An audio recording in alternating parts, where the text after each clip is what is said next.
Good evening, everyone, and welcome into the very special Dungeons & Dragons one-shot that I do for my Twitch followers and viewers. It is so good to have everyone here tonight.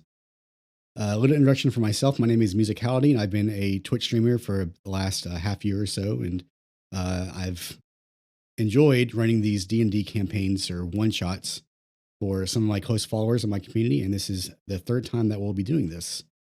Hopefully it gets a little bit better each time. So we are going to be running the Afterparty, which is a one-shot adventure by MCDM. I'll go ahead and share with you some credits before we get started. Thank you. So once again, this is the Afterparty, which is by MCDM through their Arcadia series of magazines, which I subscribe to, and I recommend them to anyone who wants more extra D&D content outside of the publications by Wizards of the Coast. Also featured in tonight's game, one of our players is going to be a PIXIE, which is another special race by MCDM, and that same issue of Arcadia. A little bit of coincidence that. For our tabletop software, we'll be using Foundry VTT via the Forge hosting service. Foundry VTT is a virtual tabletop software that incorporates all of the mathematical kind of things that go on in the background in a one very easy to use package. I've been using it for years now, and I highly recommend it. For Avatar's tokens you'll see tonight, a lot of those come from Forgotten Adventures, but the player tokens and some of the special characters will be have been made using Hero Forge, which is another 3D avatar and mini service, which I've been using for a little while too. Finally, to reiterate, all the players tonight are regulars in my community channel or otherwise, or adjacent to that. And this is a way to invite them to play with me and get a little bit of experience with D&D. And some of the players tonight are fairly new to it, so I hope you will be patient with them as they learn how the game works. But thank you very much for being here. And hopefully, if you guys hang around, you can be in the next one shot. So with that being said, let us go and meet some of our players.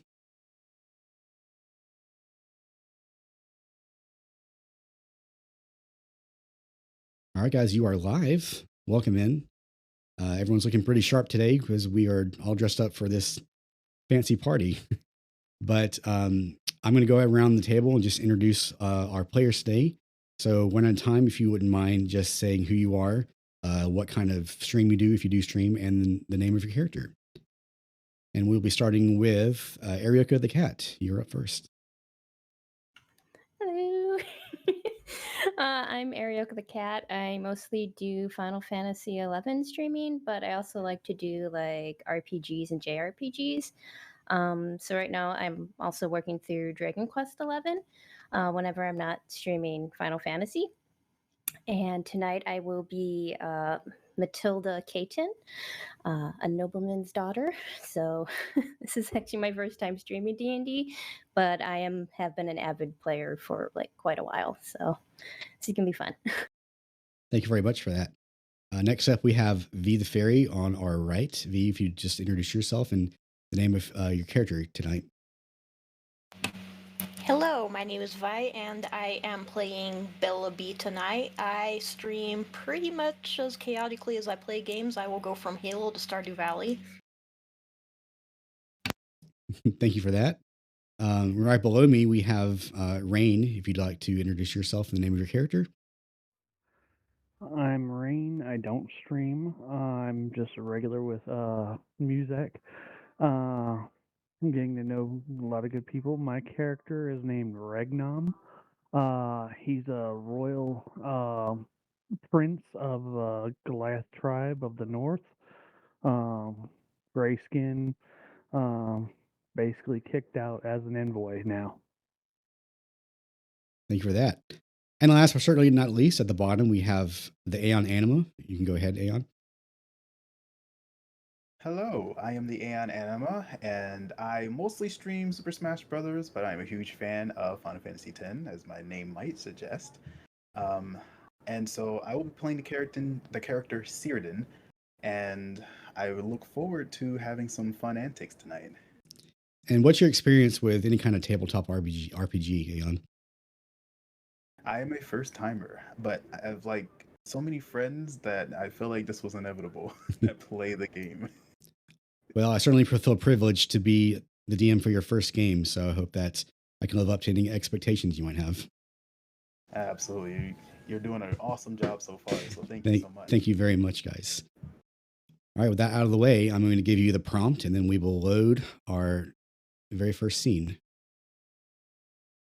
So, everyone, let me get the more appropriate music set up now. 1 second.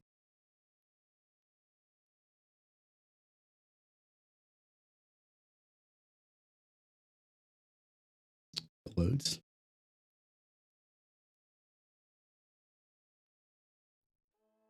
Here we go. So, you have all been invited to the gala at Wray Manor. It is owned by Duke Cornelius Wray, who is the lord of these lands. The gala is not in his honor, but for his grandson, Aurelius, who is a young man who is about to embark on a journey into the military academy, following in a long line of succession from his forebears, including his grandfather and mother, who has now been deceased. Wray Manor is just outside of the Wray Basin, which is a beautiful 100 square miles of swamp and marshland that the Wrays have tended to for generations now. And with that being said, we can go ahead and load the first scene. Just a minute.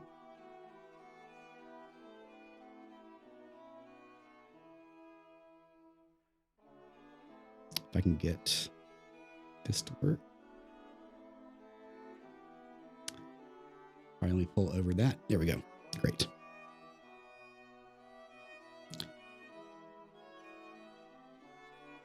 One moment. All right, so you are all outside of the Wray Manor. You can see many nobles chatting sort of outside, but you hear a lot more commotion inside. Surrounded by 2 guards in purple and green livery. We'll start with Regnum. You don't really know anyone at this party, but you're here on your own business. So you can describe your character's physical appearance if you'd like, and also just how do you wish to proceed? Okay. My character's appearance is, as we speak, is a gray skin, Goliath tattoos, primarily on my face to cover up a scar given to me by my father. I do have different colored eyes to describe my lineage. He is a barbarian wielding a great two-handed great axe. I don't wear any armor, but I do wear a sash for my station of Prince and Envoy. Thank you for that. So do you wish to mingle outside with some of the other guests, or do you want to go inside at this time? I would like to actually start mingling with the guests. Okay. Well, right next to you is a very little individual. Bea, if you'd like to describe what Bellaby's appearance looks like and how you wish to proceed. Yes, Bellaby is a pixie who is roughly 1.5 feet tall, and she does have pastel pink hair. She typically has amethyst colored eyes, but that doesn't live up to the case in this picture. And she's just a tiny little pixie who has a criminal background. You describe your appearance as like about the size of a Barbie doll, maybe about that long. Maybe just a little bit bigger. But you're fluttering in the air with your wings, aren't you? Yes. Mm-hmm. Right next to both of you, you have a lovely young lady dressed in blue. If you'd like to describe Millie's physical appearance. Yes, so she is a young lady. She's dressed in a lovely blue gown. Her hair is done up and all curled. She has like brown hair, green eyes, kind of unassuming, but very excited to be here. And I also drew my own portrait. Yes, that is true. I thank you for mentioning that. And then last but not least, Matilda, your guest that you brought with you, your +1, is next to you. He has pretty flashy white hair, if you'd like to describe his appearance, Aeon. Yes, I'm a boisterous young sorcerer with platinum blonde hair and a very strong jawline. I have a suspiciously baggy noble's robe, and I also carry an ocarina, which is shown off the picture. Off screen, if you will. Also, I may or may not have a very, very large amount of friends in low places. Good to know. Thanks. Are you saying that out loud to just Matilda, or just that's just an aside? It's a joke. I see. Well, all of you are kind of gathered, and you might have, said pleasantries, but you haven't really talked to each other. So, do you wish to have a conversation now, or do you want to just go inside the manor and see what the party's all about? I mean, I could There like. is a feast. I mean, I'm very excited to see all these people. Like, oh my God, you are very big and you're very tiny, and I love your little wings, and I really want to talk more to you because you're just so cute, and you are very well dressed, very dashing. Why, thank you. I like to bring my best foot forward to galas as this, so allow me to accompany you inside. Oh, I would be honored. Well, my pleasure. So you can select your token and then move it forward with the mouse. You can also use the arrow keys.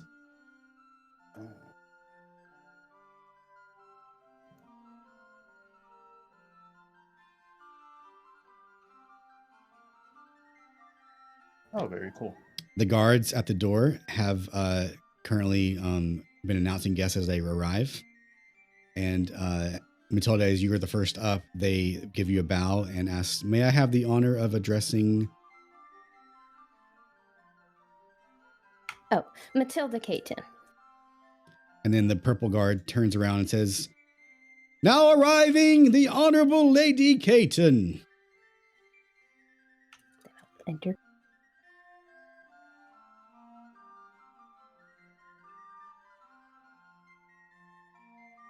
Stay in the foyer for a bit. I'm going to give you the next step in a second. Regnum, as you approach, the guards are kind of not really sure what to do about you. You can roll an insight check if you like at this time.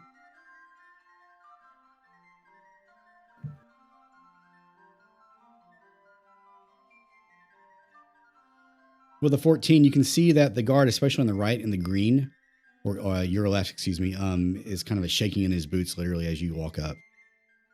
The one on the left, the one on the right is holding it together a little bit better, but they're both sort of just like a bit uneasy at your presence. Lads, eat at ease. I'm here under the royal tribe of the north, Prince Regnum. I am just here to seek the party, congratulate the grandson, and enjoy the festivities while talking with your lords and ladies.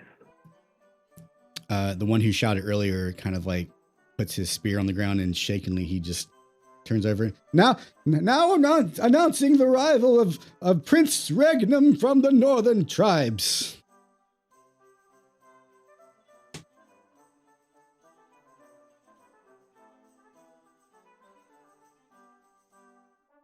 All right, do either of you want to go first or next? Ladies first.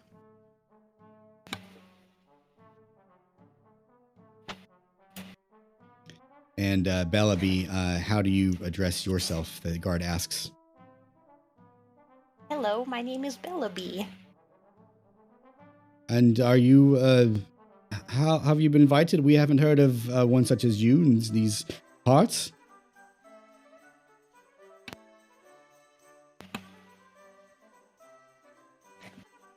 This is where my brain house rolls up. They look at each other and say, "We have heard of pixies, but not very often."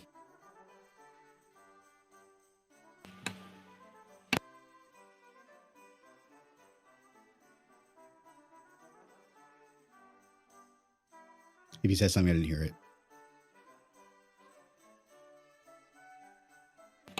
Alright, sorry, can you hear me now? Yes. Alright, so Bellaby just kind of stands here and she's not sure what to say because she is kind of an antisocial pixie. Okay. Well, if you at least give your name, they won't really judge you for showing up or not. But they will say, "Now arriving, Bellaby."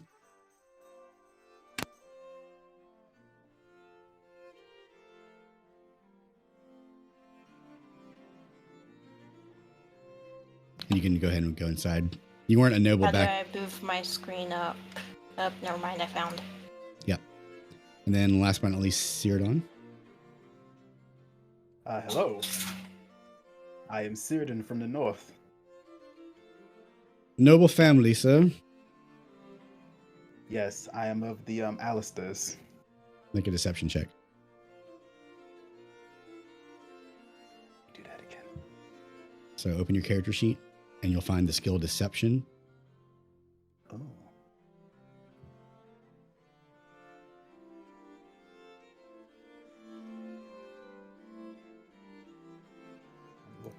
I'm looking for token controls.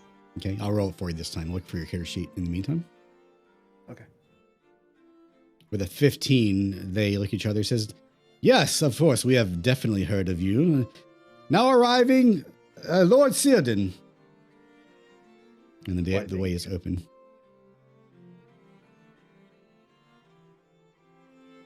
So as you all enter, you see another lady who's sitting at the door. She is a youngish, but having a few gray hairs. Introduce yourself as Elliot, the head housekeeper of Lord Cornelius. And looking at your kind of attire, but knowing at least some of you, he says, "I'm so glad all of you arrived. You see, not many people are, let's say, active as much as you people are. I have heard of you a little bit at least, and I can tell that you might be a good fit for the prince tonight.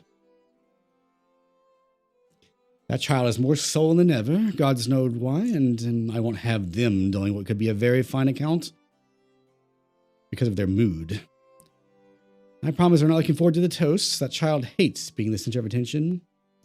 Sometimes I wonder if they're even a Wray at all. But if you could possibly seek out the young Lord Aurelius and tell him it'll all be all right. Possibly get him over whatever mood he's in right now." Of course, he's off to go on such great victories and challenges. It's going to be wonderful. I much appreciate it. Oh, and do look out for the Lady Frances Wray. She can be a bit of a fireball. I believe she's currently in the parlor playing gods know what, but swindling people out of their money regardless. But might you be able to dissuade her and bring her to more pleasant conversations? That would be much appreciated. Thank you. But of course. Thank you kindly. Now please enjoy the party, and I will be here if you need anything. Thank you. So, shall we look for the young master so we may congratulate him on his party? It seems only proper. Oh, right. Well, after you, my lady. So as you enter the foyer, it's very cavernous. You do see oil paintings here and there of the Duke. He seems to be seated between his two hound dogs, hanging on one wall. And on another wall, there is an oil painting of the manor itself, which is you have come to know as Lily Manor. The ceiling is ornately decorated with gold water lilies, and hanging from the ceiling is a 3-tiered chandelier holding dozens of candles that are just completely bathing the room in a warm yellow light. Off in the distance, about 30 feet ahead of you, is a grand spiral staircase, printed bright white and also decorated with gold water lilies, which leads presumably to the second floor.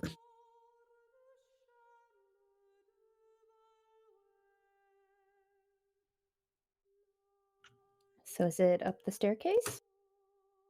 You see guards standing in front of the doors right now, and you're not really sure why, but you can guess why they might be standing there.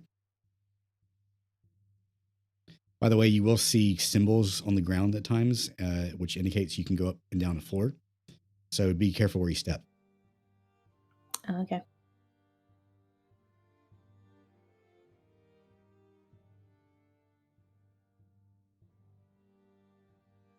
But you do see several doors to the left and right. They might not show it very well because of the overlay, but basically all the white spaces are doors you can go into at your will. And you open the door by clicking on it. Oh, a nice lounge over here.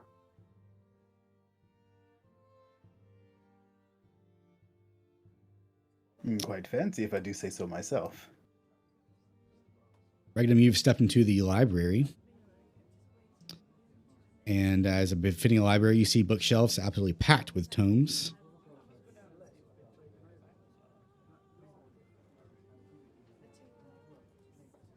Yeah. Look at all the knowledge one could find. Such a large source, yet just a drop in the bucket. Excuse me, young sirs. You do Might see I more enter- nobles in the room. Is that what you're addressing right now? Yes, I Okay. am. Excuse me, young sirs. I happen to be looking for the young master. I'd wish to congratulate him on his special day today. Really now? Is that why you're here? Not to talk to me? Do you get to the Sky District very often? What am I saying? Of course you don't. Anyway, I don't know where the young prince is, and I will have you let me be, please. I will let you be, as you say. But mind who you talk to. And I just walk away without getting an answer. Okay. These are nobles. Some of them are quite snooty, so. That's why I walked away. I was snooty too. I'll let the young lady choose the next door. That one wasn't too good.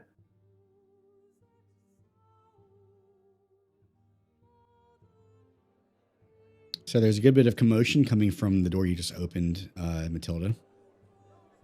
This seems to be the grand ballroom, by far possibly the grandest room in the whole manor. Huge picture windows overlook the rear gardens, and you see lit torches lining the walls and bathing the room in a very warm, pleasant light. In the distance, you see a 7-piece band sort of playing. That's where the music's coming from. This music that you're hearing now is diegetic as well. And dozens of people are sort of dancing alone on the floor. Their shoes are kind of tapping on the marble floors. Meanwhile, staff is zigzagging. In fact, as you're standing in the door, you'll probably have a commoner come for too long and ask you to move so they could get in and refill the drinks. You do see a young man in the corner who seems to not really be that happy, but he's sort of sitting by himself. I must say, my lady, you may have found him. Yes, I think I've been quite lucky with these doors. As you approach the table where the young man sits, he just kind of looks up at you and gives a very faint smile. It's genuine, you can feel, but he just goes back to his book. He seems to be kind of scribbling in a journal of some kind. Good day, young master. Good day, yes. Goes back to his reading. What do you have there?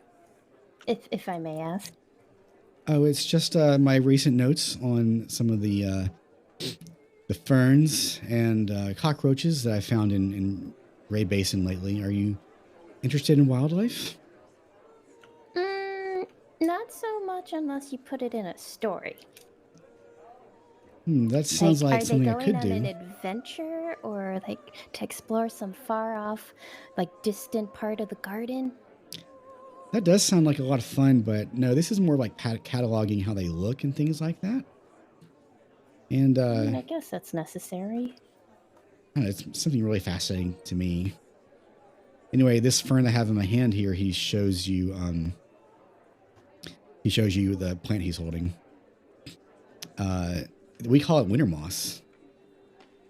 Well, I'm hoping this party will end pretty soon. I want to get back to the cellar and get back to my notes. I just kind of have to be here, you know. I mean, you Of should. course you have to be here. This party is for you, young master. You should take a chance to enjoy it for once. Yeah, this isn't gonna come happen anymore. So enjoy it while you can. There's not really a lot to enjoy. This is my last night of freedom. Tomorrow I'm whisked away literally in a carriage to join the military. But you're gonna be able to see many more lands and experience so much more adventure. And I guess put it this way, there's more bugs and plants. Something tells me that's probably not true. But, you know, anyway, the Wrays never run from duty. We march toward it. Every battle, every warrior needs a researcher of strategy. So you could take that role. And there's different ways to fight a war. To know one's enemy is to know how to win the battle. The smallest cockroach might show you the way in to a secret path to bust down a wall, for all I know. And growing up means making sacrifices. If you are proficient in insight, you may roll an insight check at this time. Negative.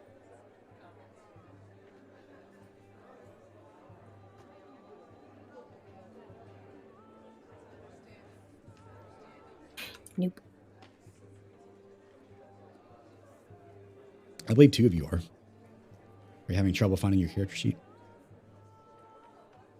Is it my cue to roll as well? I believe you have insight. Yeah. Yeah, you can roll. Natural 20. Nice job. Woohoo! You. So you were hearing Aurelius sort of repeat these words, but they clearly don't really mean it. They're just sort of repeating what people have told them in the past, and that's it. Are you sure there's not part of you that has a hunger for adventure and for war and bloodshed? I'm not entirely sure I understand exactly what you're so afraid of. He looks up at you and just kind of has like a pretty wide frown on his face, and he says, I really just want to tend my plants, but I'm not expecting any of you to know how I'm feeling. Ah, yes, gardening. I feel as though, if that's the case, you should follow your dream and make sure that you brighten the world with as much green as possible. How does that sound then? He gives you a genuine smile and says, well, I like what you're saying, but grandfather would have it differently. You can make a persuasion check at this time.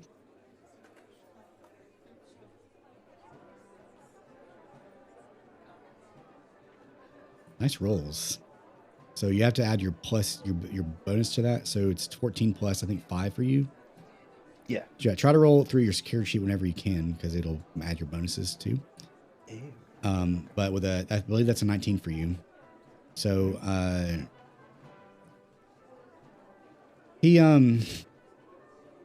says, you know, I don't know any of you that well, but you do seem like decent folk. Can I possibly tell you a secret? You really can't tell grandfather. I love secrets. That's what royalty is, built upon secrets within secrets. We're all ears. That's how alliances are formed, upon secrets and built to create great alliances. He looks around, making sure no one else is really listening to him, and just kind of like leans in to you and says, I'm really scared of enlisting, you know. I don't want to leave Wray Manor. And they start getting a little teary-eyed, and he goes on about how much they'll miss their home and their horse Nibbles and spotting swamp birds in the Basin. And he even says he's going to miss his grandfather, the Duke, even though he's kind of real hard-assed. He's the only parent they've ever really had. I've met a few friends aside from Nibbles and Aunt Frances too, but there was this young man I ran into a few days ago. His name was Finn, fellow bird watcher, and he was like pretty amazing guy. I was looking forward to exploring more of the swamp with him, but I don't know if I'll ever get to talk to him again. Finn is the first person I really opened up to, and I guess you guys too, about leaving this place. That and Aunt Frances. I guess I feel better a little bit after talking to you, but I just don't really feel like I have a lot of say in the matter. Everyone has a say in their own life. Whether you take your horse and Nibbles, take your plants and run, or stand your ground and fight for what you believe in, here and now. Tell that to the Duke, and he just kind of gets a bit more sullen again. But I think I'm done talking right now. Oh, sweetie. Well, how long do you have to be in the military service? Just might I ask? It's supposed to be like a career path. I mean, make a history check, actually, Matilda.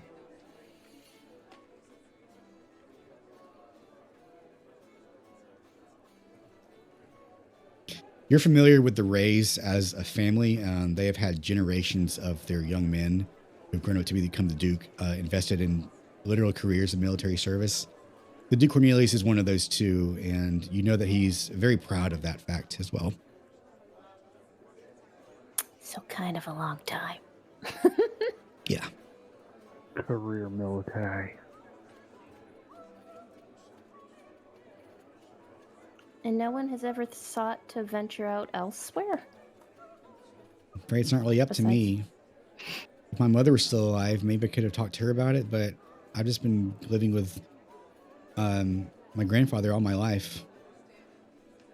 With that history check, you are familiar that his mom died when he was very young, and basically his grandfather raised him as his son.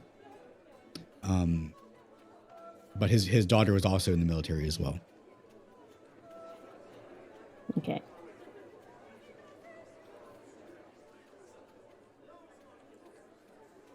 Question, do I know how she died? It was untimely. That's all you've really been able to find out. Okay. Mm-hmm.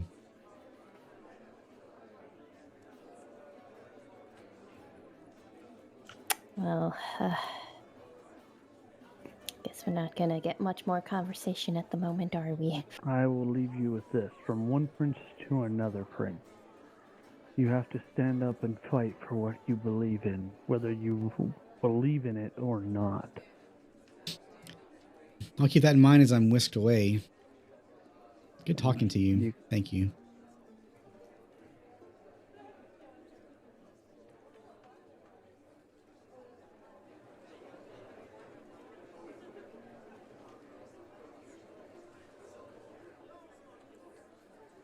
What a nice young lad.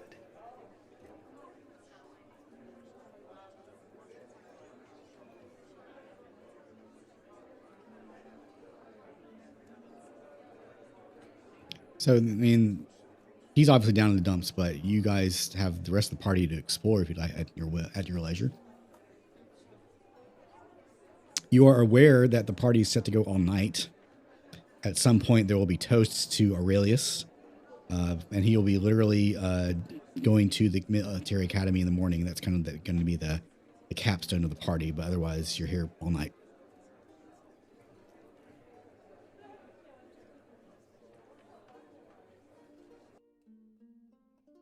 So where's the food?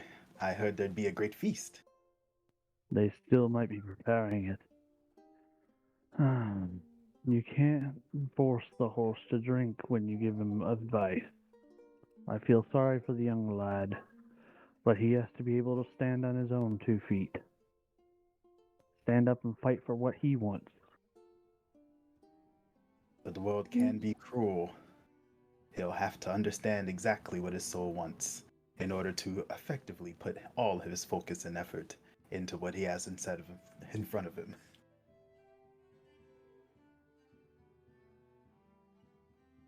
Well, we can see what else is around here if nothing's happening much in the party room. Well, you want food. I seen Bellaby open the kitchen door. You are more than welcome to check it out. I'd prefer the surprise of my meal being prepared. So I think I'll stay here. Thank you. As Bellaby and Regnom are opening the door, you do smell a good bit of tasteful scents coming from the kitchen out far across the hallway. It's quite hot as you step inside. It's ovens blazing and stovetops all working at capacity. Seems to be a half dozen kitchen staffers buzzing about, chopping, stirring, kneading, prepping, things like that. They're wearing white aprons embroidered with gold water lilies, and household staff are really rushing in and out of the rooms. So you tell that there's food around. It's possibly just kind of like around the manor as you want to partake it. That was good. Just checking to see how things were in there. Don't want to disturb them, or we might have all the food on the floor.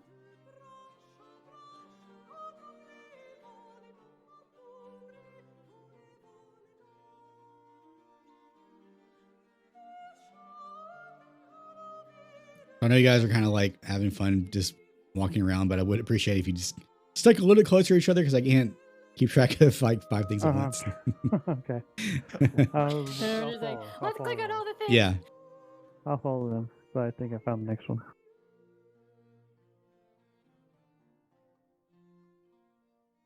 Oh, Vi, you scared me. Didn't see you there. Yeah, I don't know if you're muted or not, but I haven't heard you in a minute. Let's try over here, shall we? Yes, accompany me, Bellaby.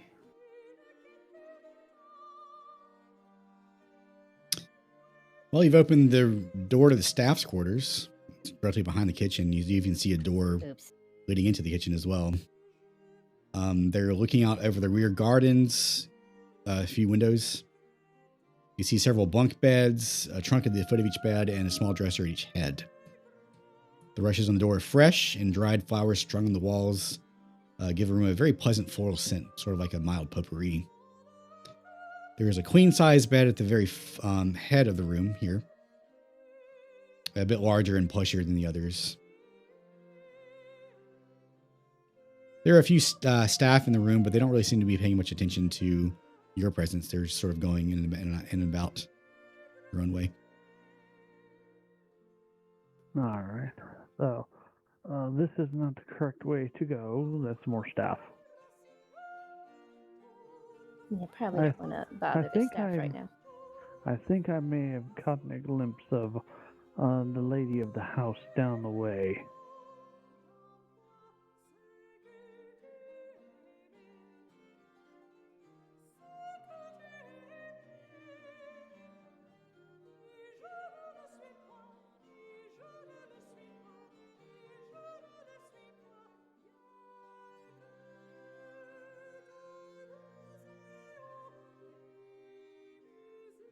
And Regnum, you have opened the door to presumably the parlor as you enter, and it's very filled with very thick smoke. Many guests in this room mingling, drinking, and having a grand time. In the corner, you see two people playing speed chess, and a small crowd of other people are watching. In another corner, you see what looks to be a magician who's sort of performing parlor tricks. In the left corner, some people are just having cigars and chatting. And then the very end of the room, kind of taking up a lot of the energy in the room by herself, is an older lady wearing a mixture of purples and greens, very fine fabrics, in a floor-length gown. She has dice in her hand, and she's like shaking it in her hand and kind of blowing on it. And then she tosses it into the table in front of her, and it looks to me that she's on a roll.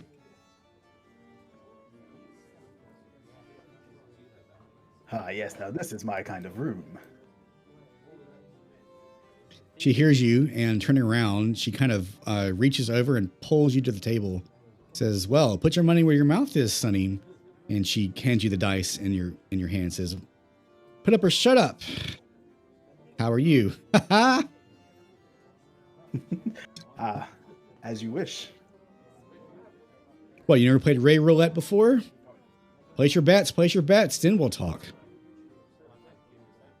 Yes. So I've got a mini game for you guys if you'd like to bet some of your money. I'm checking my inventory real quick. So this is a very simple dice game. You literally roll a d6 and a d12, and whatever it lands on, I will roll. So you can either pick a square, a quadrant, a column, or a row. And depending on if you're correct or not, you will win different payouts. Sick.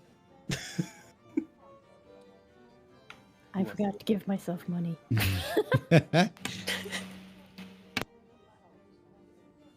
So the minimum bet is 1 gold and the maximum bet is 10 gold.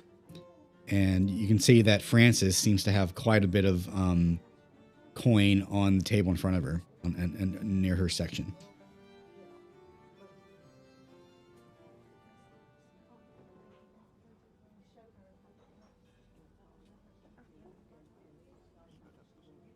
I think I'll just watch. Well, we've got all night, but I haven't got all day. Let's go. Does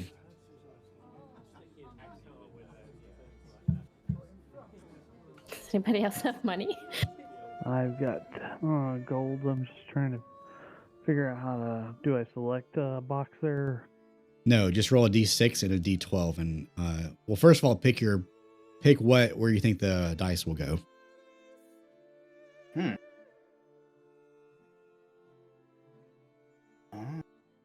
see. 4-2. You're gonna go all in. You're gonna go all in on one square, huh? I was just picking. And how much are you betting? 1 gold. Okay. So let me roll a d6 and a d12. Let's see how lucky you are. So that's 7-2. So you lost your gold. Frances, meanwhile, says it's going to be 5-5. And we roll again, and she wins. Okay. So I choose the column 3. Okay. So anything with if the d6 is a 3, you'll win. Oh, okay. That's that what you want to do? Yeah. Okay. That's a 2 and a 12. You unfortunately lose your bet. How much did you actually bet? Bet 1 gold. Okay. Well, at least you've got some balls between the two of you. Enjoying the party, are you?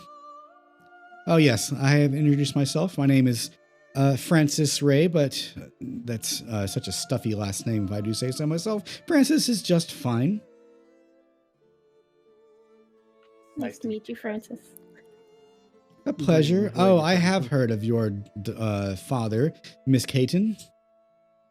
Yes, How is he? He's getting on, quite popular. getting on in years, but how is he? Healthy, I assume? Very healthy. He's just been so busy, and business has been great for him. Well, it's good for you to get out of the house. I know that being in that manor down the road is a bit stuffy, but I'm so glad you're here. Have you managed to speak to Aurelius yet? You two were all about the same age, but never really was one for making good friends. I sure wish he had made a friend in you. We probably didn't run in the same circles.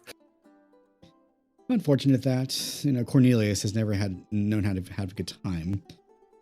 It's a shame the poor boy is just being led into the nose like he is. Yeah, he doesn't seem to quite enjoy where he's heading. Oh, was it that obvious? Boy just looks sullen. You can see it on his face. That's all Cornelius is doing, I'd say. He's obsessed with the Wray name and family legacy and traditions, pot to all that. Yeah, it seems like he should be allowed to have some choices in his own future. You're absolutely right about that, my dear.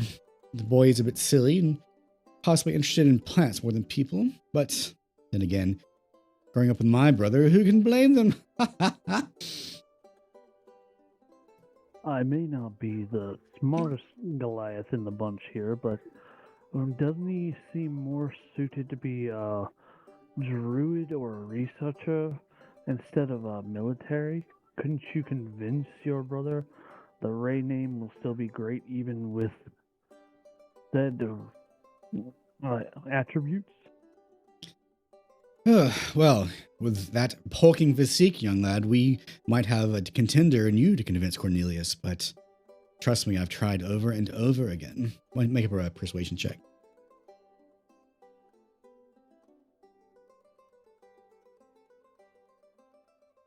A 10. Then again, possibly you should keep that little jaw of yours shut, sir. He pats you on the bottom of the chin. A good try, perhaps. Oh, well, to each their own. I may talk to him and throughout the night on various other matters. Yes, I believe he's still getting ready, but the old coot should make an appearance pretty soon. I've been throughout this thing. I have not even seen hide nor hair of him yet.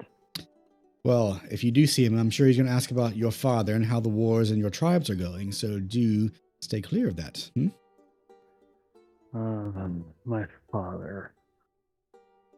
I see that Aurelius isn't the only one with daddy issues. Maybe you two would get along better than I thought.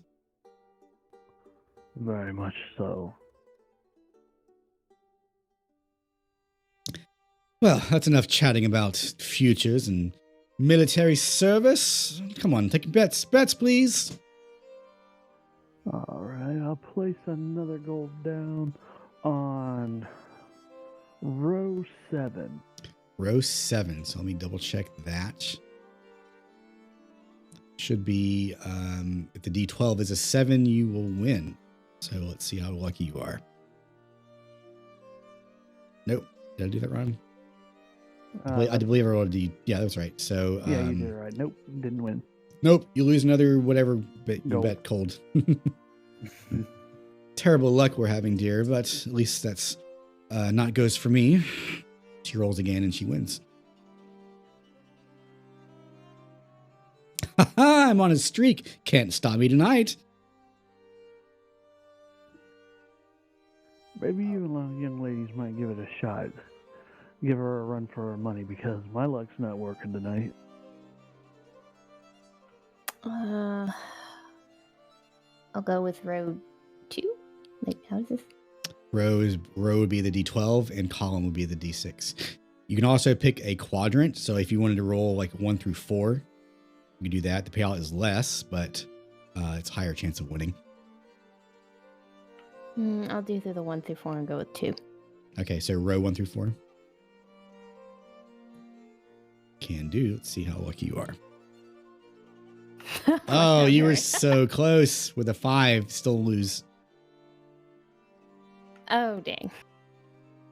It's the guts that count, dear, not the outcome. She turns over to Bellaby. Oh, I have heard of creatures such as you. She holds out her hand to you, kind of prompting you to possibly land on her hand if you'd like to. To Bellaby. I land onto her hand. There's a dear. Now, I met a pixie such as yourself, possibly 20 years ago, and they had the most fabulous stories and the most fabulous sense of fashion, dear.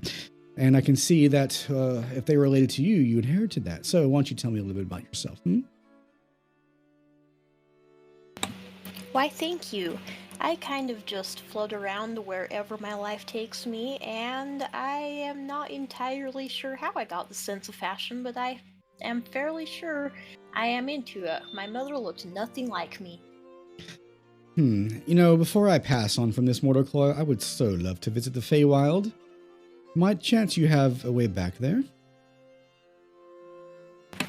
I do, but it is a bit of work to get back to, and they do require that you are invited by someone, which luckily I would be able to take you there since they do trust me well. Oh, that sounds like the most fabulous vacation, darling. And likewise, you might have seen my airship parked outside. I do make it a habit to go around the world, and maybe you'll be my next best friend.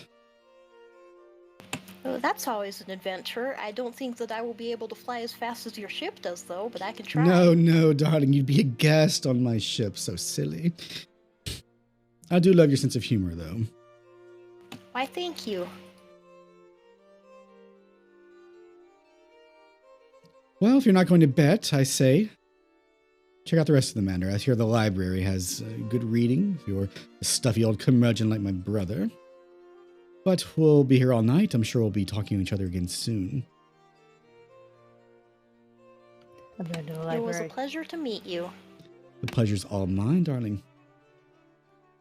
Once again, I'm looking forward for another game, but I must see to your brother. But keep that table warm for me, madam. Oh, it's hot right now. Hot. Rolls the dice again and rolls. And as you leave the room, you hear cheering from her. Ha ha ha! Can't be stopped tonight.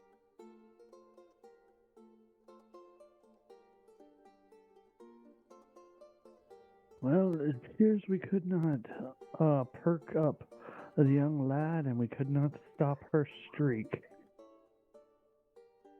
Oh, I'm sure she'll be fine. We'll leave her to her pleasures. At least her retirement plan is set in motion. She's getting everyone's gold. About the boy, I still think we should think of a course of action that makes more sense for him, like maybe a medic, using the herbs for medicinal purposes. In my clan, my tribe, we have a shaman, or as most would know, is druid. Does all the research of plants, bugs. I would see, and they are researchers. In war, they need those. But they are not good on the front line until they do more research and learn further higher capabilities.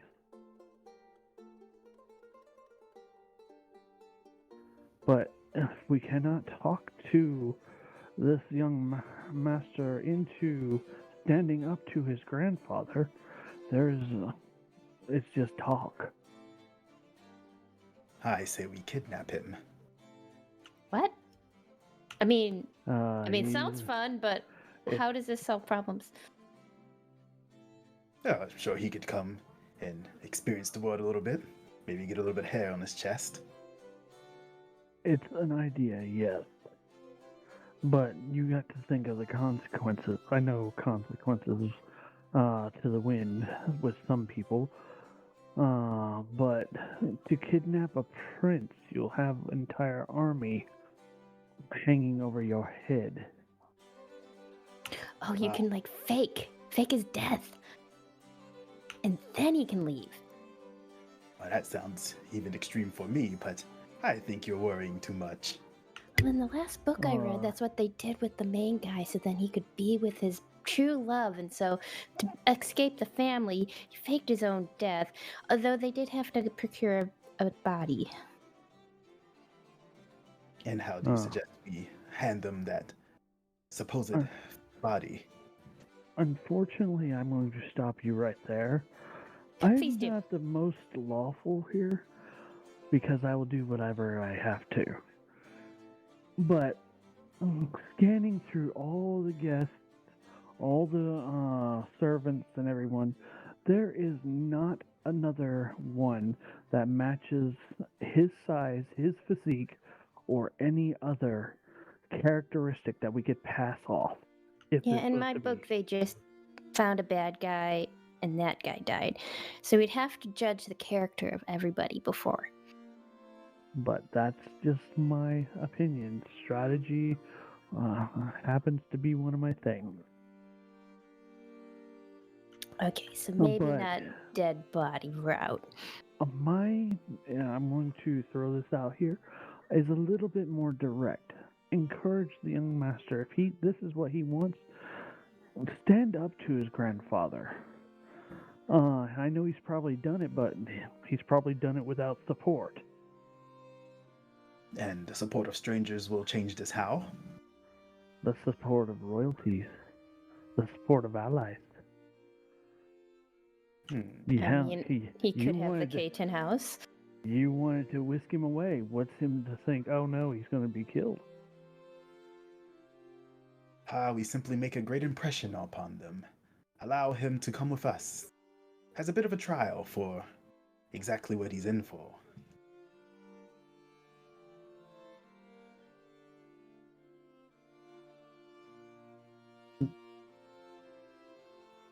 By the way, I love it when you guys talk to each other in character. It's wonderful. So keep it up.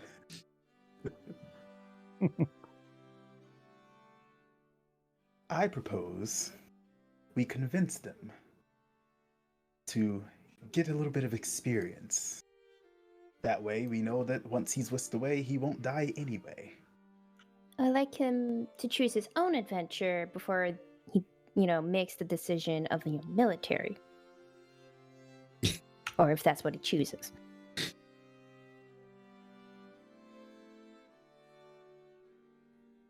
I mean, I think that's better than trying to kill someone and then pass it off as him, or then kidnap. Not as fun, though. And what say you, Bellaby?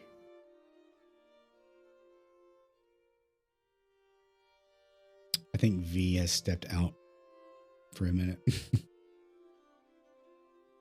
Or is very still. Yeah.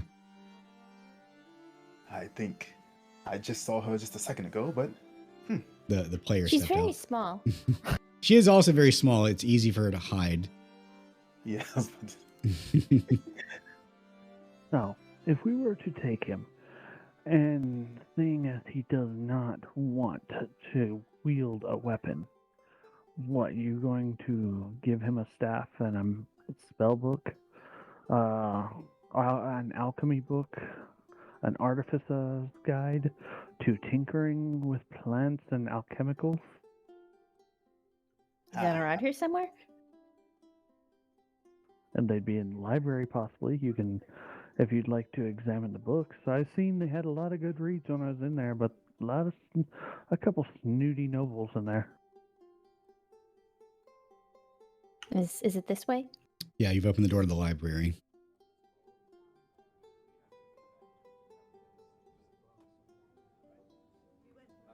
Okay. And just assume that Bellaby's either with you or close by.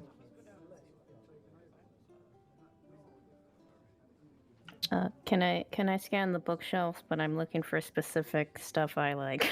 Oh, yeah. First of all, just make a general investigation check, and that's just going to kind of be like a general sweep of the room. It'll take you a few minutes to do this, but you're kind of browsing. DM. Yes?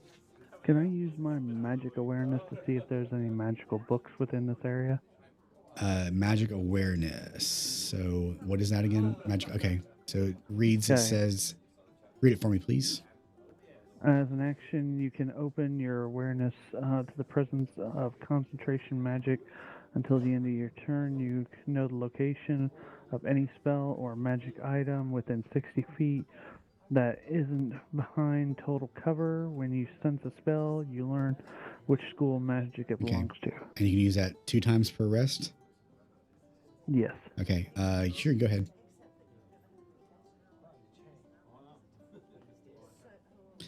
So you kind of, I guess you're channeling sort of like the wildness. That's kind of what you're used to. So you're just kind of opening your mind as well as your physical ability to sense things. That's yours. I guess you're sensing like emanations coming from somewhere, and closing your eyes, almost in a meditative like state. You attempt to discern the, kind of magical properties in the area. You don't sense anything in the range of your spell. All right. And with a natural 1, Matilda, from earlier, you are looking, but you're really looking more for your like adventure books. You're not really paying attention. So you see stuff like the military history of the Great War of Barnabas, and you see things like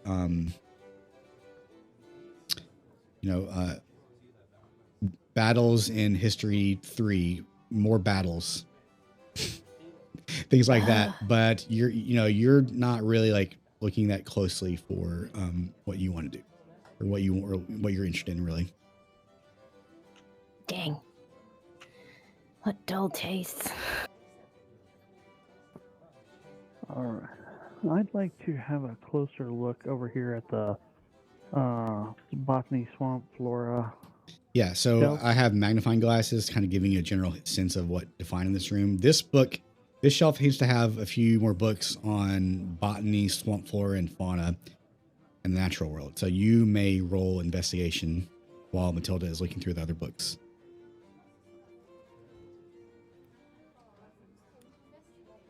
Two natural ones. That's a 0. Wow, that's actually really awesome.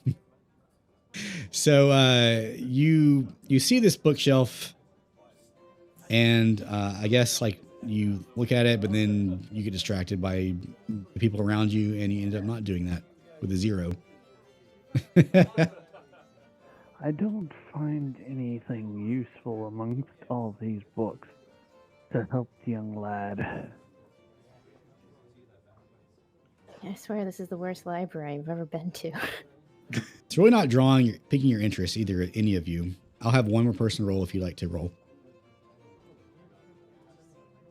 Is this a roll on insight or roll investigation? Well, that's not me. I'm not very fond of reading and studying. Oh, neither am I. You guys dumped a mixture of strength and intelligence for this party.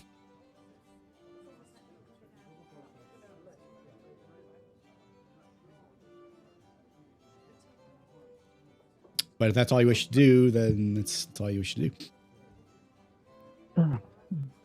Shall we discuss with the young master to stand up to his father, or discuss with him to leave here?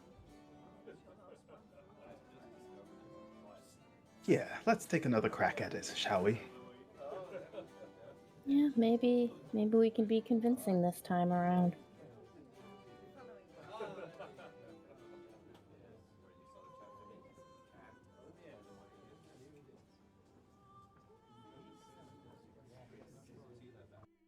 Aurelius looks up at you again and just says, "Oh, you're back. You've run out of stuff to do already? It can't be that interesting." Your library isn't that great. Yeah, my grandfather thinks so too.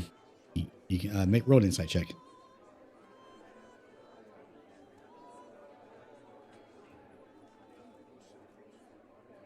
The 3. Yeah, he just looks really mad.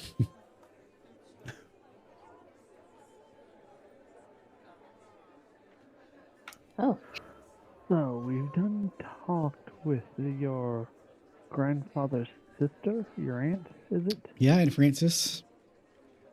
She loves games and stuff like that. She is more inclined to agree with you that the military isn't all that it's cracked up to be. Your last name is not where your family should be. I told you guys before. I mean, Francis and I agree on that already, but Duke is not seeing it that way. But have you stood up for yourself? Have you had support to stand up for yourself? I'm willing to support you. I feel everybody should be able to fill their own adventure. I mean, you can possibly say something to grandfather, but I really don't think it's going to help. But I do appreciate you guys. I don't really even know you, but you've said you've seemed like you're kind of interested. May I give you another option? Our friend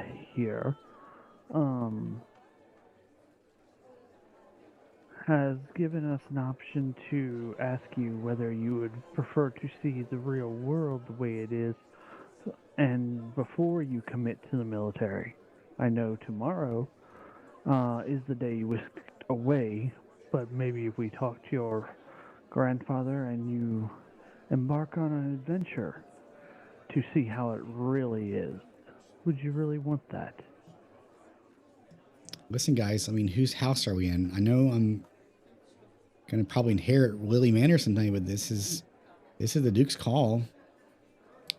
The door opens, and you see a flood of guests kind of coming into the room at this point. And as you see a man enter, who is a much older gentleman, he is wearing sort of a pseudo breastplate, has many military medals adorned all over his chest. Very well groomed man. This is the Duke Cornelius. And the crowd quickly gets too much in the room, and the words you're saying to Aurelius are sort of being drowned out. It says, well, there's grandfather. Now's your chance if you want to, but it seems like something's going to happen pretty soon.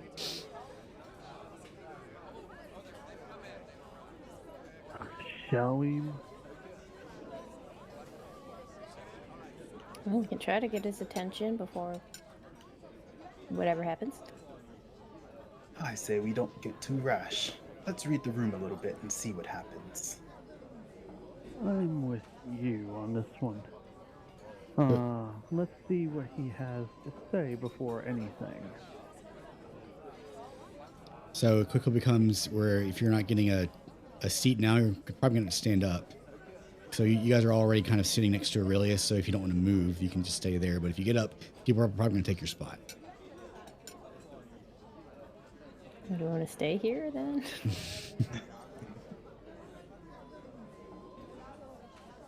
We got the good seats. Well, I'm small enough to just chill on the table. As the guests enter, and this is basically everyone who is at the party, the Duke sort of turns back to the band and gives them like a stopping motion. And then the band seems to quickly finish up their set and stop playing. Try that right here. Hold on a second, guys. There. So the Duke, getting up to the front of the room, gestures Aurelius to come over to him, and Aurelius just basically like stands up and walks right over to him without any other kind of pomp and circumstance. So the band finishing its set, he again gives three quick reps on his glass to motion the guests to quiet down. And he clears his throat. Tradition, duty, service. These are the principles that the Wrays have lived by for generations. And today, we toast my grandchild Aurelius, gesturing his hand over to Aurelius, putting his arm around him in a cordial way, who carries on the Wray legacy. Let the toasts begin. And things are quiet at first, and eventually one of the nobles comes up and gives a pretty heartfelt speech, lauding Aurelius for always being so smart and studious, and they'll know they'll make a great officer, and things like that, and they sit down. And another one stands up and walks over to Aurelius and says that they knew their mother very well and that she would be so proud of you today, and things like that. They sit down, and these kind of continue over and over again, sort of all in a row, and time is sort of passing more quickly now. But the toasts go on and on and on. And throughout the toast, Aurelius just appears embarrassed, touched, and pretty deeply sad. Their eyes are just wet with tears. Toasts are going to continue for some time. If one of you would like to make a speech in character, you may do so at this time. Otherwise, this is going to continue for a long time.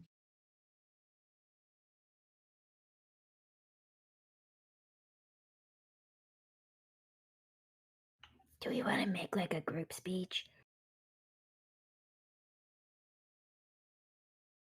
Yeah, I'm just a bit confused about the direction here, just saying. One more time. So what's happening is that all the nobles at the party are one by one getting up, going over to where the Duke and Aurelius is standing. We're sort of like, this is sort of like, I guess at a rehearsal dinner of sorts, and everyone talks about the bride and groom and how happy they are for them. So this is sort of like the purpose of the gala. Gotcha. Okay. Y'all want to say something to congratulate first, or bring attention while we're sitting here? Well, I always know you can do the backhanded congratulations, like congratulate, but kind of sneak in the. But I'm sure he'd be happier doing something else. Ah, yes, my specialty. Allow me. Okay, great. After you, we'll follow you on this one. So you get up and go to the front of the room next to the two standing there, and Should we all go? I'm not going to stop you regardless, but We're doing group congratulations. yeah, this is group therapy, I guess. Well, it is a little unusual for everyone to just like more than one person stand up at once, but it's not bad, I guess. But we're a very supportive crowd. You can see the Duke sort of eyeing you suspiciously as you get up and head to the front of the room. Ah, yes. A very nice gala here. And, of course, congratulations to the bride and groom. However,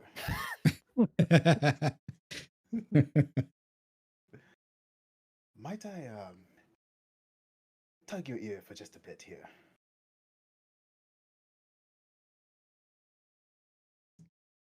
The Duke says, We're here to toast my grandsire. Is there a point to what you were about to do, sir? Ah, yes. I feel as though we might have come to a bit of an understanding that he might have some use, either inside or outside of his future endeavors. And I think you might need to reconsider just a bit exactly what his next course of action is. Do I know you, sir?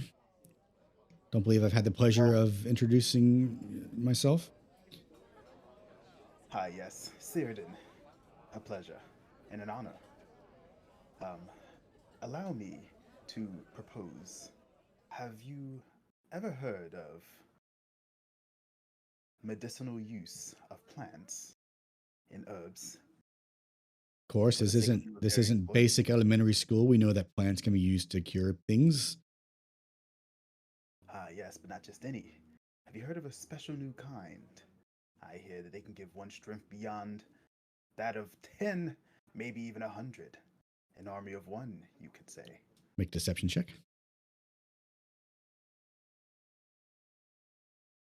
I can do this. This is the one, right? Oh, +5. Let's do this. 15 plus 5 is a 20. Aurelius seems to perk up at the mention of plants and says, I mean, he's not wrong, grandfather. I think that there are such things. Maybe even Wray Basin. I think I've read about that before. Your point, sir. I have not heard of such a plant, but I will not deny that it does not exist. I will not deny that it exists, excuse me. Simply given some time, I feel as though your grandson could herald in a new age of useful foliage. However, might it be a bit premature to send him off for combat exploits? Clearly has an interest in talent elsewhere, would you say? The Wray name dictates that we are leaders in both strategy and service. I have no doubt that Aurelius will make a fine officer in the military, as many of the guests you have heard and seen speak the untruths with their mouths would attest. Are you suggesting that Strategy. Aurelius is not suited for his life tomorrow? But of course, strategy, service, both wonderful and I'm sure very potent abilities within the child. However, I can't help but feel as though he might have a bit of taste for adventure, and he might need to broaden his horizons a bit further than a simple, narrow military career. Nonsense, sir. I'll have you please sit down with this poppycock. Now, I'm a military man myself. I know that there is quite an adventure to be had in service to the Academy. Then may I interject? You say strategy, then would it be wrong of me to assume that you've been to many fights, sir? Of course, I've led men into So, battle. all right. So, how often have you needed the aid of a skilled healer? And would those healers not be, said, a druid of the plant variety or a cleric that uses herbal medicinals to aid you in healing? I can't deny I have not been wounded. But what's your point? My point is, and he'd make a great officer, yes. But let's military, yes. Okay. How about a different course of military where he goes for his plants research, become a natural leader of druids of the army, natural leader of clerics, and using medicinal purposes through the clerics and have a faith. The Dawn Father, for instance, the cleric of them, he can study the harvest of the Dawn Father, plants, trees, abundance. You talk so much of plants and trees. What are you trying to sell me? I don't know what you're getting at. As a prince of the Northern Goliath. Yes, I'm tribe- well familiar with your father and our alliance. Yes, him. I will not speak of him right at this moment. We are speaking about your grandson and his desires just as much as yours. His responsibilities are just as well as yours. But yet, should we all not have our own say and not be led astray by others? Absolute nonsense. Aurelius, are you meaning to tell me these people are here to dissuade you of some sort? And Aurelius says, no, grandfather. I was just talking to them about some of the things I found in the basin yesterday, and we got on a tangent. I apologize. I don't think I know them that well. And the Duke says, well, there you have it. Please sit down for you. Stop embarrassing yourselves. Young lad, do not lose your nerve. Yeah, stand up Speak for your yourself. heart. Make a persuasion check, one of you. Can I give her advantage? Yes, you can. I got it. Okay, I'll give them advantage. Okay. Who's rolling?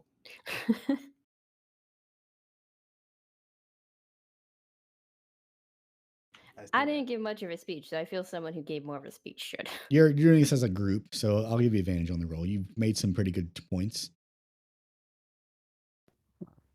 I've got proficiency with it, so if you want me to roll, I will. What's yours? Is this a +5 or? +4. Oh man, I can't remember what mine is. Yours is +5. Mine's +5. Okay. Yeah. I don't know. I felt like I'm due for a bad roll. Let's do it. I'm so sorry. I cannot figure out how to do the character one. By the way. Double click on your token, and it'll open your sheet up. Right, but then like, which one is the one? You want to click on persuasion on the left on attributes. You go under attributes. Oh. Mm-hmm. And just click on the word. Yep. I see it. Yeah, you got it. 15. Nice. So you're trying to get Aurelius to open up more to his grandfather's wishes, and with your words, he sorts of puts his book down for a minute and looks the Duke in the eye and says, Grandfather, I don't want, and then before he can really interrupt anywhere, Cornelia says, be silent. You know Let it's the we lad speak. we know what's best for you. Francis and I have been talking to you about this for all your life. What would your mother think? I've had enough of this. Guests, please be seated before I remove you myself.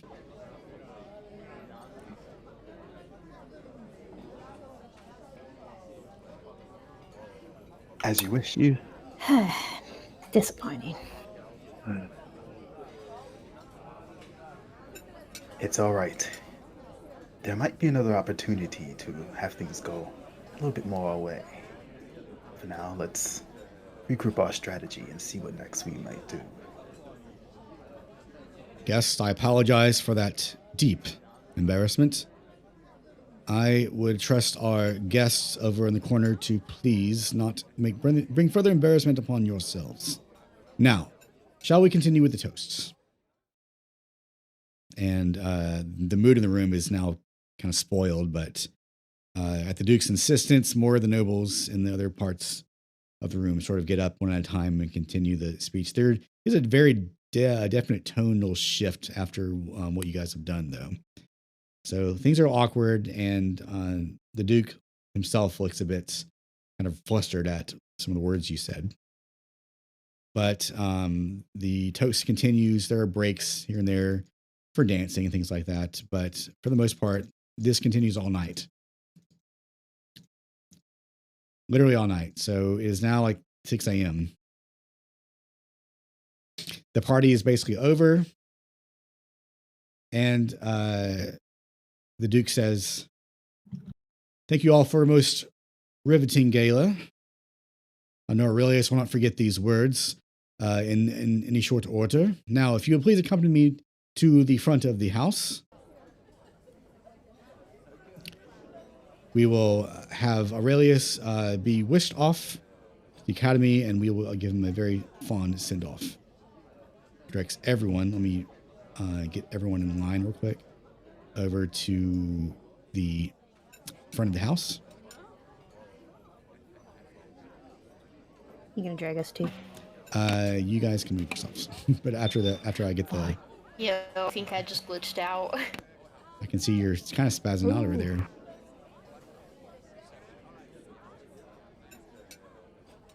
All right, give me just a minute to get everyone, all the tokens over here. Yeah, I'm bound. I clicked my. That's because it's paused. Things paused. Yeah, because I have to do this one at a time. I might just look like that for a second until I'm able to open it back up. Okay. You're you're winking. winking at us. Oh. Vi, I can see you winking. And as the people are starting to move, the Duke directs. And I'm trying to find this one song. The Duke directs the band to start up again playing, and they begin playing like a kind of lively march. If he wants to play. Play, please.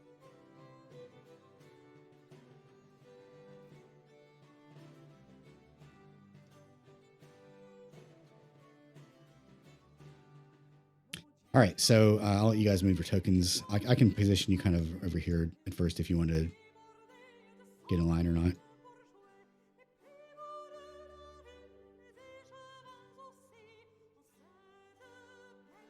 There we go. It's the song I wanted.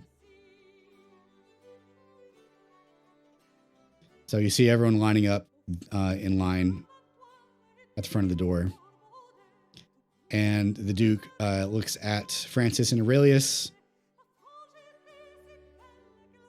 Let me find my notes here real quick.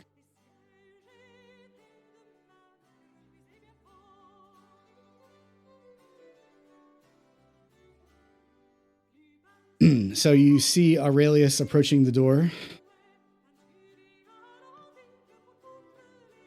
And as he's getting close, one of the other nobles appears to open the door, but right before they are able to do so, they kind of drop their hand listlessly. and there seems to be a bit of a confusion on her face. She tries to open the door again and just puts her hand down. I don't understand what's wrong. Everyone at this point is kind of exchanging confused looks with each other. And outside, you can see the carriage waiting to take Aurelius away, but it seems like no matter what anyone tries, no one can seem to open the door. You see Elliot kind of coming to the door as well. And she's kind of pushing the crowd and also raising her hands toward the doorknob, but she pauses and her arm drops. And at this point, people are trying to whisper to each other. Like, what's going on? There's a bit more urgency in the air. And the music kind of stops to a dead halt. People are confused by what's going on. I think the lad did something. There's something up with the door. Well, does anyone know how to lockpick? It's not a lockpick, I don't think, because it's a stupor. It seems like nobody can actually open. You hear murmurings like, I don't understand. I have a breakfast engagement. I really must be going. But I just can't. And someone else says, Oh, shit. my father expects me at the shop this morning, but I don't have the urge to stay inside. I don't loathe my job. I swear. There's more murmurings sort of in the background. I paid top money for a VIP book signing. You're welcome to try the door. Okay, I'm going to try to open the door. So it's not locked because when you try to put your hand on the door and turn the knob, it seems to give, but you feel a strong urge to not leave sort of come over you. You want to leave, but you just can't bring yourself to do it. I can't bring myself to open the door. Yeah. Magic here. I'll step away. Anybody else feel like when you get to the door, you don't want to go? It's sort of been, But the nobles are all being like, yeah, that's happened to me too. What's going on? They're kind of not panicking, but they're very much alarmed at this point. But when I step away, do I have the urge again? You have the urge to leave as soon as you step away from the door. Yeah. It's Okay. very strong. You want to go to that book signing. I really do. It's the last of the series. I gotta get it. I'm going to use my second and final magic awareness to Okay. see if someone's casting an enchantment on the door. Okay. You do open your perceptiveness to the world around you. You feel this time a very vague sort of magical energy. It does feel like mostly enchantment, but it's not coming from any one source that you can pinpoint. It seems to be all around the house. And what school is it? Enchantment. Okay. Let me try. Someone's put enchantment on the entire house. If you're saying So that out loud, then people are like looking at you and saying, What are you talking about? Magic? What? Is there another door? You can check other doors to try to go out, but you'll have the same feeling. I'm sensing magic around the whole outer exterior of the door. Allow me to try something. Alright. Character break. How far is 30 feet away from the door? So 30 feet, 5 feet is generally one square most of the time. So you're currently, your token right here. You're about 20 feet from the door, maybe 15 feet. 15 feet, basically. Okay. Stand back. And I would like to use Mage Hand. Okay. So you put your hand out, and Mage Hand is invisible, so no one else can see it, but you can feel now that there is a spectral hand sort of floating in the air above you. which you have full control over, like it was your own hand. Gotcha. Do I roll on it? No, what are you trying to do? Open the door for me without influence. Okay. So, and you gesture your invisible hand to open the door. The hand puts its fingers around the handle and begins to turn it. But again, you have that feeling of, I just can't do it. Ah, yes. It seems though even a range conjures the magic into your very consciences.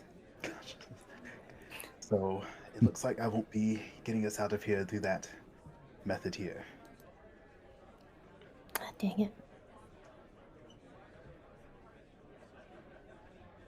We can't be here forever. We all have things we need to do. Yeah, not for nothing, but I have a very important engagement myself. The Duke clears his throat and gestures you all to come to him.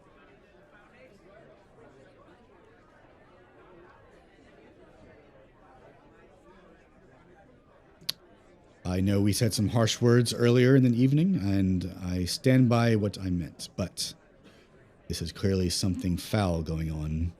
You believe you detected some sort of magical energy earlier? Yes. Through my abilities, I'm able to sense magic awareness. I went towards the door. Anything within a certain distance, I'm able to sense the type of magic and if there's any magic there. And I definitely sensed an enchantment on the house, not the door. It's on the house. It continues past the door and continues on out of my range. Well, I dare say that you and your companions, even though you so rudely interrupted the gala earlier, are possibly capable adventurers yourselves. I urge you to please do whatever it takes to free everyone. Investigate the entire manor if you need to. In fact, if you need to go upstairs, that might be worth looking into. He gestures to the guards to move out of the way.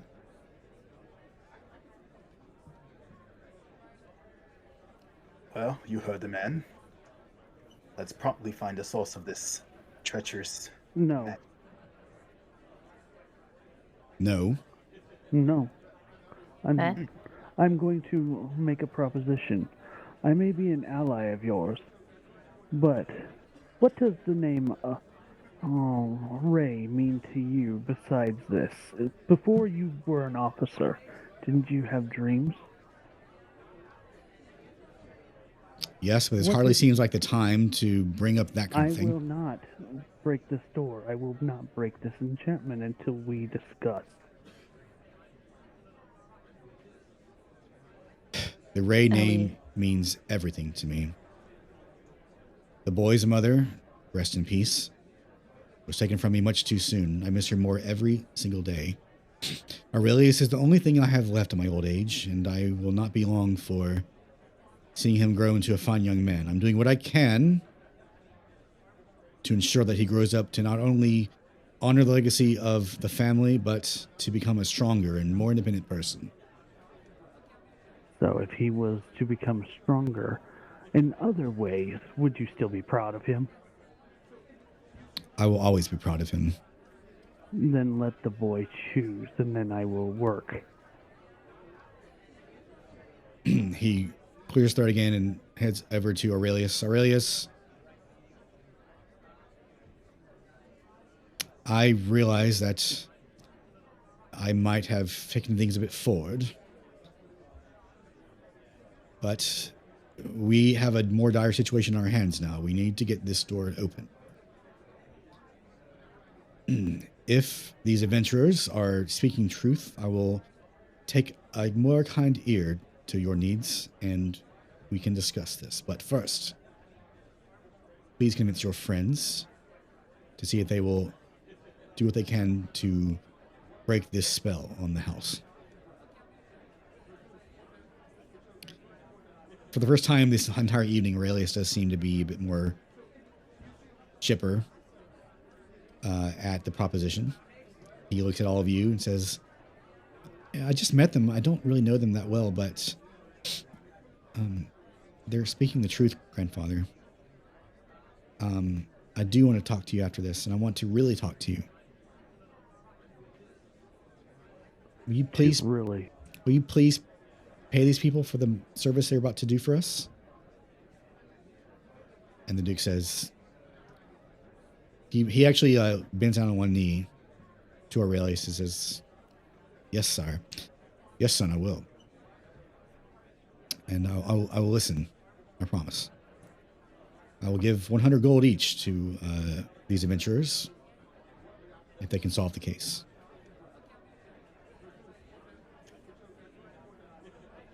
Done. We shall do this. On my word as a Wray, I promise this. Then we shall do this. But remember, the love between a grandfather and grandson, is more than the world until you realize what you've lost. And I start to walk away. This is really cute and sweet. I'm giving you inspiration for that, Regnum. I'm actually giving all of you inspiration because you've been doing a great job with the role playing. So just keep that in mind for later. Okay. Right. Is there like a button? Bottom of this.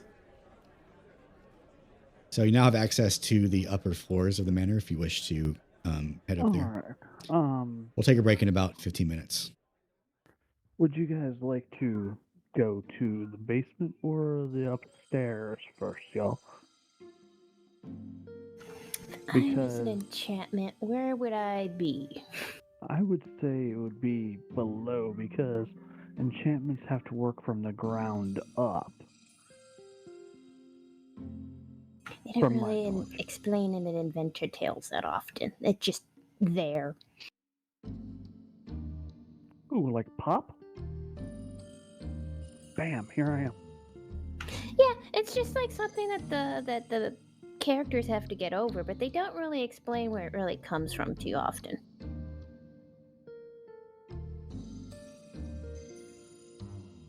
So I'm gonna trust your expertise.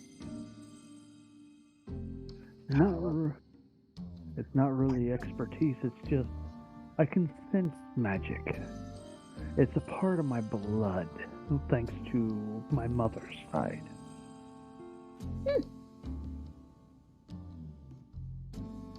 Might I suggest one very ominous possibility that this could be a trap?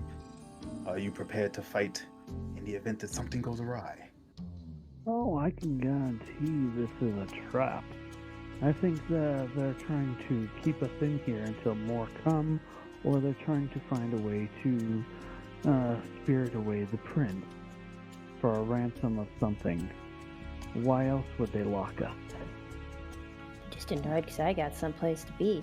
But I am up for finally getting to use some of my knife skills that I've been trying out on dummies. Care to interpret what that exactly is? Can I make a perception and check how the rest of the guests are looking? You don't really need to make a perception for that, but everyone's worried, and now that the Duke has kind of like tasked you with this, they're sort of looking expectantly at you to fix their shit. I was wanting to know if I see any. I see most of them are nervous, freaking out, but is there anyone that's just standing back, just calm, cool, or just watching? All right, just make an insight check for this. What's your insight +5? I'll let two of you roll if you'd like. Oh, sure. All right, let's do it. It was almost natural 20. Yeah, I know. You can also roll Sirdon. Yeah, I'm doing it. Yeah, let's go. So a 16 and a 10. Regnum, you're pretty confident at just like a general survey of the mood of the room that everyone is having about the same level of, I guess, like panic on their face. It's sort of slowly escalating to that point when they're just like, what do we do? Okay, that puts that to rest, I guess. I don't see that this is an inside in this current situation here, so they might be elsewhere, the perpetrator behind it. So, I say we go ahead and start in the basement and work our way up to the top. I agree. Let's not waste more time here. To the basement then. All right, the basement's going to be down this way, whereas the staircase goes up to the second floor. Yeah, I figure. So All you need to do is put your token on top of the staircase icon, and then you'll be whisked away downstairs. The power of automation. Ooh. I'll help you out, V.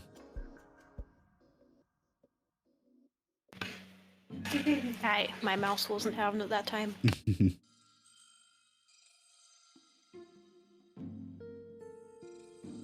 Sometimes it won't work.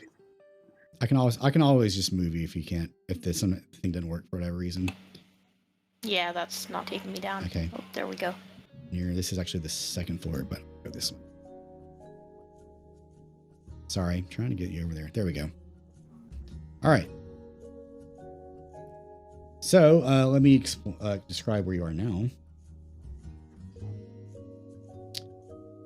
You go downstairs to the cellar, and it seems pretty obvious that the house stores food, wine, and firewood, and everything's very nicely neat and labeled.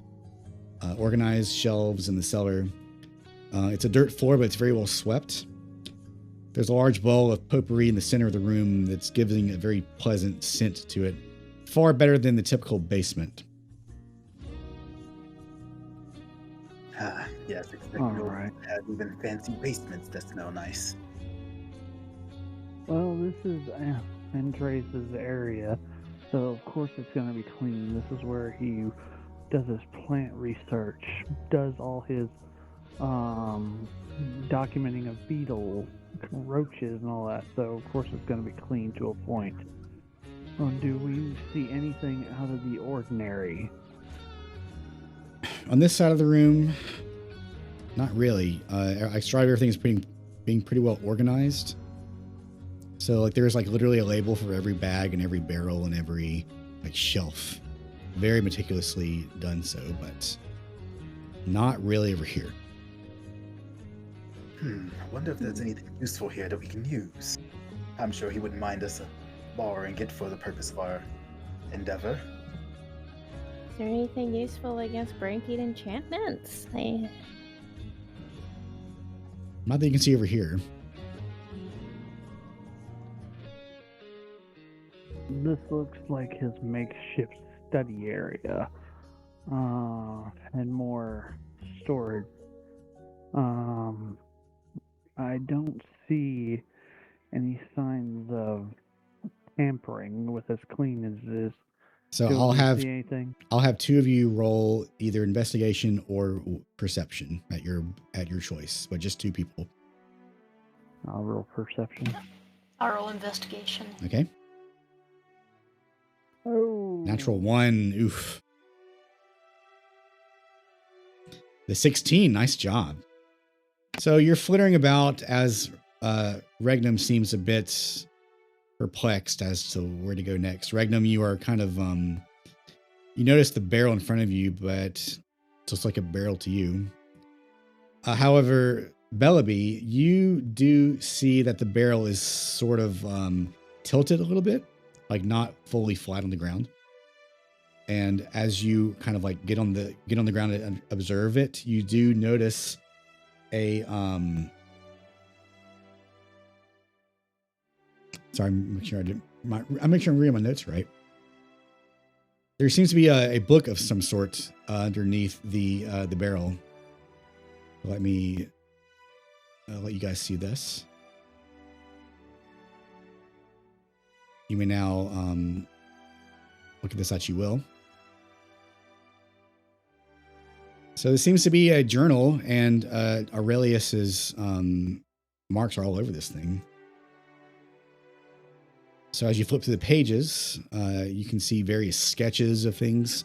It seems to be that the man is fairly talented as an artist in some respect. And there seems to be about 4 or 5 pages of note of interest that you can peruse. Interesting. There's a picture of a young man. Has anyone seen this young man at the party tonight? He was supposed to be his friend. You think that's Finn? So you flip to a page of, show everyone on stream this. Can I go here? Yeah. So you flip to a page of a fairly young man. It's got all these freckles on his nose. His hair is kind of wild and windswept. Seems to be about Aurelius' age. He's got a pretty wide open smile too. And under the sketch, there is a words written, "New friend." The entry of this journal entry is dated from about 2 weeks ago. I think I sense a budding romance. Oh my god, that'd be so awesome. They should get together. Like, he'll be like the poor pauper from the swamp, and he'll be the rich nomad man. And Sounds like a book. You gonna start Yeah. writing it? Seems like Matilda's right now fangirling over something. Huh. This is odd. Why would he just draw a pebble and yet leave it on the desk and he don't know it's more than a... Is it more than a pebble? So you flip to the last page of the book. Seems to be just a drawing of a rock.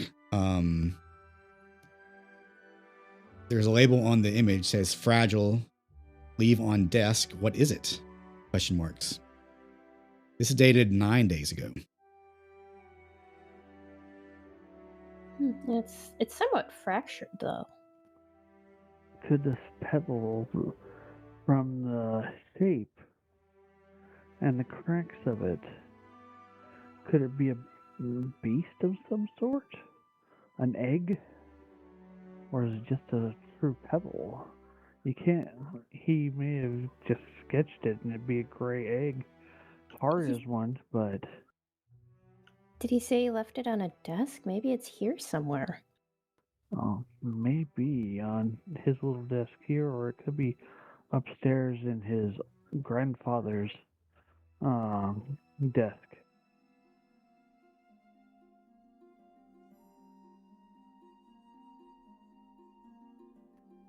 Okay. Is there like something that looks like a desk down here?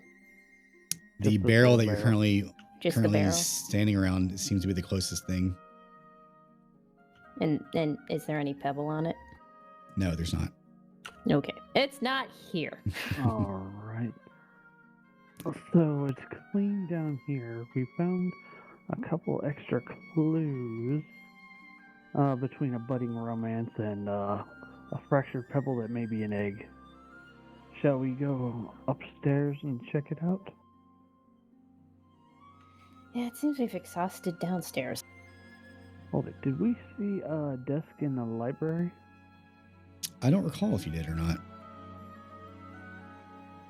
I guess we can head I there. believe it was more of like a study table.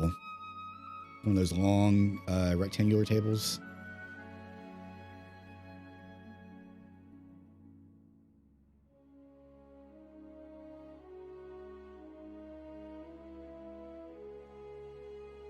Yeah, just a study table. So I suggest we might just go up to the... If you guys have second problems floor. moving upstairs, let me know. Sometimes it doesn't I always think I work. just took myself back down, but now I can't find myself. You're currently on Sirdon. I can ping you there. Right there. Wait. There we go. Okay, we good. Yep. Foundry's really nice about moving up and down stuff, but it's not perfect. Especially under a Wait, are load we like heading this. upstairs or? Not yet. Oh, I think I have a few I'll come back questions down. for our young adventurer to be. Are we gonna ask him about the journal? Why, of course. Okay then.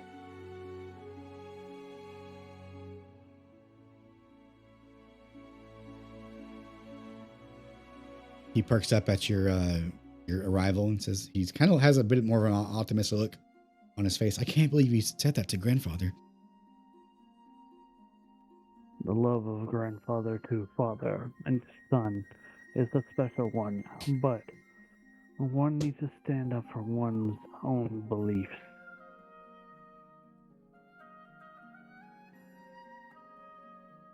So, Is there something I can help you with? Who's the boy in the journal? we The boy? found some useful information that might help us with our investigation, I think she meant to say. However, we might need your help. Now think, are there any recent strange encounters or finds you've had that might help us in our evaluation of the situation? Oh, you found my journal downstairs? I thought I hit You're a that. very talented artist. I thought I hit that better than I did. He's like embarrassed. Anyway, he says, well, I met Finn about 2 weeks ago. He gave me that pebble about a little over a week ago. And it's been upstairs on my desk ever since, I guess. I'm studying it daily because Finn told me it was kind of a special, to teach me more about the basin, but I haven't been to glean anything just yet.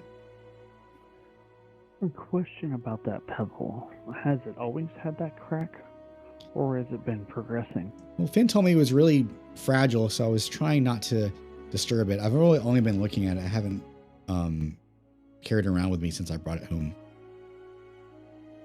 Oh, you did bring it. From when he handed it to you, though, you said it's fragile.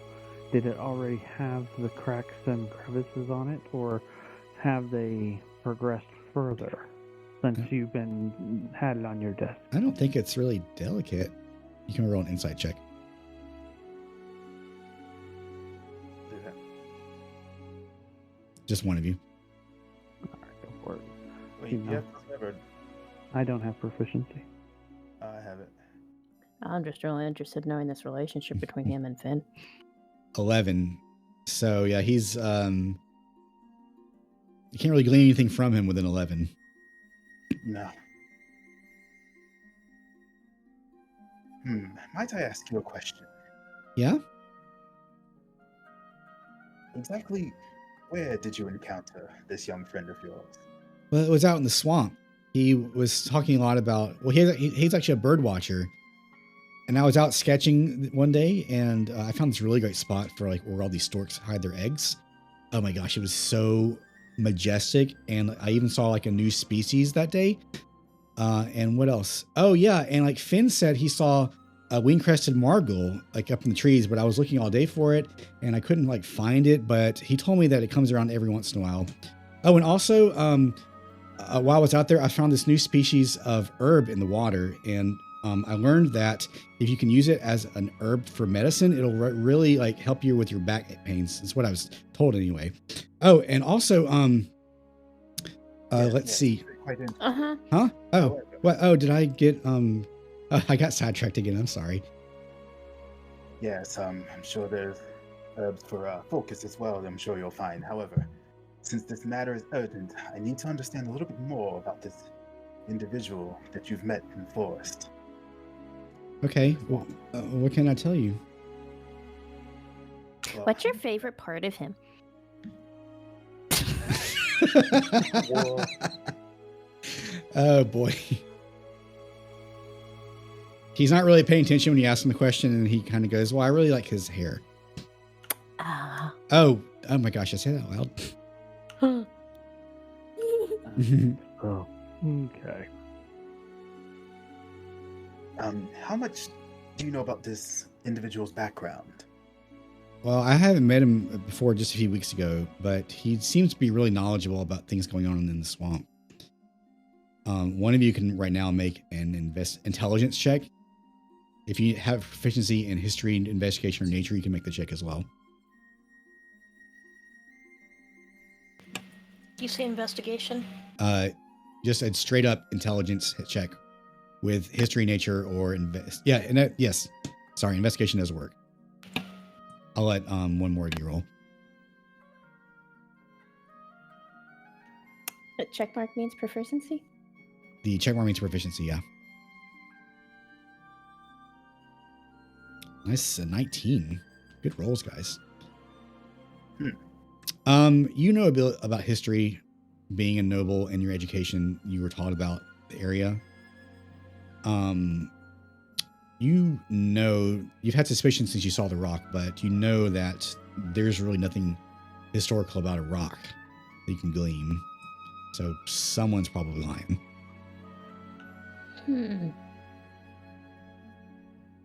I'm not sure I trust the individual in that picture, and I'm not entirely sure if we can glean that from our friend here. Young lad, might I ask, how many times have you seen this Finn friend of yours? I mean, we hung out for a little while, but the last time I saw him was about every week ago when he gave me that rock. Yeah, you've told us that, but how many times? I know a new friend's exciting. He's interested in what you're interested in, but how many times did he seem interested in your name by chance? Or that you were just excited about the birds and the fauna? I mean, I did open up to him like I opened up to you guys about not wanting to leave Wray Manor. He was really the first person that I kind of talked to about it. He made me feel a lot better. Yes, well, we'll all not be leaving Wray Manor if we don't get to the bottom of this. We'll need to know where that rock of yours is. It should be upstairs somewhere. I haven't touched it in a few days. Yes, well, that should do. And that fragile, it may have hatched. I'm going to go upstairs and look. All right. So this segment, guys, we have just like one or two more rooms for you to really investigate if you want to take a break after that. Or if you needed to get up and stretch your legs, we can take a break now. What's the vote? I'm good Fine. when you guys are. Nice nose.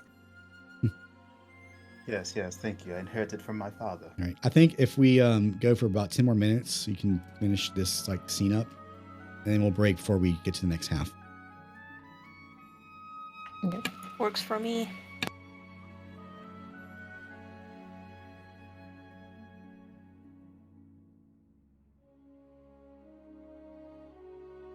So sometimes Foundry does not like me and doesn't want to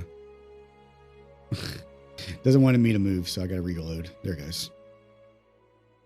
There's a little bit of lag chat about things Foundry does under load, and it usually works pretty well, but there are little hiccups every once in a while. So it's really doing pretty well for me today.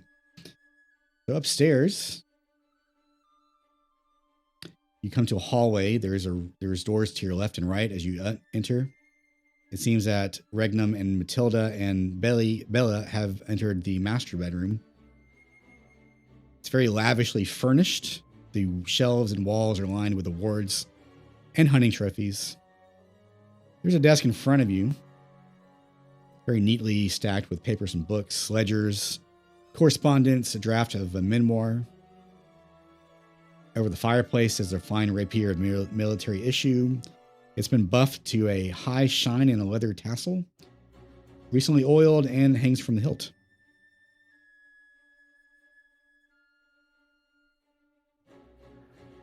Can I make an investigation on the papers or anything that's on the desk? Yeah. See if he has anything from my father. Okay.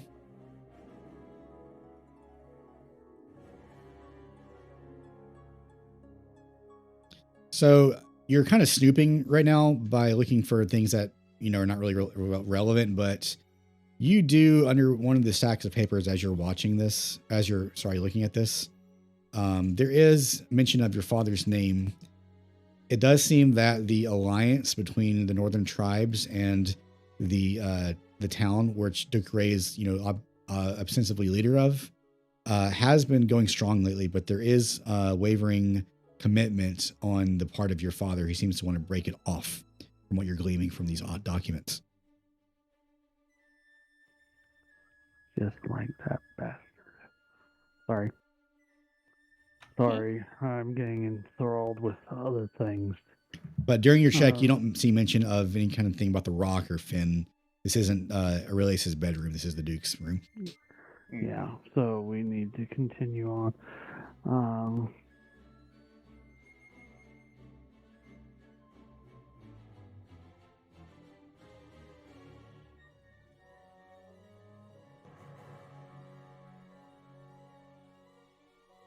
So the southern room of the second floor seems to be a guest room.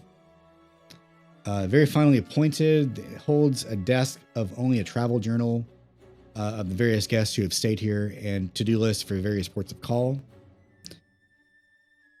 You don't see anything about a rock or whatever in this room. Large houses. I wonder how they clean these.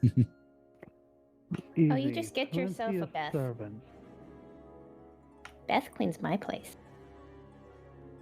Yes, My father makes servants clean ours with very little pay. I think I found the pebble. So as you enter this room, you feel a very pungent smell of damp earth, not together unpleasant. There's a 4-poster bed in the corner surrounded by potted plants, jars of swamp mosses, and notebook pages lined with field drawings. There's papers and vegetation clippings scattered kind of all over the place across a large desk at the back of the room. And Bellaby, you were saying something. I think I found the pebble. There is a small gray rock sitting on the desk on a fairly expensive looking blue cushion, sort of like very delicately placed there. Looks like it's broke. Is it open? So I'll Does it tell have you a now center? that the image is not necessarily related to the object. All right. Yeah, I don't want you did to it go crack off. open I don't or want to go something? on a tangent here.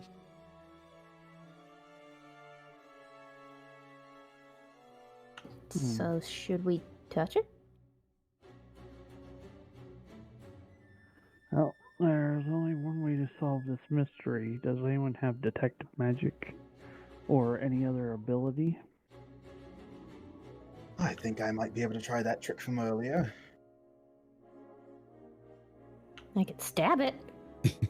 Then it might set something off and blow us all to kingdom come.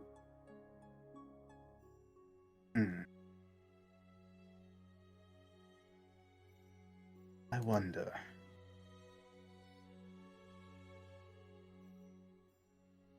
I mean, have at it. Mage hand. All right, Mage Hand, you want to grab the stone? Yes. Okay. So you, with your invisible hand, you delicately pick it up. Everyone else doesn't see the hand; they just see the pebble kind of floating in the air.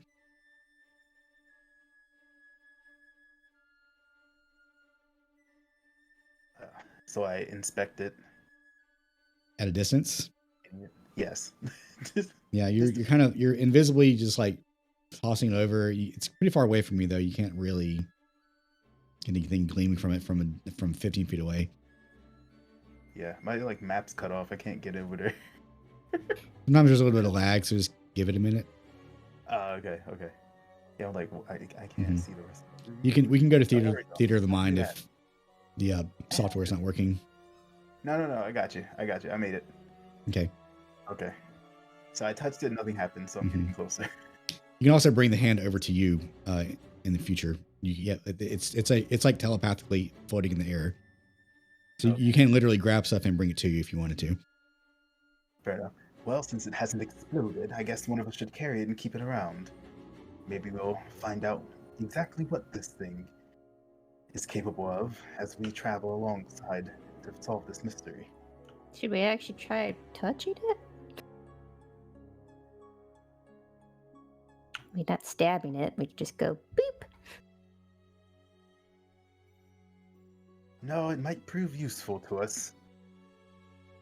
What do you say? Bellaby, if that wasn't Bellaby. No, that was me. Okay. Matilda. Matilda, sorry. You guys Oh. can two of you roll Arcana if you have Arcana. I think I do. Let me check. All right, is that in inventory? 14. You do feel like there is a presence there. Almost like, you could put up your hand and talk to it.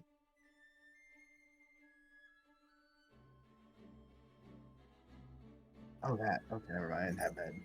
Never mind. Don't mind me. I'm not proficient in the arcane arts, so I don't know if I'd be good at this. I can just sense when magic is near. Twice a day at long rest.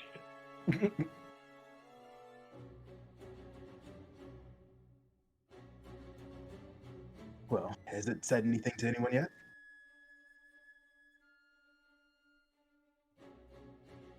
Not hearing anything. Well, I mean, you can talk to it, but you have to talk to it. Well, what's your name, little fellow? Ooh, a new one. You hear a cackling laughter coming from the stone. What's your name, little fellow? I wouldn't say I'm little, but... I wouldn't say I'm little, but... Oh, you're a bit more interesting than that other one. Oh, he's a smart pebble. I wonder if this is a communication device. I can hear and see everything going on. Seems that little brat made some friends, did he? Oh. This is a very mean pebble. And exactly what do you mean that you can see everything? Well, I'm talking to you right now, even though I'm nowhere near you.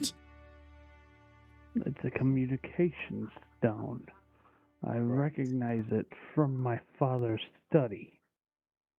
Are you enjoying your little sojourn in there?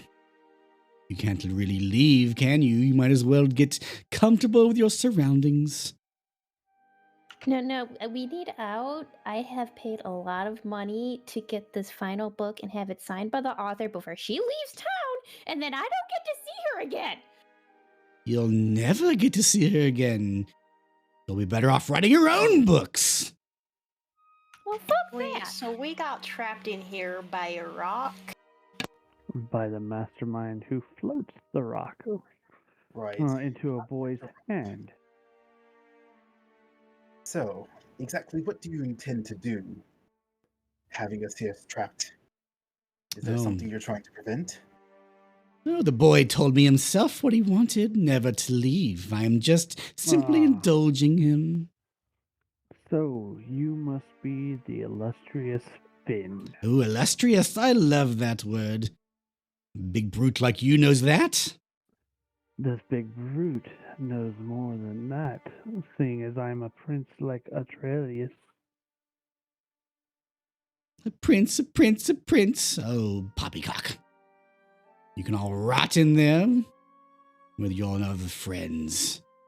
But then how are you going to have a romance if we're stuck in here? Romance? What are you talking about? How he's attracted to the way your hair looks. Oh. Apparently. Oh.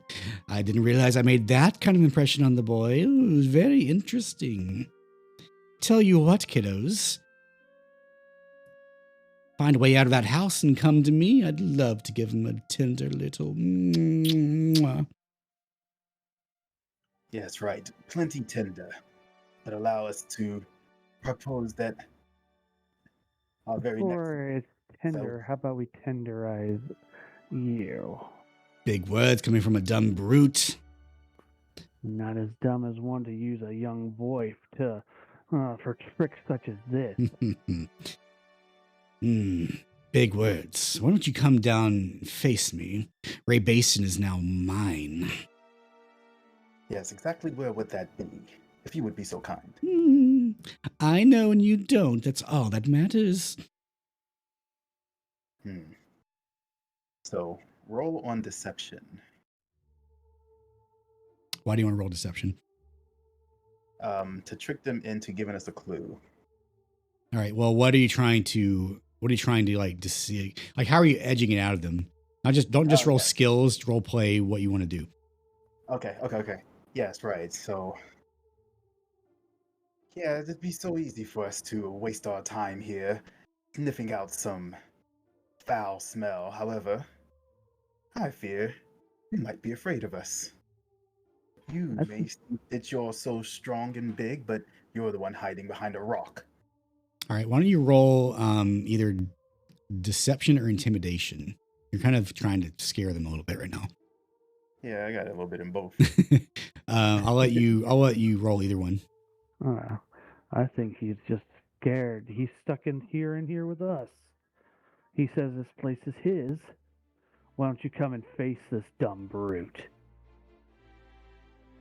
I was gonna say, how about you? I was gonna say, how about if we come to you, we'll do whatever you decide you want, but make haste to leave the boy alone. All right, go ahead and roll. Sheesh. 13. That was almost a 20. It was close. It was close. The voice says, "Oh, your suffering is all I really want. And I've already succeeded. As long as you hold that rock, you can't leave. So just get used to it." So, as long as we hold the rock, huh? We'll have to find a way to get rid of it. Easy. Smash it. All right, make an attack roll. Do we get the stabby?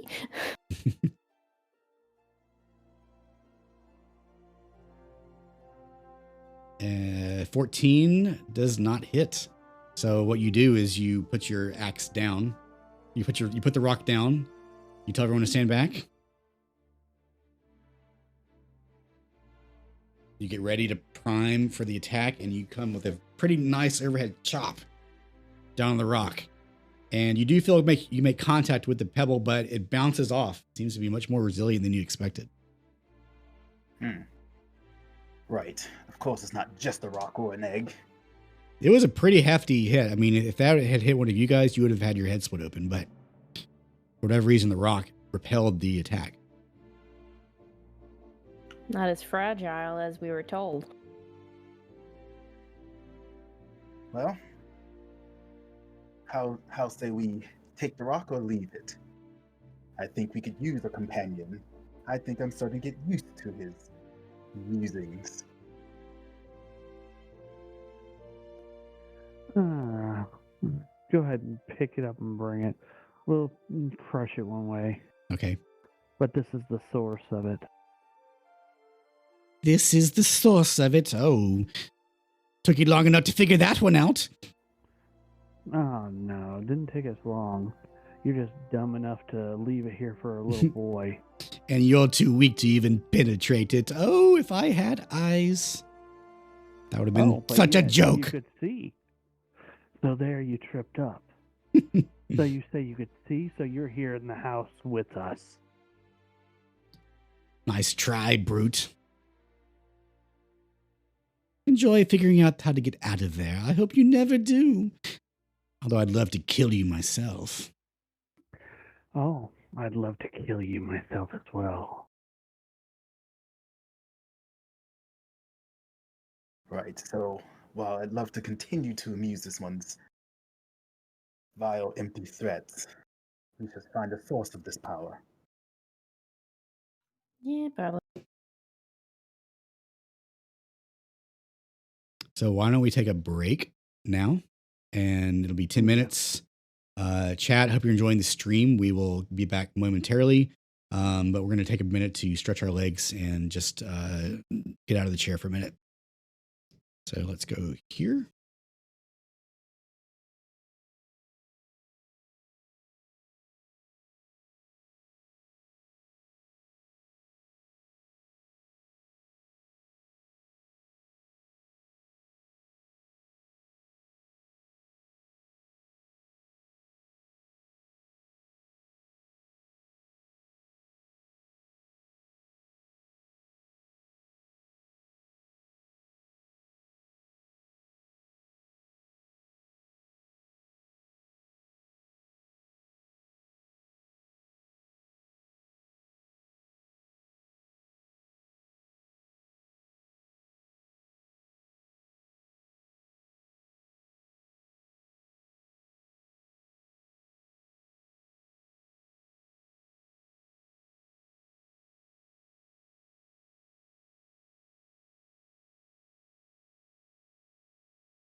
Welcome back to the stream, everyone. I wanted to take a minute to thank everyone for their follows and subscriptions. So, Yocha, Yo Picha, Pansidal, Biohazard 930, I know who you are. Thank you for the follows. And it's also This Feels Bad. Also, thank you, Biohazard, for the subscription. Yo Chaya, gosh, your name, Yo Chaya Picha, for the subscription, and Awesome for the bits. Much appreciated. So getting back to the game. So you all have picked up the pebble and found out that across the way, magically, you're able to talk to someone. Not entirely sure who it is just yet, but you have an idea of who it could be. And now you're deciding how to actually get out. So what do you wish to do? Well, since McJerster, the jester from that stone, says that he has us blocked in here, but yet he can see us, but now he can't, I think he might be in here with us. Where would he be around here to see? So that was a misspeaking on my part earlier. I don't want to lead you guys down like a red herring accidentally. Okay. So they are not in here with you. Okay. Mhm. When you said that I see you, then I don't see, I thought, okay, he's in the building. Mhm. I was No, D&D's hard enough without red herring. So if I accidentally like mislead you, I'll clarify that. We would spend hours on Yeah. that, I'm sure. Yeah. All right. Well, since he's calling me a brute, how about we go down and see the young lad Aurelius? Yeah, I'm starting not to like this ship. I tell you, I didn't trust that look from the moment I saw it.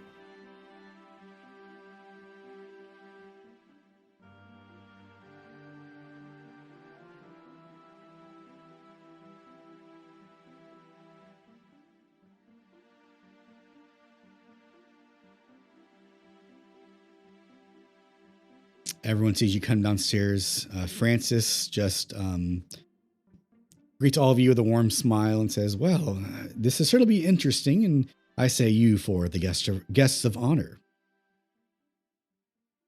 Yes. We've discovered something, Aurelius. You said your friend Finn gave you that pebble. Well, apparently he's the one behind this. Is that right? I had no idea. I mean, Were you ever speaking to this stone? No, I haven't spoken to the stone, but if you're saying that it's some kind of enchantment on the house, I have had, I guess, hearing voices at nighttime. Things have gotten a little cold around Wray Manor, and sometimes I can't sleep at night because I feel like I hear screams in the distance. That's disturbing. That's sort of why I went down to the cellar so often, because I was have these sleepless nights, and just brought me some comfort to draw on my book. Also, you should probably end your crush on this Finn dude. He does not I seem don't have a crush. What are you talking about? It's very toxic. Regardless, the relationship of this friend is toxic right now. So, we have the pebble, and we will tell you it is not as fragile as he told you. Oh, really? It took one of my swings and just bounced away. Wow.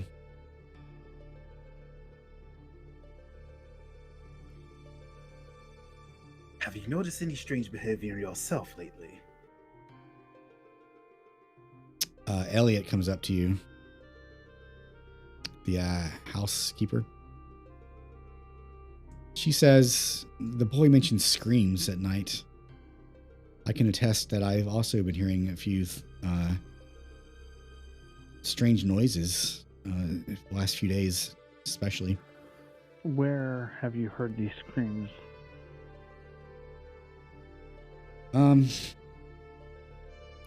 Seems to be emanating from the swamp. I mean, I know that sounds a little crazy, but whenever I try to pinpoint the noise in my ear, it just feels like it's coming from the basin itself.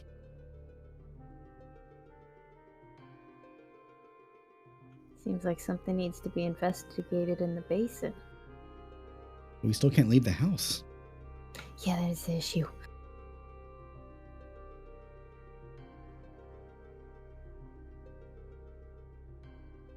Is the stone kind of out in the open with you guys?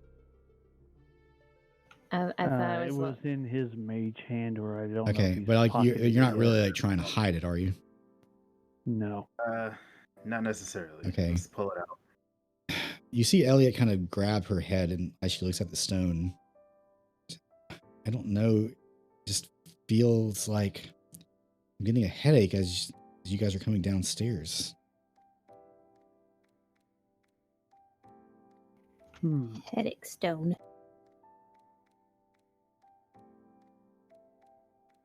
You're getting a headache when you're around the stone. You're reacting to the stone. She just kind of nods, I guess.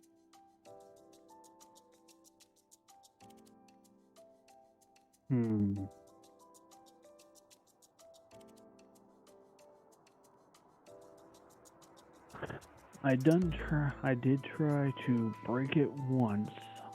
I doubt that another swing would be successful because it's magic. You can't just break it. It has to be disenchanted. So I'll tell you one more hint that you made solid connection with the stone. It's not like the axe just totally bounced off of it. It's more just that you could put more oomph into it.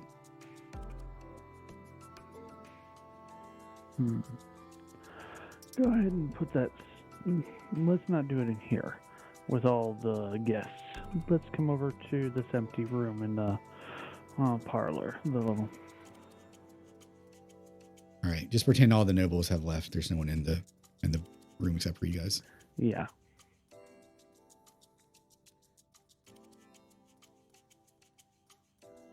All right. Okay, I am going to do this properly to break the stone. Before you start, where are the other two? Are Matilda and Siren in here? Isolde in here? Or are you guys doing something else? Let's not do this in public. That's why I asked for us to come over here. Yeah, so they all went to the parlor. I was just asking where you were. Oh, wait, which way is the parlor? I'll step out. There you go. Here. Yeah, there you go. I got it. This way, the gaming. Mm-hmm. Got it. Okay. Go ahead and place the stone between us. Okay.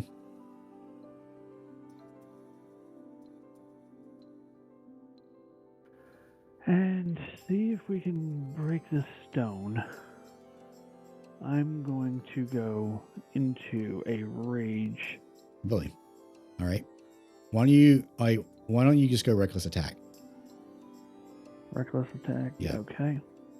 Uh-oh. Without the rage? Yeah, I mean, I'm just saying that just try that first. Allow me to stand as far back as possible this time. I'll say the stone's right in the middle of the room. So you're gonna basically like focus on it and then give it a very much like you're laser focused on hitting this thing now. So to have advantage on your strike.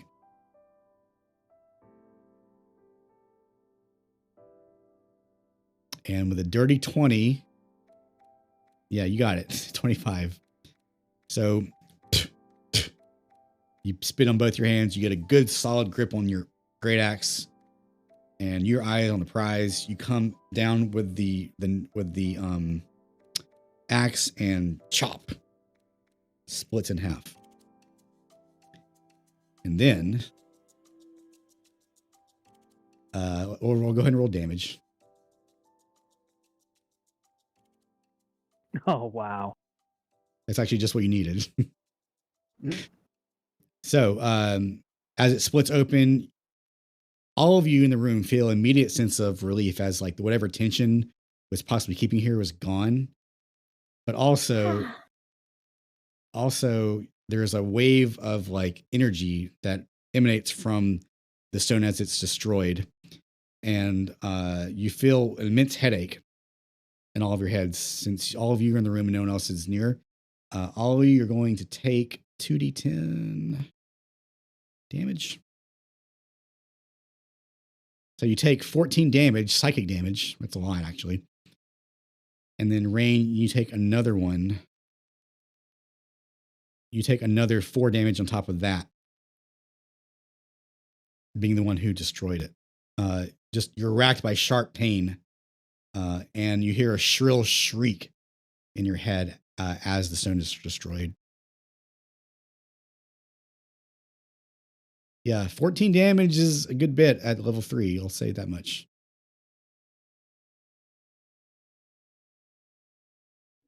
Ow. So I have to, what you said, 14? Yeah, you take 14. Rain takes 18. How do I take that off my hit points? So right click on your character token and you'll see a little number. So hover over that number, highlight it, and then say minus 14. Oh, wait, I did it wrong. I changed my max. Yeah, I'm down to 2. So Bellaby, your body being smaller and more fragile than your companions, you are really feeling hurt after that. Like if you were like 11 from Stranger Things, you'd be having a nosebleed right now. Definitely. Ow, wasn't I expecting that, but results speak. Sirdon, you're also quite hurt from that. Ugh, just another thing that I've needed. Now we really will need medicinal herbs to get through this. I've never been hit that hard ever. As you're recovering from that mighty blow, you do feel, like I said before, the sense of tension sort of in the immediate vicinity keeping you here has dissipated. Now you're feeling actual hurt from taking the damage, though. Good news is we can all leave. Bad news. I shall check the door to see if we are capable. I'll reach for the door. You reach out your hand, placing it firmly on the knob, and you give it turn, and you're able to open it.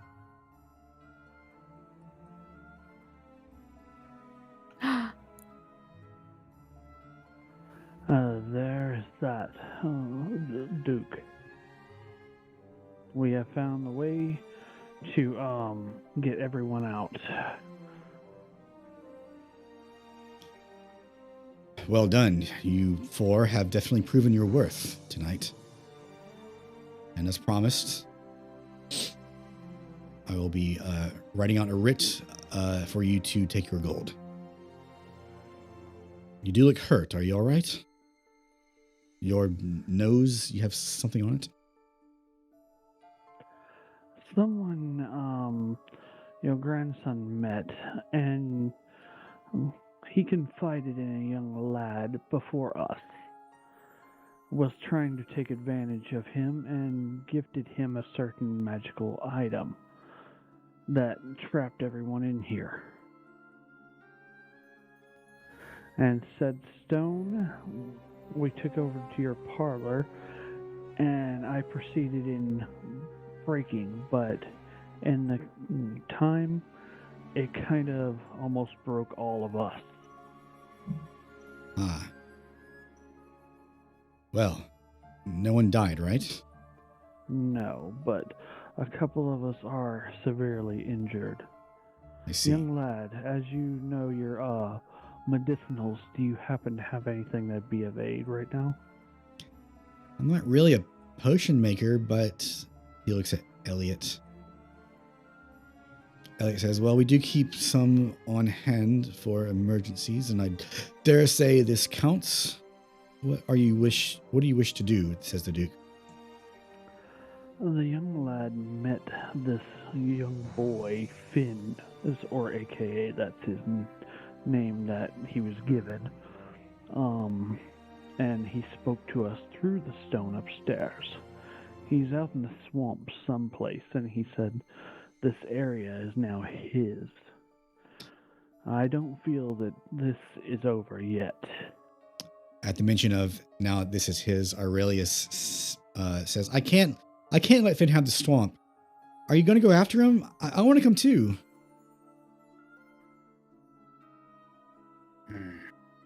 Well, we might be getting what we wish for, but I'm afraid that the situation might be more dire. So, I guess it couldn't hurt, but we should be cautious. The Duke says, Elliot, go on down and get whatever potions we have and offer it to them. In the meantime, I wish that you would possibly rest before going out. If you manage to find and defeat the source of this evil, he kind of thinks for a moment. I will up the bounty on the work you've done for me to 300 gold per individual.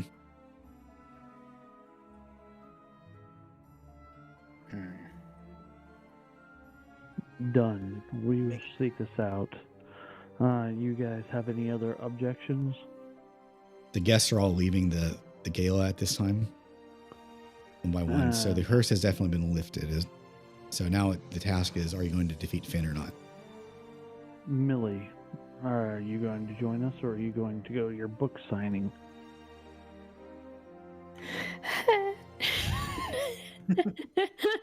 You made a big deal about that author.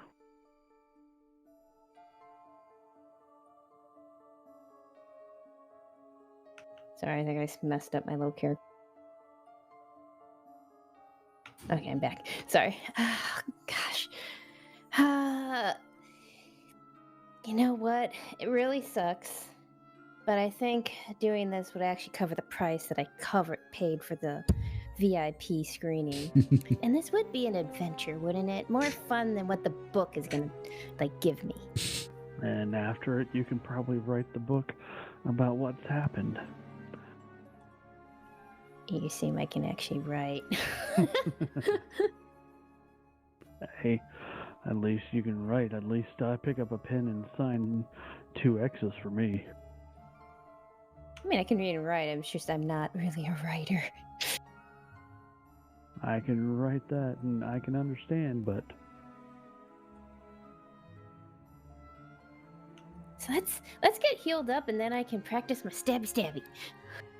So what I'm going to suggest is that you guys take a rest to heal your wounds. Use your hit dice to regain HP. In game mechanics terms, it's called a short rest. So for those new to D&D, you have a pool of hit dice, which is your class's HP dice. So for a rogue, it is a D8. For a sorcerer, it's a D6. And you basically roll and you'll recover HP that way. You can roll as many as you want. At level 3, you have 3. You can roll 1 at a time as well. Oh, that was cocked. And Okay, you'll basically just kind of take a breather and lick your wounds and bandage anything up after about an hour. Wait, how do I roll the hit dice? You can roll your hit dice from your character sheet by clicking it open, and then you'll see a bed icon next to your thing, and it'll say take a rest. You want to take a short rest. That's the first one, right? Murder. That's right. Okay. So when you take a short rest, you're able to use your hit dice. So now just roll your D6s. Okay. So you recovered 4 HP with that 1. You can keep going. You have 2 more if you'd like to use it.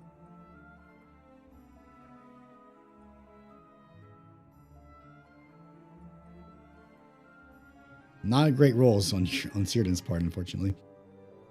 So you recovered a total of 8 HP. All right, Bellaby, do you wish to use any of yours?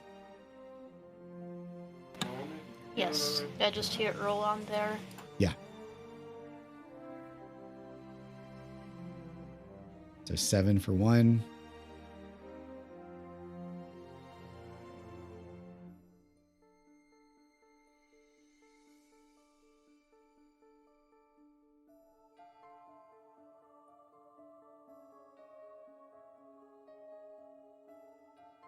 All right. So after a time, Elliot comes back to you and she says, I thought we had more, but unfortunately I can only find these 2. She hands you 2 potions of healing. You can decide who's going to carry them for the later time. These are pretty valuable, by the way. They're like 50 gold each. Oh, wow. Oh my. Well, Basin, as Bellaby is really squishy, I think she'd be useful to have one. And Círdan, might be useful to have the other. Very generous of you. Thank you. So I'm going to add that into your inventory, guys. Give me just a minute.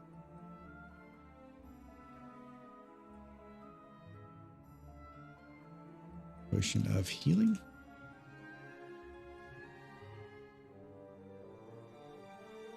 Sorry, where is it?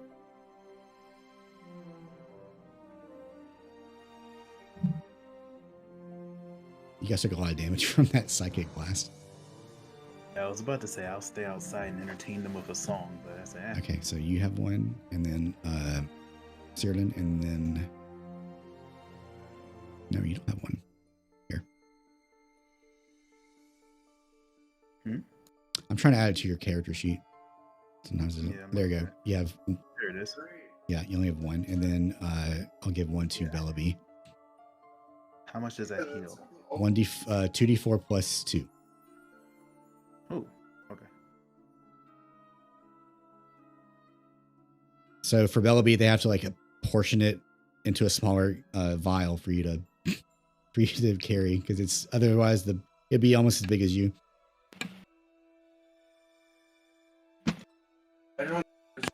Aurelius says, I really want to come with you. I feel like this is my fault.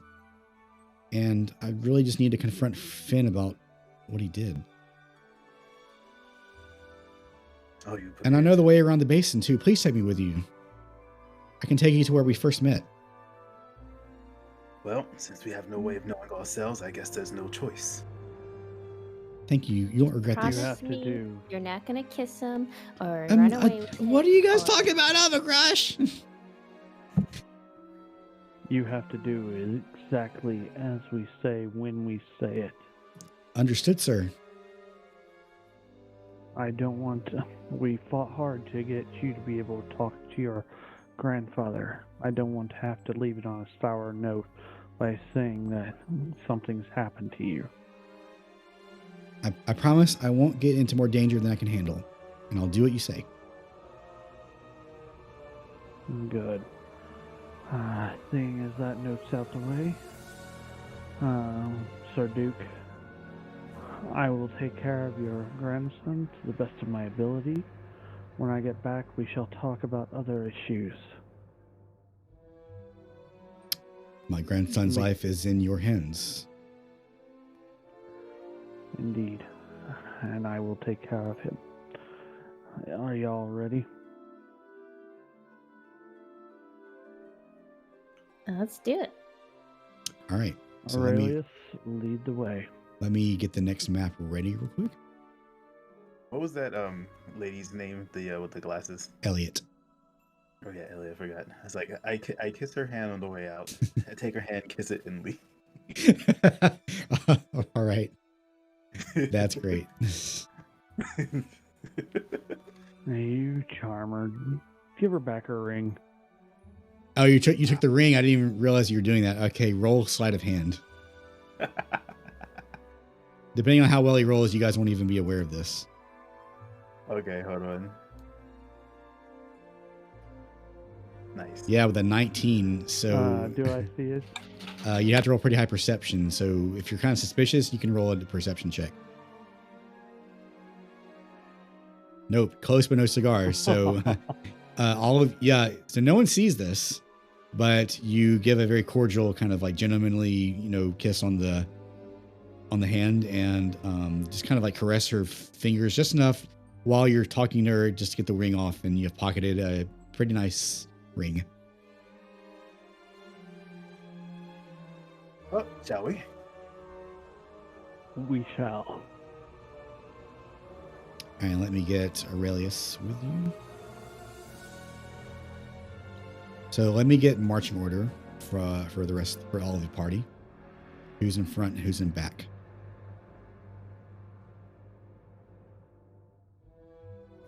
Seeing as I'm the meat shield, I'll be up front. Aurelius is really taking a liking to you, so he insists on being near the front to I guess show you the Put way. him right behind me. Okay. The rest of you, what do you wish to do? How do you gonna go about the marching order? I mean, I'll go next. Okay. So that means Bella B is going to be near the rear. I'll be near the rear as well. Okay. Something like this. Let me load it real quickly, and then we'll change the music too.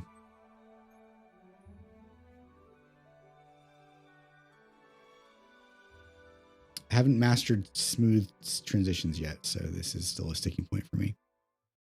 That's okay. Live and learn. Mm-hmm. We could provide our own music.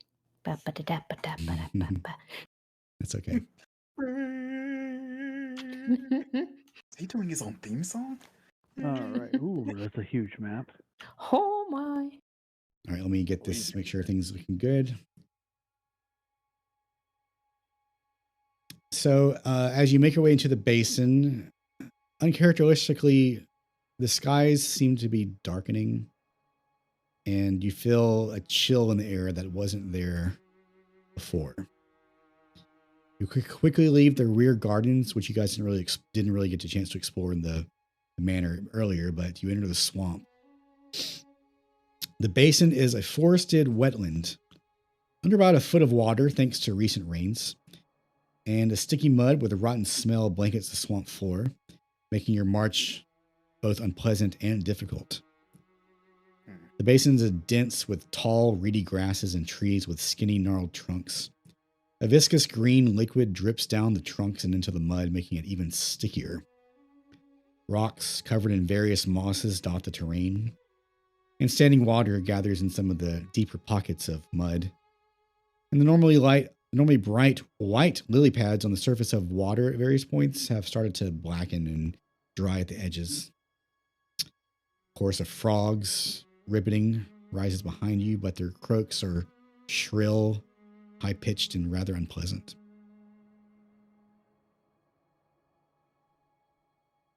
Well, seems just like an average Tuesday night for me. How about you? I feel overdressed. Yeah, you are still in your party dress, I'll say. Don't worry about that. We'll have plenty of gold in order to get you a much grander, much more refined wardrobe. Oh yeah, I got plenty of that. I just asked Daddy.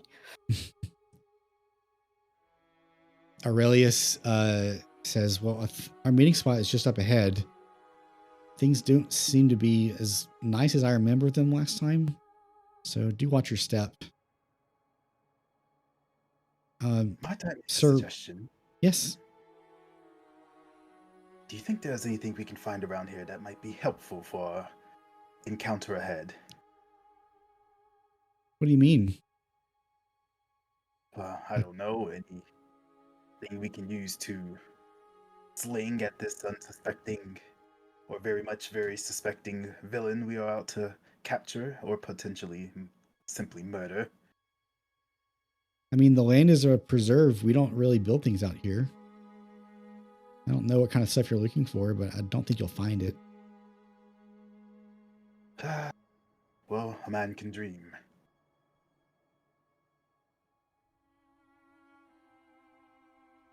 What say you? Anyone else have any bright ideas as to how we are going to successfully win this encounter when we barely had a chance to catch our breath?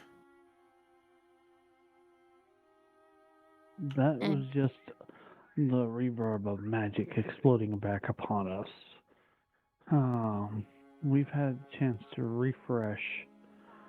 I'm sorry I should have done it solo, but I didn't expect the backlash of it. Well, no use crying over spilled magic. I guess we'll forge on. Just watch your step. It's just up Anything ahead, could be a little just around those trees over there. Sir Regnum, is it okay if I sit next to you? stay close. Try not to get caught in the bog. I know you walk these all the time, but something feels off.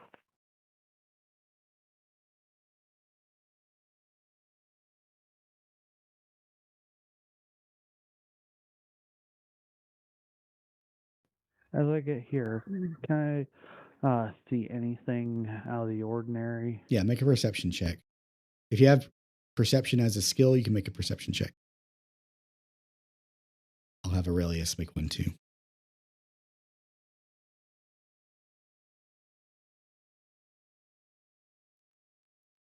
Good rolls. So, Regnum with the 22, you are noticing certain stirrings in the water ahead of you. And you see a few rustling in the trees, but the droning sound of the natural wildlife is sort of putting you on edge. How big are the creatures here, Aurelius? Are there large lizards or anything? I know this is a swamp. Have you seen crocodiles or anything like that around? I mean, I can usually spot them from a distance, and they don't typically make their nesting grounds in this particular area. I don't often go to the really dangerous parts of the swamp.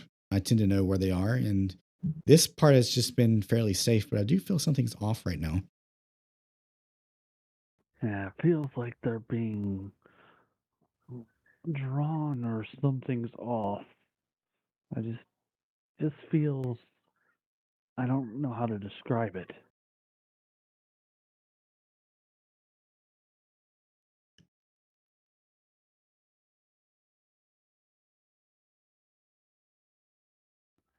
And you said he was right around here, around this tree? Yeah, I think so. I remember this area because that was the day I found that beautiful stork. Hmm. Do I detect any traps in the area? You've already rolled perception, so I'm going to go with Yeah. your 22 on the way forward. Okay. I thought I had to roll another one for a trap. Nope. Like pitfalls or something.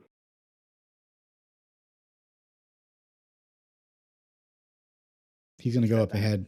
I'm going to scout up ahead real quick. Whoa. Okay. Okay, kid. So the game's currently paused. Aurelius moves up to the edge of the water, and Regnum, you see as he steps forward, a large shape sort of comes out unexpectedly and makes a snap. So now let me show you what you're dealing with. Big crocodile. So for the first time this adventure, we're going to roll initiative, guys. So there's two ways to roll initiative. Sometimes the thing will pop up when I do that macro. You can also roll it from the combat tracker on the top of the screen. So I need Bellaby, Círdan, and Matilda to all roll.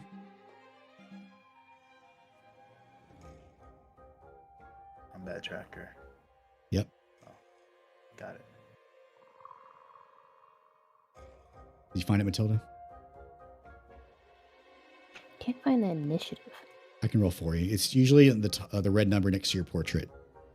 The red dice image next to your portrait on the combat tracker at the top of the screen.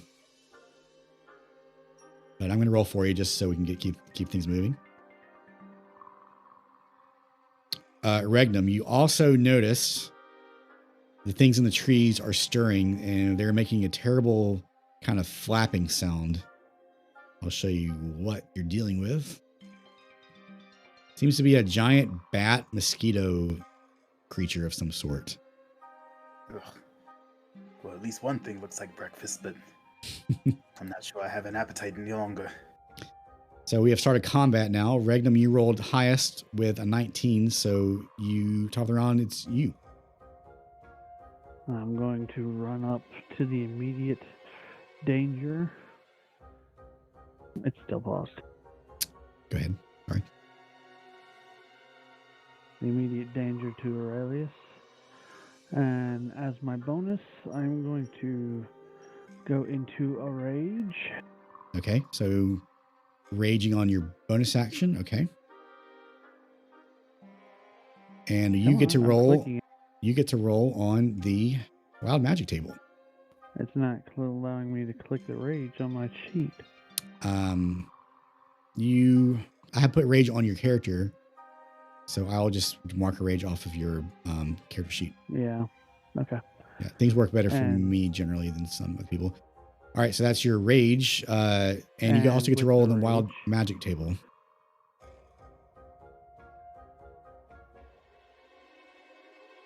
So a D8, you rolled a 3. So people are not familiar with barbarians. Regnum is a wild magic barbarian, which means when he enters a rage, he will have a random effect generated based on the table.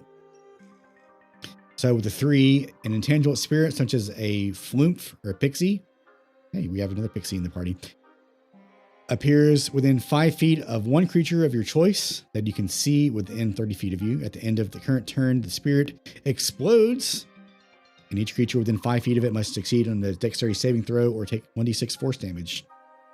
And you can use this again as a bonus action on each of your turns.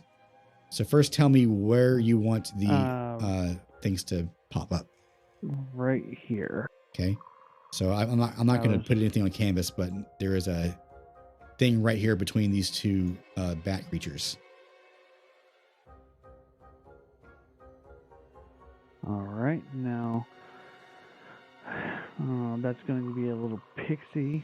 Sorry, BB. Right there, I'm going to. So it's within 5 feet of both of those, and I'm going to take the reckless attacks as well. All right, so that gives you On advantage this one. on your attack rolls, and you have one attack at level 3. I thought I had 2. Okay, I misread. Okay, we'll still do the great axe regardless. With your great axe, rather, yeah.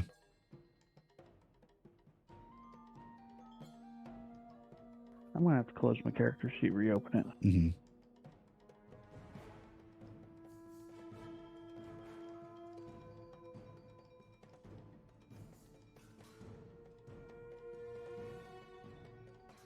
Okay, here we go now.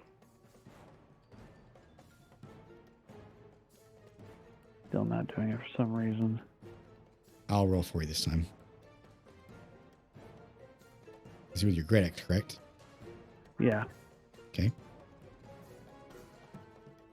So with a 14, actually does hit the crocodile. So you can roll damage by clicking on the damage button on the chat log. Oh boy.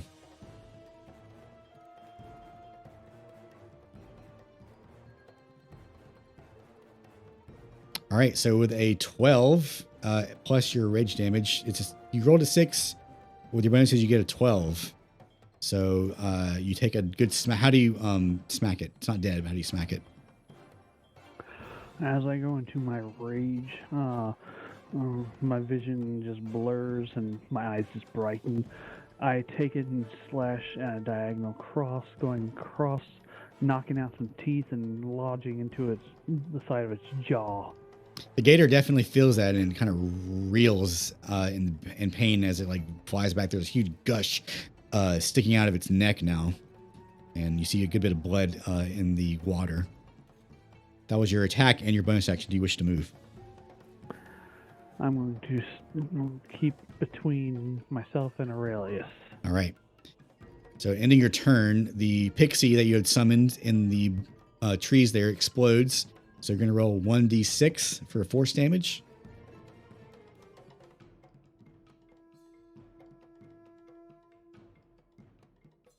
So 1.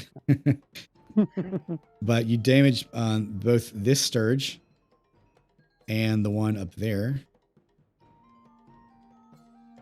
And it actually takes this one out. It only had 1 HP. So with a pop, in the air, in the trees, both of the sturges like reverberate, and one of them actually is ripped in half as it falls down on the ground. That is your turn. Aurelius next rolled the highest next initiative, but he is actually just going to move behind you. I can't believe it. A real crocodile here?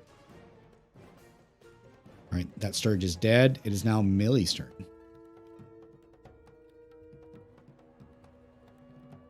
You heard a sound, Millie, as the creatures in front of you, one of them like exploded, and then you also saw Regnum take a huge chunk out of the creature in front of him. Okay, so can I move forward? You should be able to. 30. Yeah. Which way do you want to go? Here? Ooh, went too far. Where the heck did I go? Yeah, sorry. I thought that that it might have glitched out for a second. Okay, so I. Alright, what are you doing there to make sure? Oops. So I can take a bonus action like dash to get me a little bit further, right? Yes, with your cunning action, you are able to do that. I'll get over to this side, and then can I even stabby stab? Go for it. You get sneak attack with this too. Woo. The crocodile is already quite damaged from the goings on, but still somewhat alive. So I'm learning how the frick does the. So you should be able to open your inventory and click on your dagger, and then click I on the just crocodile. Mm-hmm. Oh, I gotta click the crocodile. That's Yeah. fine. I want you to roll a target.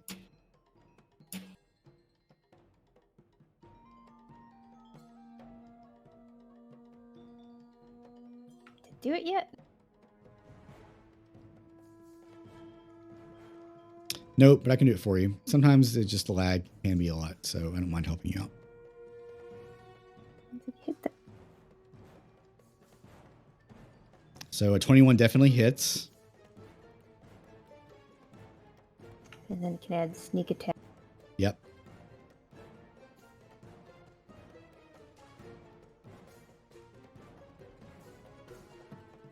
So roll damage by clicking on the card in the right. Mm-hmm. Oh, there's there. Okay. So 2d6 for sneak attack, and then your regular hit is a 4. So 4 plus 6 is 10. How do you want to do this? I want to get it right between the eyes. Okay. So with your dagger, you initially think about aiming for the large chunk of flesh that Regnum had struck from it, but seeing its eyes kind of glaring at you, you feel like that's a better target. You come down straight with a knife. Blood splatters as you make a connection. The beast is distracted by Regnum's presence, and it rolls over dead. It's fun. I'll stay here. All right, you'll stay there. Out of the trees, the water, this one comes another crocodile, so I'm going to roll initiative for him.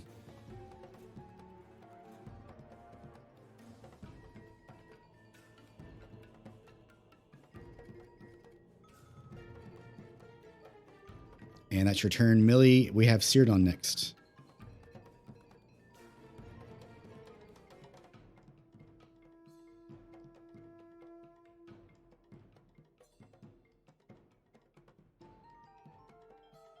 Aeon, are you still with us? Yeah, I'm here. I'm Okay. sorry.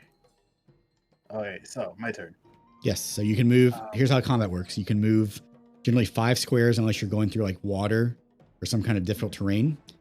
And then after you move, you can attack or do a bonus action. So 3 things basically. You can do them in any order. You can also split up your movement. Gotcha. How does my... Do I have to shoot in a straight line for any ranged? You generally do, and also keep in mind that when you're doing a ranged attack, people in front of you will give cover to the creature and have a risk of being hit themselves. So it's generally advantageous for you to position yourself to where you can target the creature cleanly without risking hitting one of your friends. Gotcha. The same goes for things like obstacles in the way too, like that tree. Understood. And where's our second target here? So there is a bat creature in the trees here. Right, which is what I'm thinking I'm gonna hit. And then you also saw a second crocodile pop up this way. Gotcha. Oh yeah, because I'm not there. I gotta move here.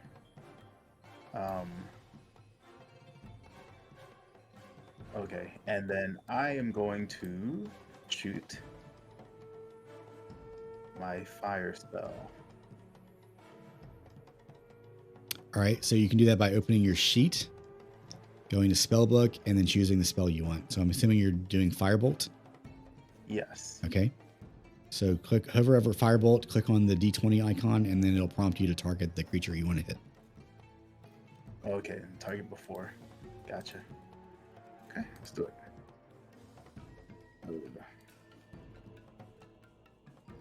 Oh, okay. Wait, is it working? Okay, I'm gonna assume yes. No. In the interest of time, I'll just do it for you this time. What's the hotkey to target him music? T. T? Okay. Mm-hmm. Oh, there we go. So I rolled for you this time. I rolled an 8, which misses. So your Firebolt, you point in the direction of the crocodile, but your aim is a little bit off, so it actually goes right above the creature and whizzes past, and you hear a spark in the distance. So that was, this case, your action. You have a little bit of movement left. You also might have a bonus action, depending on what you can do. Okay. I think my bonus action is more of a defensive maneuver. Mm-hmm. So you don't have to use your bonus action if you don't need to. Yeah. All right. And have no need. I will stand. Or how much more can I move now? You can move 2 more squares generally. And I'll back up a little bit. Okay. That's your turn, and now we have the mosquito guy. So he's going to come straight for. Actually, what is this thing's movement? Oh, 40. Okay. It's going to come straight for Bellaby. You are the smallest thing here by far. And it's going to attempt to suck your blood. And 18 should hit. So I'm going to roll damage against Bellaby. Sheesh. With a 7, you take 7 damage. And the thing is kind of basically stuck onto your body right now.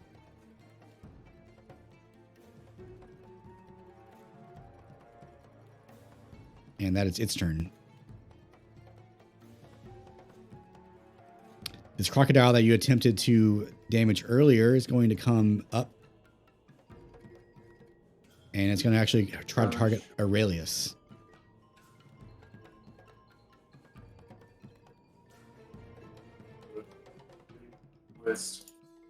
Okay, so that was 7 damage done to me. Yeah, 7 damage. And the thing is actually stuck to your body right now. So the crocodile actually rolled a critical hit there, and Aurelius is going to take 16 damage. Oof. That's a lot. It's actually grappled onto him too. Not 9.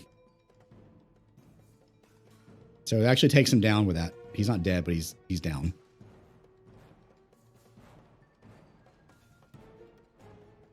It is now Bellaby's turn.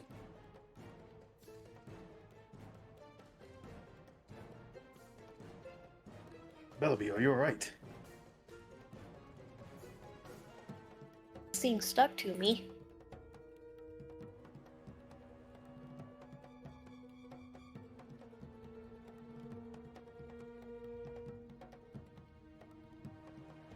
So what do we wish to do?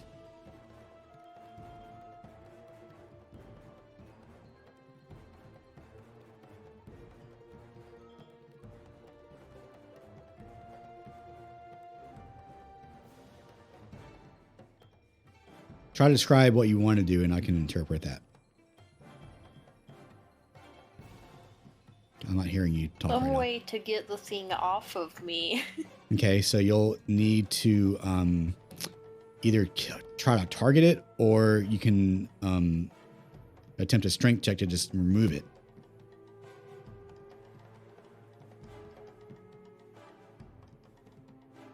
So either by attacking it or using your action to remove it will work. Which one do you want to do? I will try to attack it. How do I Okay. go attack? So click on the creature, press T to target. Open your character sheet, go to your dagger or whatever weapon you want to use, and that's equipped, and then target it with that. Hover over the image and then press the D20 button. All right, 11 does not hit. So this thing is like needling onto you, but as you're like attempting to stab it and not stab yourself, it's moving back and forth, and you're not able to get a pretty convincing like hit on it.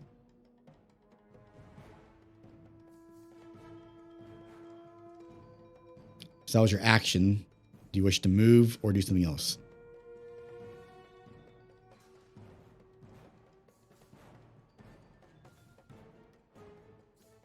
Me wound it. You didn't wound it, no.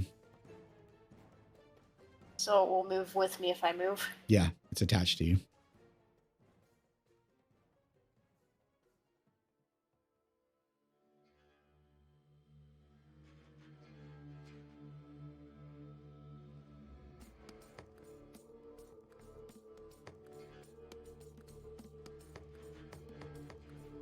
Are you gonna try to move or what? Could try and cast Ray of Frost on it. You already used your action to attack it with your dagger, All so you right. don't have any more actions this turn. You have a bonus action, possibly. How do I see if I have a bonus action? I don't think you have a bonus action with your current spells or anything like that, so that's about all you can do right now. Alright. Okay. So if you don't want to move, we're going to restart the round. I'll just move. Okay, where do you want to move? How far can I move? You can move 30 feet, and you're flying by doing this.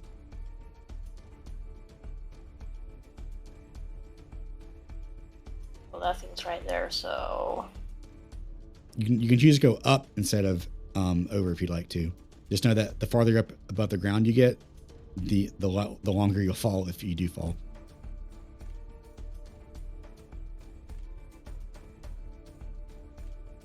I'll just come over here. Okay, so it comes with you. And is that your end your turn? Yes. All right, top of the round, we're back to Regnum. Okay. So you have just slain that crocodile in front of you. You and Millie. And unfortunately, Aurelius has taken a huge bite and is currently in the jaws of the other crocodile. I'll get into combat with this one. Since I'm still in a rage, I'm going to do a reckless attack. But before that, I am going to put my its spirit, that little pixie, right here. Right here. Okay. Yeah. Okay. And then I will take my click on him, target, and with reckless great axe. Natural 20. Nice job. Heck yeah. So you roll your crit.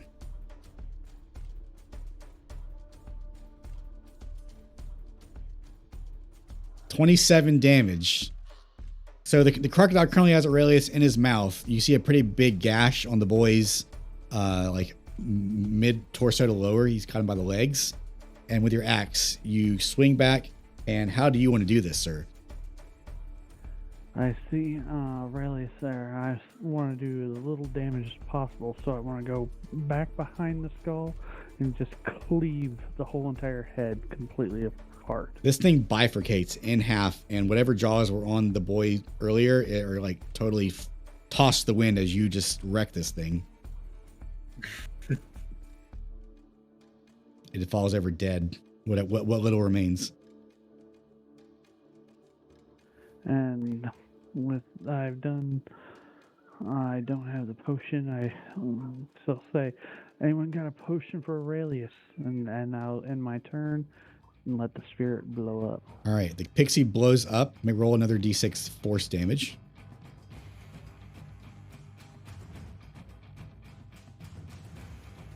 Another 1. You're not really doing good on this one so far, but Bellaby, you feel like another kind of reverberation in the air as you managed to avoid taking any damage from that, but the thing that's attached to you is actually kind of like being blown to bits slowly as we speak. So Aurelius, still lying unconscious, he's going to roll a death save. And this is going to be a private roll.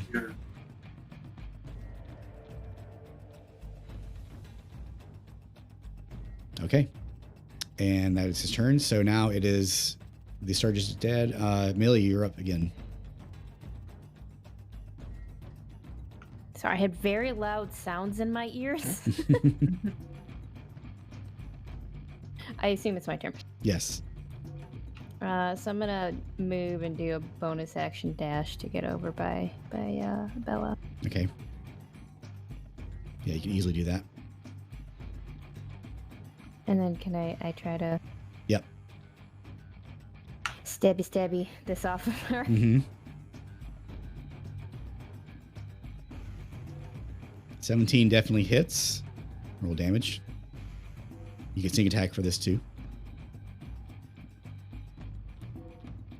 7 damage. So the Sturge is attached to Bellaby, kind of like, just sucking on her body at this point. So how do you want to do this?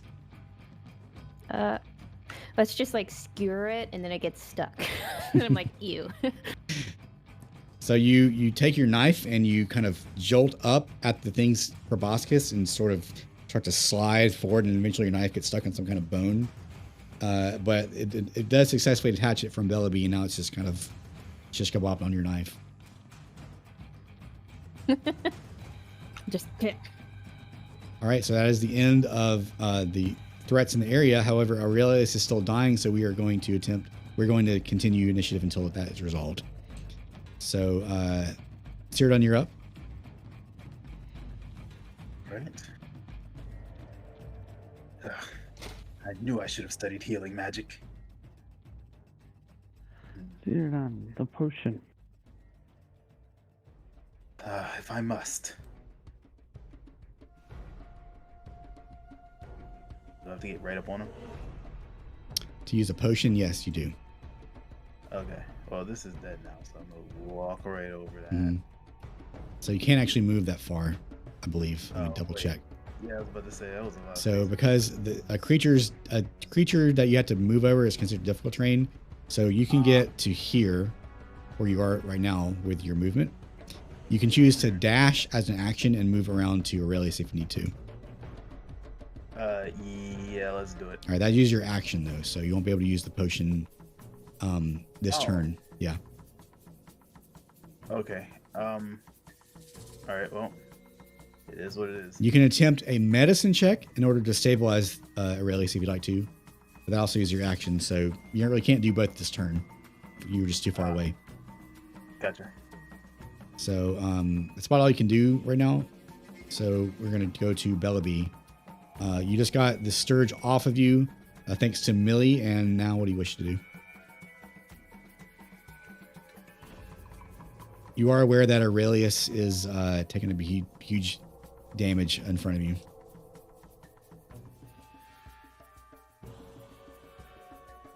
So I'm going to try and make my way over there. Mm-hmm.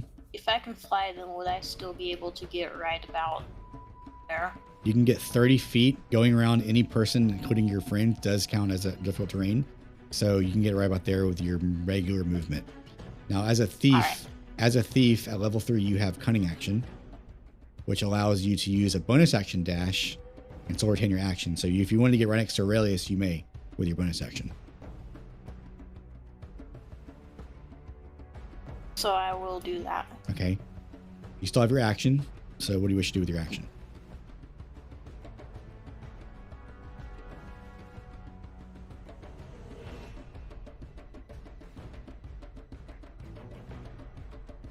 I don't know if your mic's coming in or out, or if you're just muting yourself.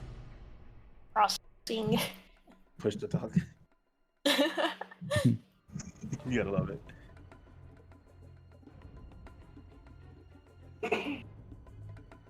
Yeah, I'm not sure what I'm doing. Okay, so do you can either use a medicine check to attempt to stabilize Aurelius, or you can choose to use your potion to do the same thing. The potion will work guaranteed. The medicine check might not work. I will try and use the medicine check because I'm probably going to want the potion on myself later at this rate. All right. I will let you know that you have pixie dust as a bonus action for future turns, which gives you a bonus to your next check. You can't use it this turn because you used your bonus action to dash, but keep that in mind for your future turns. Anyway. Yeah, I'll try the medicine check. Anyway, roll medicine. And didn't And get a natural anything. 1. You really don't know what to do. You've never really had to do anything on a creature much bigger than you. So you get down to him and you have your hands open, but you're like, I can't help this. Like that's how you're feeling. So that was your action. That believe that you can't do anything else this turn. So top of the round, we're back at Regnum. This adventure might end early if he dies. I ended up giving potions to them, so all I can do is, from my experience, is to try to stabilize. Okay, so make a medicine check. And your rage will end on this turn if you're not attacking. 6, unable to help him. And your rage does end.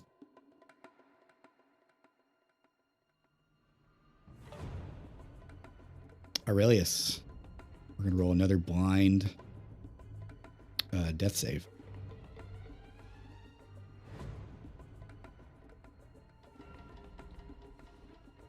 Okay. And Millie. Shit.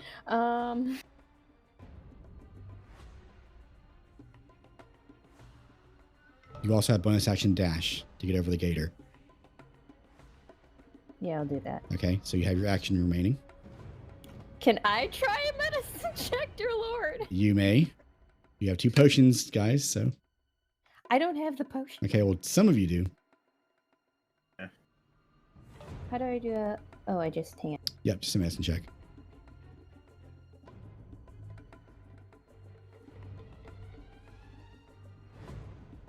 Nice. All right, with a 14, 2 failures, by the way. And by the way, I rolled 2 death-saving failures earlier. So he was very close to actually dying. You managed to find the problem whereas these gator teeth are stuck in his leg, causing him to slowly bleed out. You're able to quickly use some of your clothing as a tourniquet, and you wrap it around his leg, and he seems to stop bleeding after about another few moments. That was really close. I rolled a 6 and a 9 on his death saves.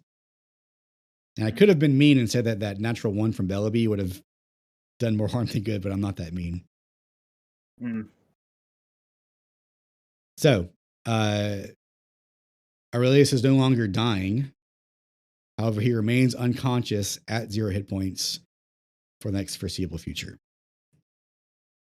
How do you wish to proceed? This is a little bit of issue. I don't think we can continue to take him. Someone give him a potion, and we're going to send him back. He led us here, so now it's up to us to continue further. Well, I guess that means it's up to me.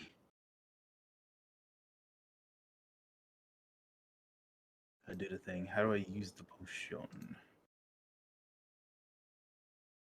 Just roll 2d4 plus 2, or I can roll for you. I was about to hit it. Go ahead. That works too.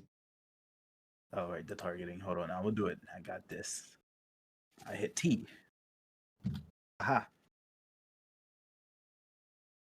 I know how to use a potion.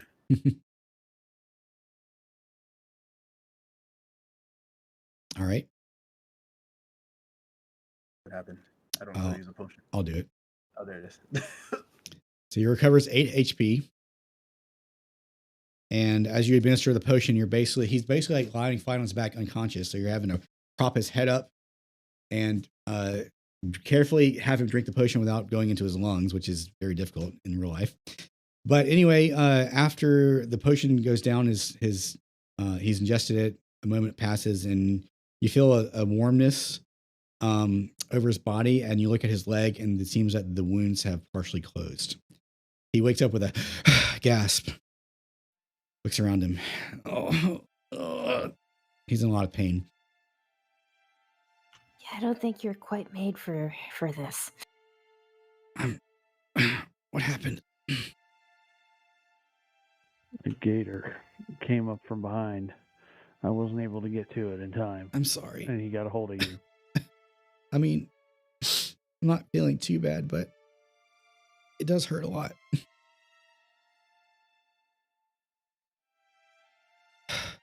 I mean, you do have a tourniquet. Oh, is that what that is? Oh, Yep. okay. I promise. I was able to save you from being fully devoured, but the croc still got his teeth into you pretty good. I'll be all right. Help me up. He reaches up for his hand. I reach out my hand to help him up. Oh, he kind of bounces on one leg for a moment. He slowly goes to the bitten leg and presses down on it. Oh, it stings a lot, but I think I can still walk. I'm sorry. I'm just really getting in the way here, I guess. But I really want to see this through. I know you want to see this through, but is your life worth that?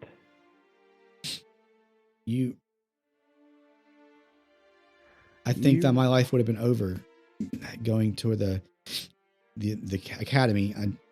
You've already saved me once. I know I'm doing what I need to do. I'm sorry I can't help anyone, but you give me a second chance. I don't want to squander it. You don't want to squander your life. Now, the boy's had a near-death experience. I say we indulge in him. He wants to continue. I'm not going to stop what his heart wants. I met Finn just up here. If we can find his tracks, I can lead you to him. I don't know if you guys know the basin as well as I do. I know you don't. But I promise I won't get in the way again.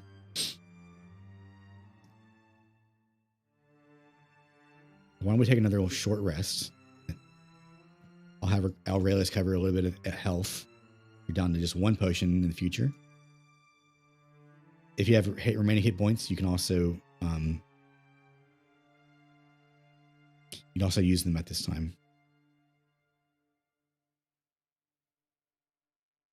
Okay.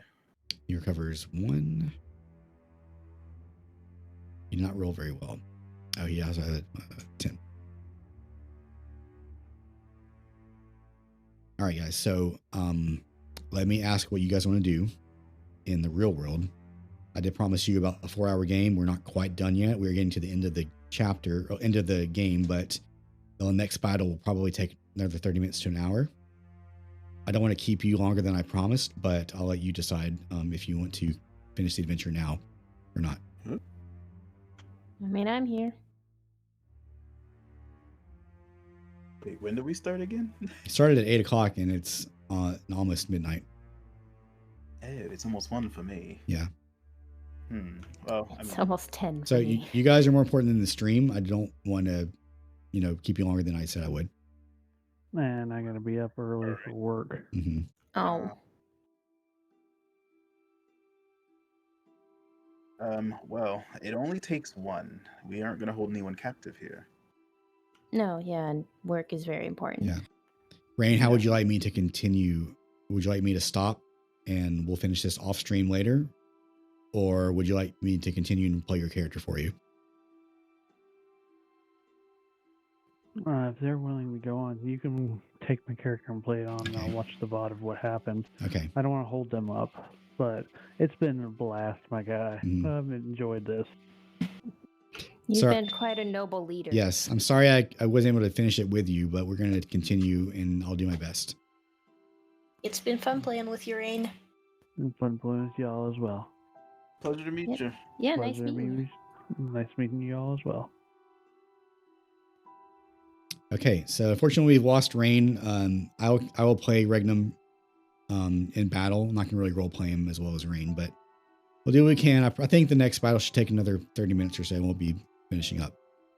Be a I noble need to do a quick AFK again, but I'm still listening. Okay, so another hour passes. Aurelius tries to make sure his leg's not broken, and after a little bit of time, he's able to at least step on it. He says, "I'm good." And while we were resting, I actually found where the footprints are. Oh, Well, let's mosey. which way are they leading? Seems to be a long way off.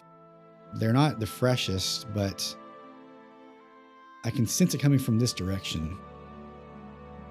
No, I actually didn't write this down in my notes, so I'm going to have to look this part up on the magazine real quick. Gotcha. All right, PDFs and... Sorry guys, give me a minute, stream. There's a section I forgot to write down on my notes real quick, so...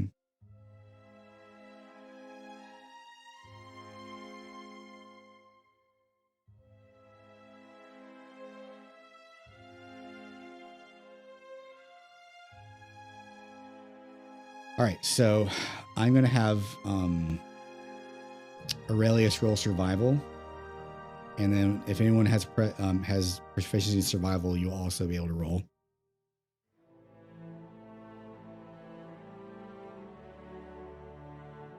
But with he rolled an 18 just now.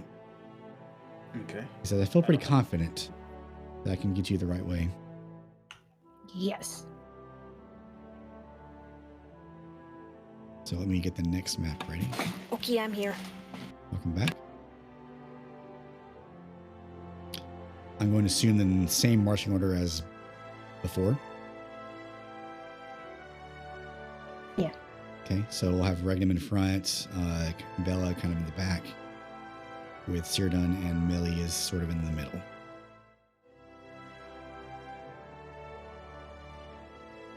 So,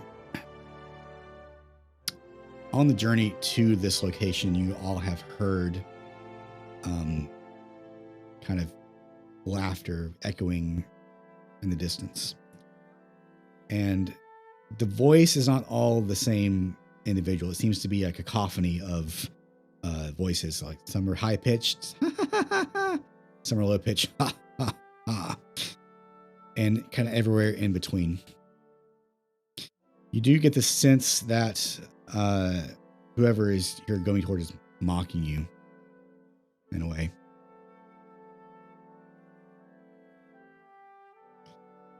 How rude. Aurelius says, I swear I hear grandfather's voice. I know it's not him, but I can't shake that it really is. How would he get out here? I don't know. It's just a strange feeling. You sure you're not having tricks played on you, boy? I can't tell really. Can you hear it too? I certainly can, but I didn't liken it to be your father. It sounds like many people, but we'll find out soon enough. I see tracks. They seem to be getting fresher in the distance. Just be careful. I might end up staying in the back this time.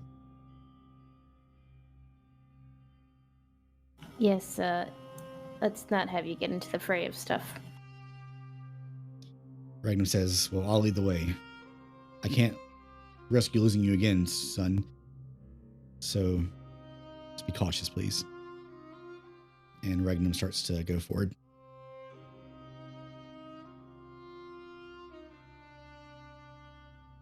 I can't seem to move. Game's not paused, so can you click and drag? You can also click your token and use the arrow keys. Might be a small bit of lag right now. I'm gonna set the combat turns. Currently not your turn. Yeah, it's set to combat. Oh, my mistake. That was all me. There you go. Yay. I'll stand back.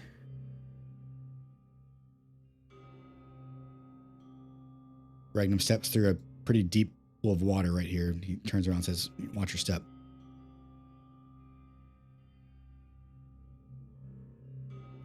You. Now my shoes are squishy. Well, break a leg.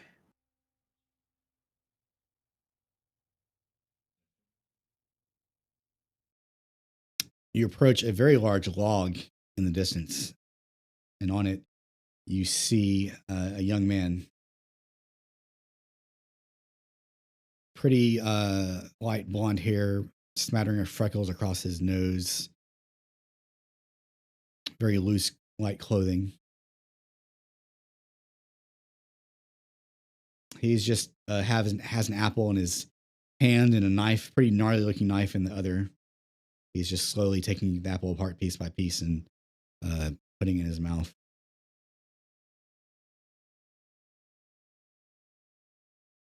I'm also going to have you guys roll perception right now. Everyone? Yeah, let's do everyone.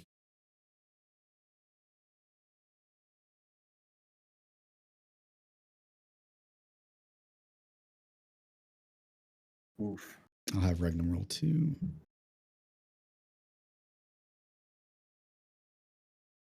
Okay.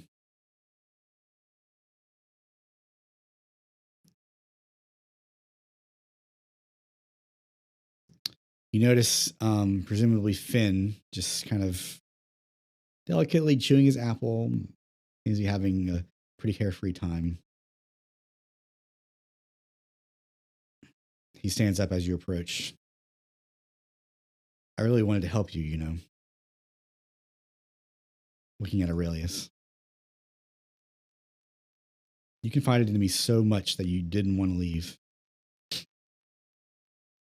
And I just thought this was a way that I could do that.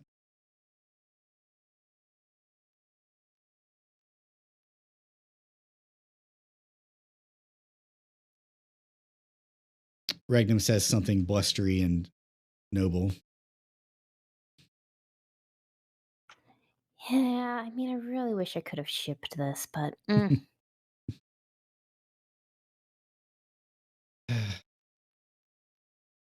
Aurelius. You're setting up for your fate, but you're unaware of the consequences. You'll learn in time if you survive.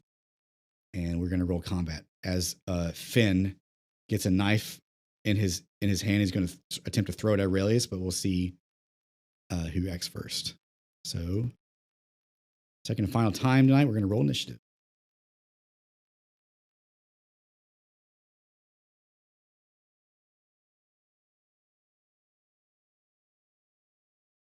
Is that everyone? Bella B and Regnum. I'll roll for Regnum. All right. So top of the round, Regnum. Seeing that as Finn is about to take the knife and throw it, he's going to push himself between the two, running up to Finn. He'll use a bonus action in her rage. And it will also roll on the wild magic table again.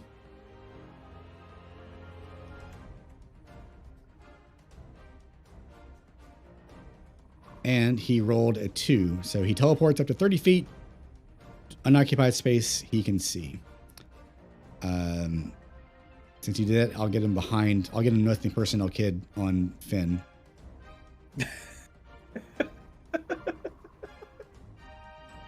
And then he can use that as additional bonus action on each of his turns. So he's going to target Finn with his rage and make an attack. And I'll give him advantage on this because of the unexpected teleport. That is...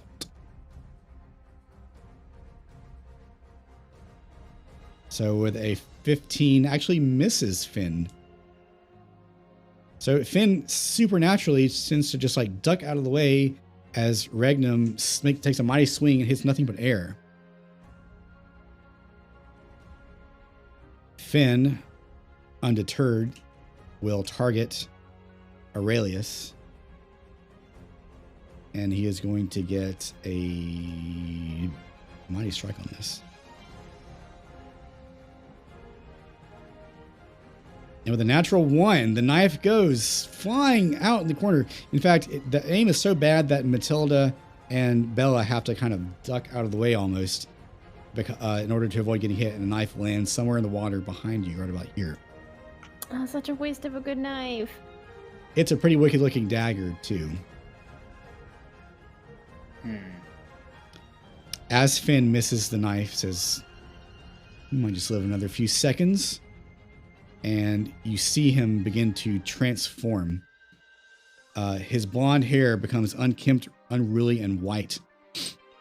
His skin a pale, haggard green, and the clothes he's wearing transforms into dirty rags. I will show everyone what exactly he looks like. Once I can press the right button. That was a knife. That was a knife that they were holding too. I want that. He turned into the lady that poisoned Snow White. Damn. So that was Finn's attack.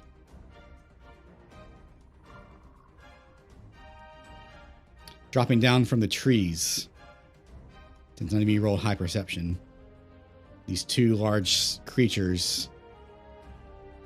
Purple with a pot belly and a spider-like mouth appendages. Quite muscular as well.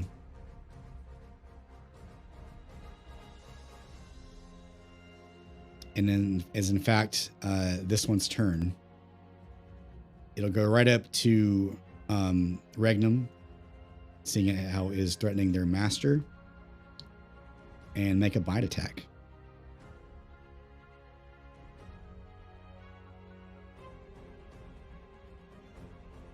And a 19 does hit, so Regnum will take damage.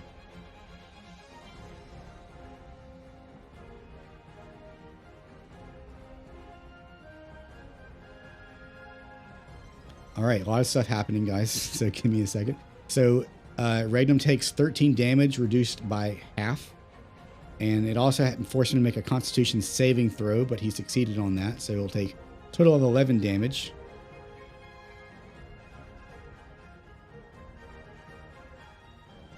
I'm sorry, it was not 11 damage, it was 13 damage. Reduced by 2. My mistake. So divided by 13 divided by 2 is 6. So Regnum takes a pretty big bite out of, takes a bite out of Regnum, and it's going to also make another attack with its, what it does, it takes a web out of its mouth appendages and tightens it into a garrote. It is going to attempt to strangle Regnum right now. And I believe a 17 also hits.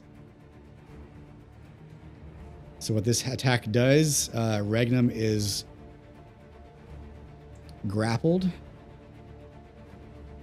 And he takes a little bit of the bludgeoning damage.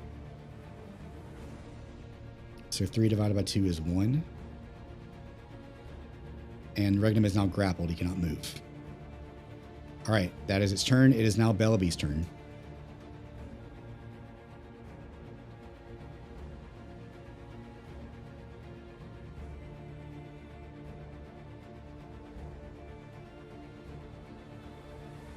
I was muted, wasn't I? Probably.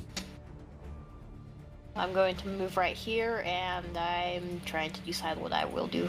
Okay, now keep in mind, as a rogue, you want to try to prime sneak attack whenever you can.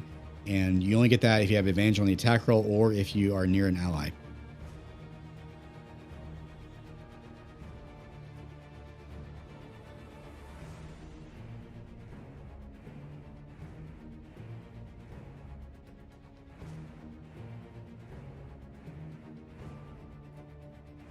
So you're I don't know if your mic is muted, but you're like, I don't really hear a lot of what you're saying, I think. It's also hard to tell because you're a VTuber. Guess you do have a point there. So what do you wish to do on your turn? Well, if I already moved in front of it, then I can't do a sneak attack, right? Well, sneak attack is the name of the ability, but generally as long as you're near an ally. So in order to get a sneak attack, you would need to wait for people to be near it. Okay. You could attempt to attack either Finn or the other guy that's currently strangling Regnum, if you wanted to. Wouldn't I have to move closer? Yeah, but I'll let you take back your turn if you wanted to do that. Yeah, well, I started right here. So 5, 10, 15. You can get here with 20 feet. And this time you will have sneak attack advantage. Alright, how do I do that? Just roll damage and I'll apply it. Did I roll damage? Target the creature and use your rapier or one of your other weapons.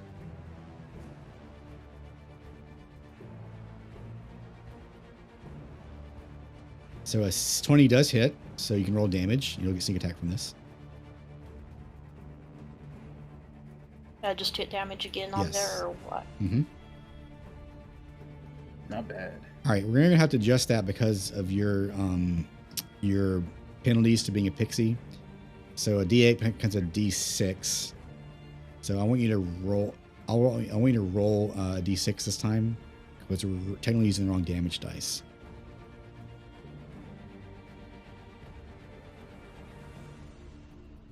So you actually roll just as well. So that's 6 plus 2.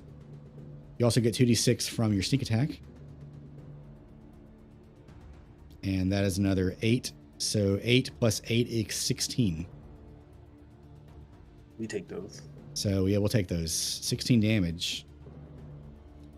As this creature is garroting Regnum, he's not really see you coming up behind him or it, and you don't really see it crying out in pain, but you do hear kind of like a very odd like sound coming out of its mouth flaps as you stab it with your rapier.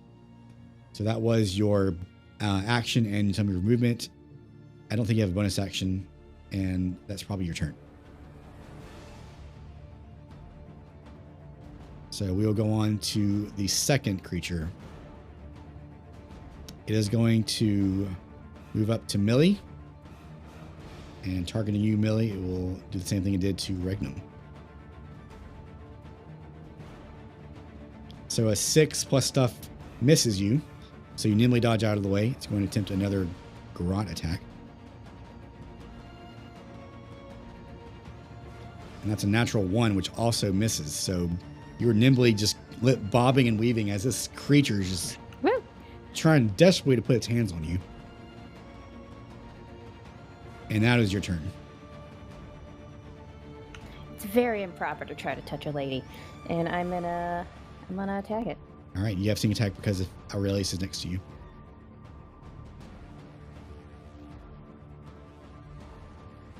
That's another natural 1. We've had a lot of natural 1s this game, so unfortunately, you're almost completely focused on dodging, and when you see an opportunity to attack yourself, you lunge and you hit nothing but air. These dice are rigged. They are not very kind to you tonight.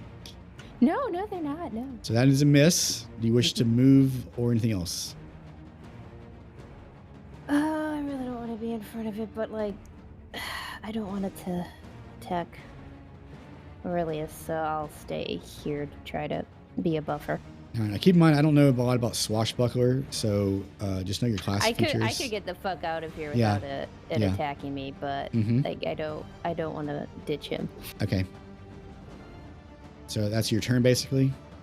Yeah. Aurelius, you can see the fear on his face, but also that he's more determined than you've ever seen him before. So he is going to actually target the creature that is targeting Regnum. And he pulls out a longbow. He's going to make an attack against it. And a 20 hits the thing, so roll damage. And 5 piercing damage as the arrow goes forward. Oh, that's cool. and he actually gets to make another attack. That's it, Aurelius. I knew you had it in you. And that is another 19, which hits. Yeah, great job.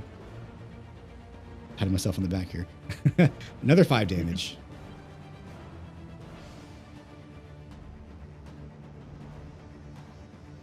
All right, so very quickly, as both arrows hit the creature in front of Regnum, he is not going to move because he will take damage from the guy in front of him. That ends his turn. It is now Círdan's turn. So there is a little thing in front of you, but I'm not going to count that as cover or anything. So you have pretty open reign to target whoever you want right now.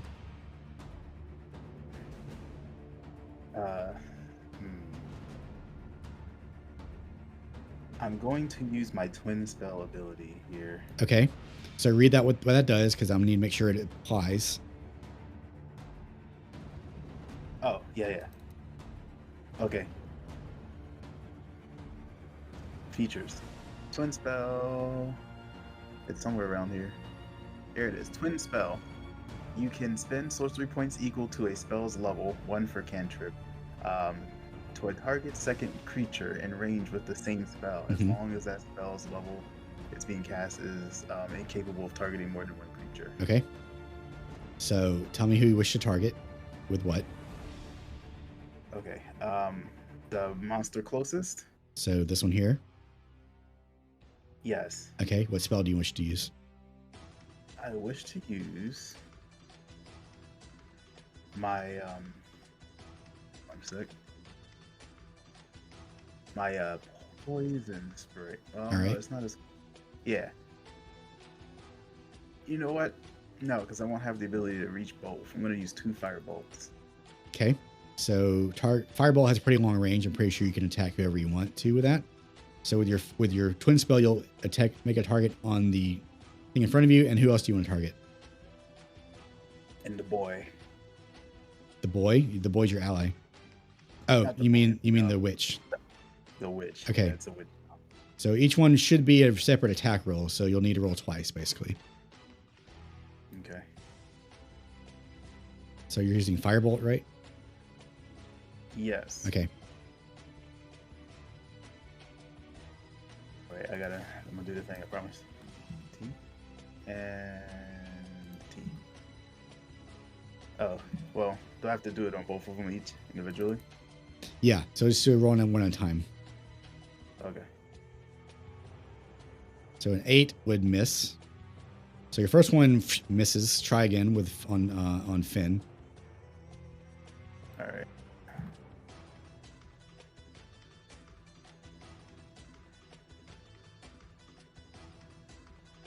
And a 10 also misses. So unfortunately, both spells go kind of out of range and unable to make a connection on either one of them. Sorry. The dice are not with us. Dice are today. not with you tonight. I'm really sorry. Sometimes they're hot, sometimes they're not. So you did spend 1 sorcery point for that, so make sure you're keeping track of that. Okay. All right. Do you wish to move or anything else? Yes. I'm gonna move back. Okay. I think how many did I already move? You moved 10, but this counts as difficult terrain because it's water. So you should have a good bit of movement left. Where did the dagger fall? Dagger fell around here somewhere.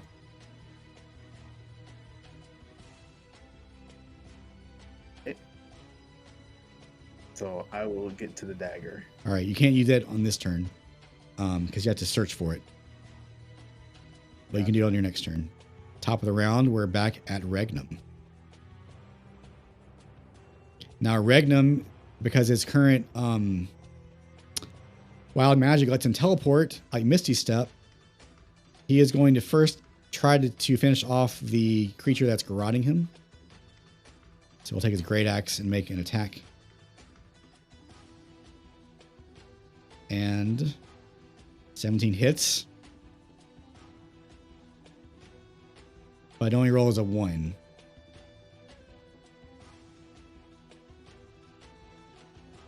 He will then use his ability to get over to y'all. So he poofs out, poofs back in right next to you. He is able to get out of the garrote through magic. And that should be his turn. Let me see, make sure I don't have anything else for him. Nope, that should be it. All right, now it is Finn's turn.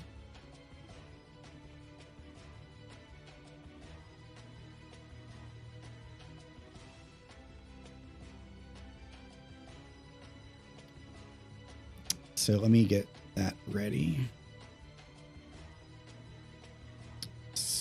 All right, so Finn is going to attempt to target Regnum again. And then in the same voice as before, they will say, "Oh, the big lug has moves. Well, try this on." So he is going to use Vicious Mockery, unleashing a string of insults laced with subtle enchantments at a creature you can see within range. If it can hear you, it needs to make a wisdom saving throw or take 1d4 psychic damage and have disadvantage on its next attack roll it makes. So I need to have Regnum roll a wisdom save. Let me tell you, if it wasn't hard enough already to run the stream, it was even more difficult to do it and run a PC. An 8 fails, so Regnum will take a d4 of damage.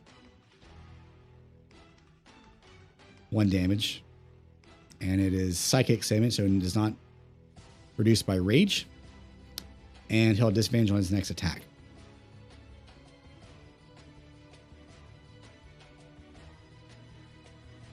And with that, you're going to move back this way, kind of running up the fallen tree. Okay, it is now this creature's turn, and seeing how Bella is the only one in range, I'm going to target you. And that is a 13 to 17 total. I think that is above your AC. Is that correct?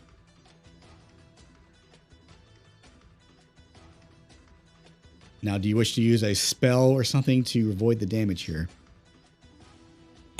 Yes, I will use shield. Okay, so kind of bubble pops around you. You can go ahead and cast that on yourself. Yep, perfect.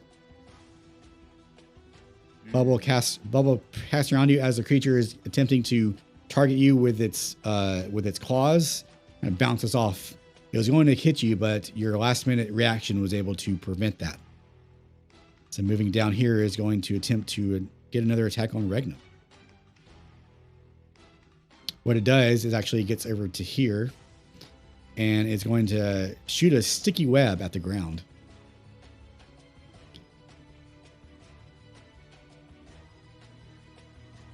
Attempting to restrain, let's say, Millie.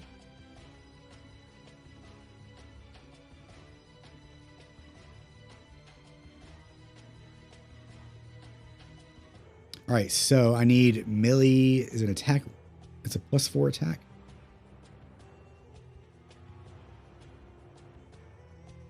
There we go. So a 14 total. To hit you, Millie, does that hit you? What if I am 14? It meets to beat. It meets. So it does hit you. So in this case, you will be restrained. Oh, dang it. And it is a strength check as an action to remove that. You can also attempt. Be here a while. You can also attempt to attack the webbing. That is its turn. It is now Bella's turn. Bella, your shield dissipates at your start of your turn, so now you're no longer protected by the shield. Alright, can I come over here and do another sneak attack? You can, yeah.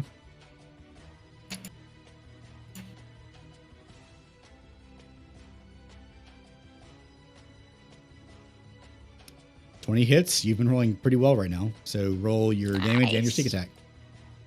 This thing is also pretty damaged too. Yeah, that's the damage. How do I roll the sneak attack? Just roll 2d6.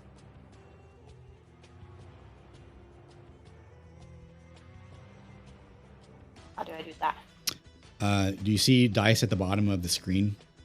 Yes. Roll. Press the D6 2 times and then press roll. Perfect. So that is a total of 18 damage. So you saw this creature try to claw you. It gave up after your shield spell, went down and tried to restrain Millie. Its mouth opened up wide as the webbing came out, and then you come up and stab it. How do you want to do this? I'm just going to fly right up on top of it and then stab it. Right after it releases the web, you get on top of the creature, and with your rapier, you plunge straight down, digging into its skull, and it gives a shriek of horrible proportions and falls over dead. Great job. That was your turn.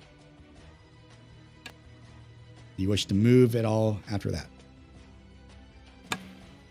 Yeah, I'm just going to move myself back over here. Okay. So it is now the other creature's turn. Seeing as how Millie has been restrained by the webbing, the creature will attempt to target her again, and it has advantage on this attack because you are restrained.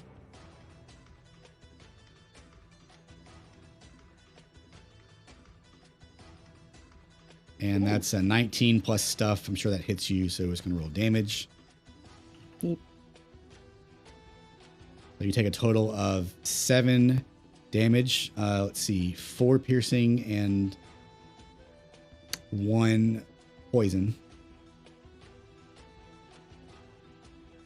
Okay, you need to roll a Constitution save. You succeed with a 12, so you are not actually poisoned.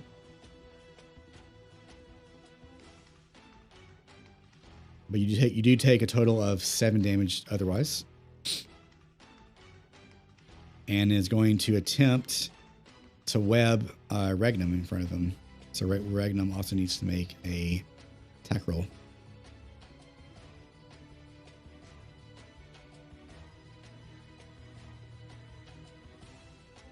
And a 19 hits, so Regnum is also restrained.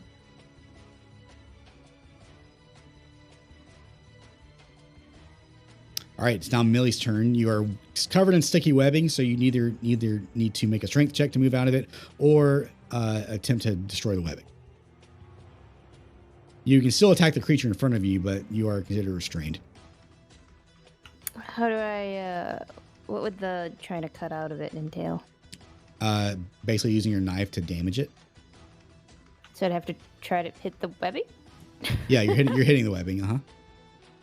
I mean, I'll try to cut out of it. I'm not that strong, so like Well, in this case, you're using your dagger's damage and Yeah. attack roll, so it's like you're making your regular attack roll. So you're using your dexterity. Okay. So I don't know how to. So in this case, since you can't really target anything, just roll Yeah. a regular attack roll.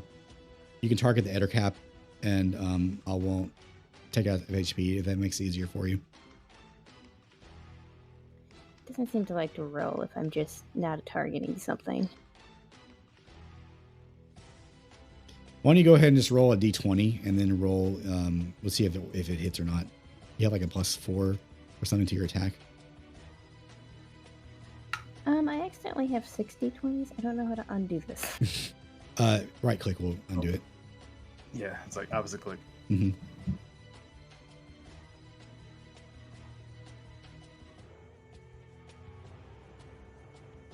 So a total of 5, and I think you have a +4.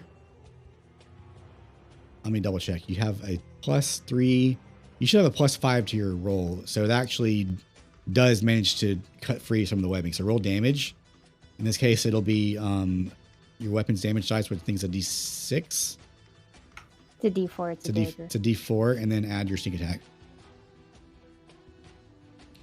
Actually, I don't think sneak attack would apply to a web because it's not a creature. So 4 plus your modifiers, that's enough to actually break free of the webbing. It's not very strong. But you did have to spend your action to get there. So you're no longer restrained. Okay, since I'm no longer restrained.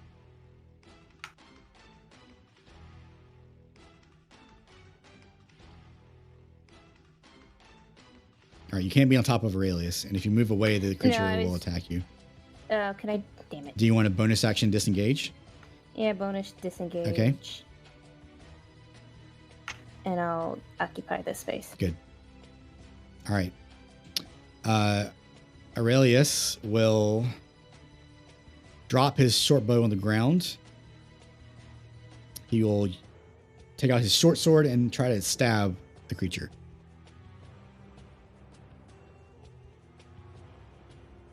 Natural 20 on Aurelius. He's getting some revenge from earlier. my NPCs always roll well. That's pretty nice. So the Ettercap takes 12 damage here. That is pretty good. And he's also going to make another attempt. Another attack roll.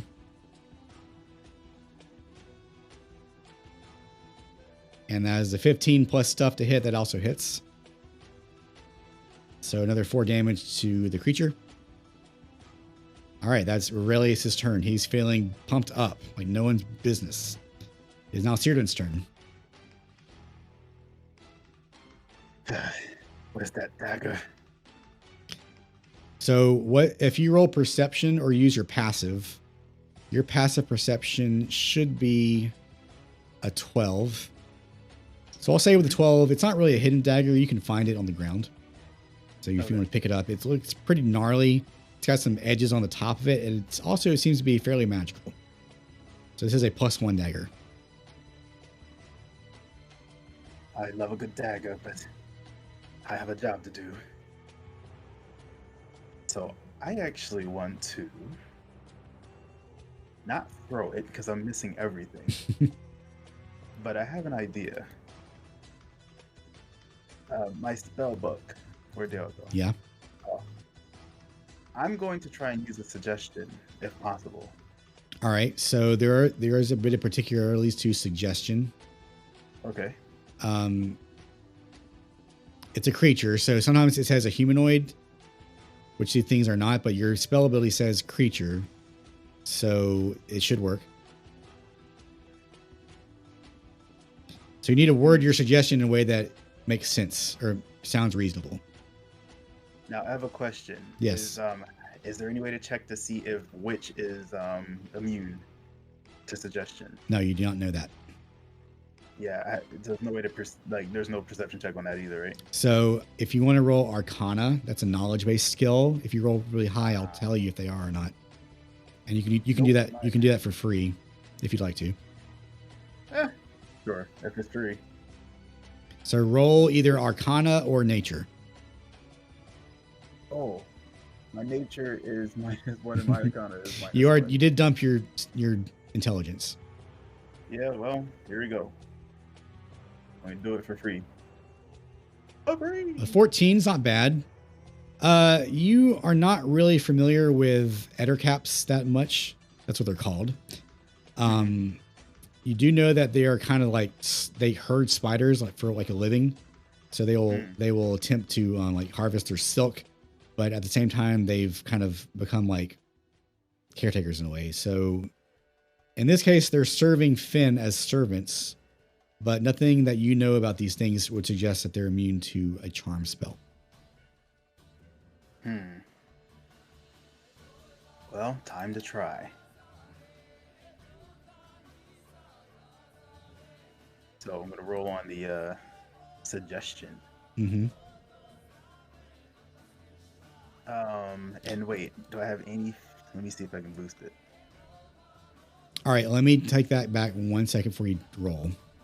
Okay, go for it. Suggestion does require that the person you're speaking to understands you, and right. you have not seen any indication that these things are actually knowing what you guys are saying. Right. I was gonna just try a suggestion on our big bad. Okay, you can attempt that. Yes, you know that. Yeah. Yeah, I was wondering. I was like, oh, I guess I will suggest that guy. But yeah, I want to try and suggest him. I don't know if that has a range or not. It should have a range. Let's see what the spell says. 30 feet. You might be at the limit of that. All right. You are about 55 feet away, so you'll need to move closer. Where would 30 feet away be?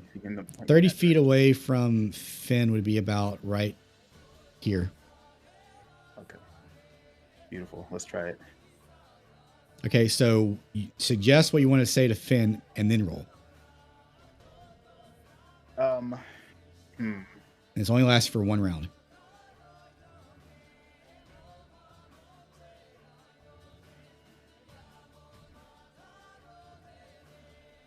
Something that I have to say something that would make sense to him, right? Yeah, it needs to sound reasonable. What if this dagger pierced into your back actually increased your power? So you can't ask a creature to hurt itself. Oh, okay. So then I'm gonna have to ask it to do something else. Yeah. Stab the beast. Yeah, that's that. You could probably suggest that. Mm-hmm. Yes. All right. Let's try that. Oh yeah. So ends the, what does it say? Ends the thing, right? Because then okay, makes sense.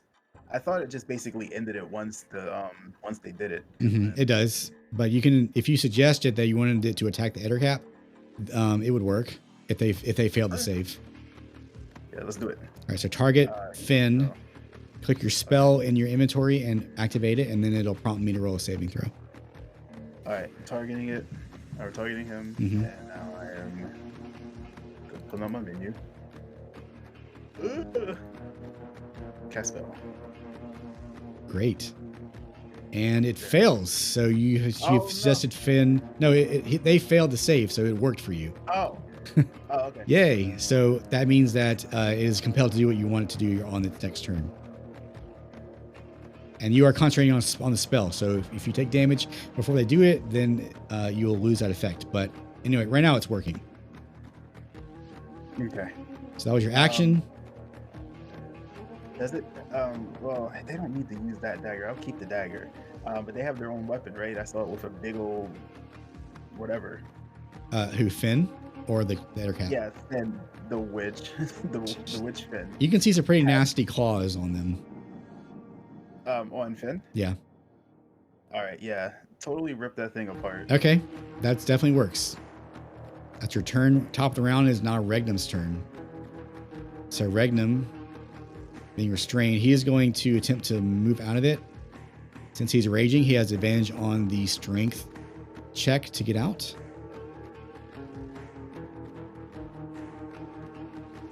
Easily does so with a 16. That was his action. Nice. Finn, being compelled by your spell, is going to move over to the other Ettercap. And with its attack, it's going to actually target its claws. So you see pretty nasty claws come out of Finn. The nails elongate and they make a swipe at the Ettercap. And with a 13, that actually hits. And Finn did a lot of damage to its own guy with a 12. Minus 12. And that is the only thing that Finn can do this turn. So that's Finn's turn. And the effect now ends. And Finn looks really pissed that you have forced him against his mind.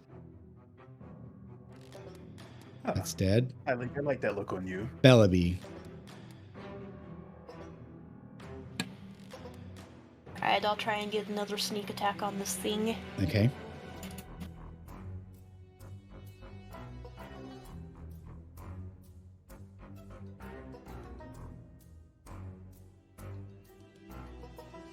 I will say I that even roll after I clicked on it. sometimes there's a lag, so give it a second. I will say that Regnum actually his rage ended because I did not attack a creature, so I'll have to use another one in the future. Yeah, it's still not coming up. Want me to try that roll again? Try it again. If not, I can try to roll it.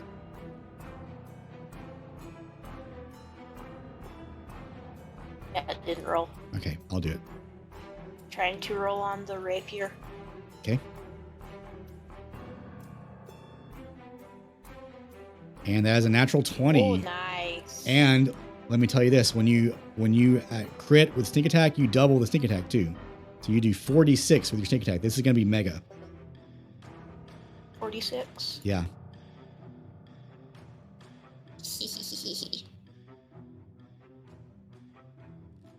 So a 14 for the 46, and then roll your rapier's damage twice too. So it's 2d8 plus 2.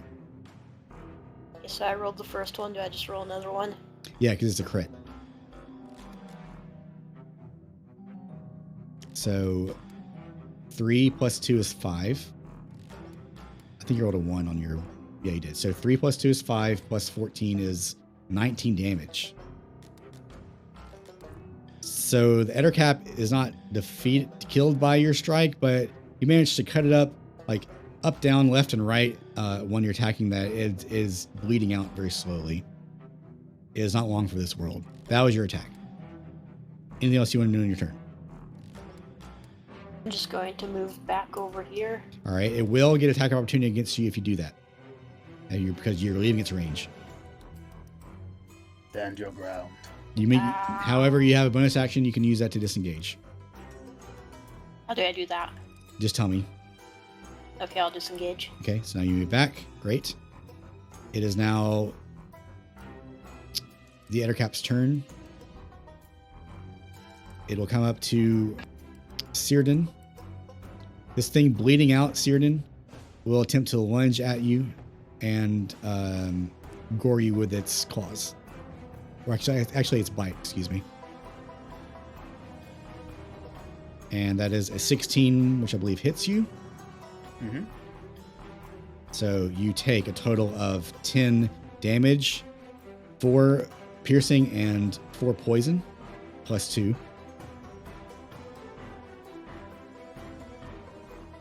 And the Constitution saving throw to avoid being poisoned, I believe that is a failure. So you are poisoned from this thing too.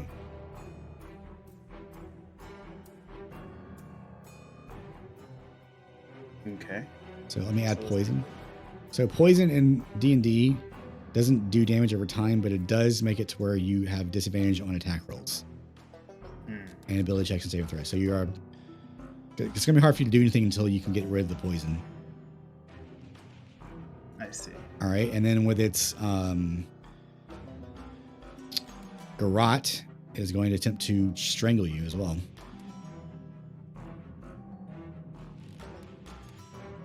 And the 13 plus stuff should hit. So you take another 4 damage, and you are currently grappled.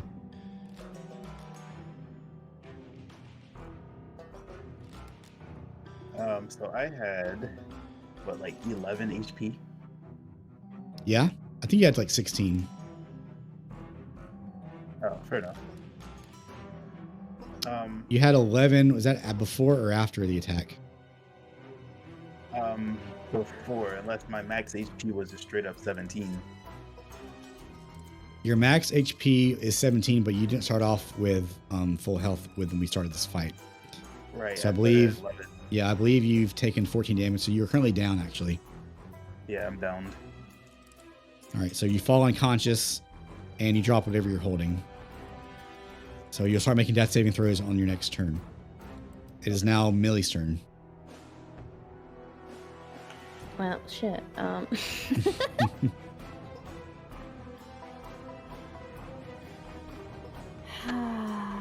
Oh, man.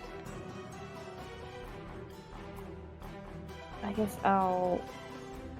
I'm gonna head over here. You saw, let me add something to it. You saw when Círdan fell, he dropped the knife he was carrying. And it is a very nice looking knife. I'm gonna head over here. Okay. Can I pick up the knife? Yes, you can. Mm-hmm. Okay, I'll pick up the knife. But that's an action. Object interaction. So free. Yeah. Oh, it's free? Okay, cool. Object interaction, but essentially free. Can I then attack? Yes. So okay. let's just do a regular dagger attack, but add a +1 to the attack and damage roll. Oh, yeah. So a 19 would hit. You'd roll a 20 actually. So roll damage. So you And then- 6 plus 1 is 7, and then sneak attack.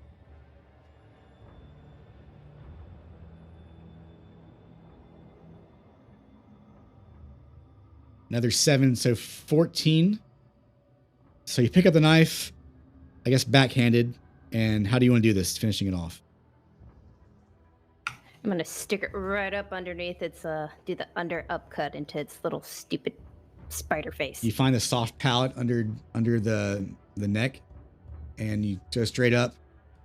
You hear a twinge of blood coming out of its mouth, and its chittering mandibles just kind of like crying out in agony, and it falls over dead. This is fun, guys. And that was your action for that? Yes. And play the 5, 10. I'm gonna. I'm gonna move, I guess, back up here. Okay. And that should be it. Yep. Aurelius is going to attempt to stabilize Círdan. So he'll roll a medicine check. It's the least I can do. You helped me.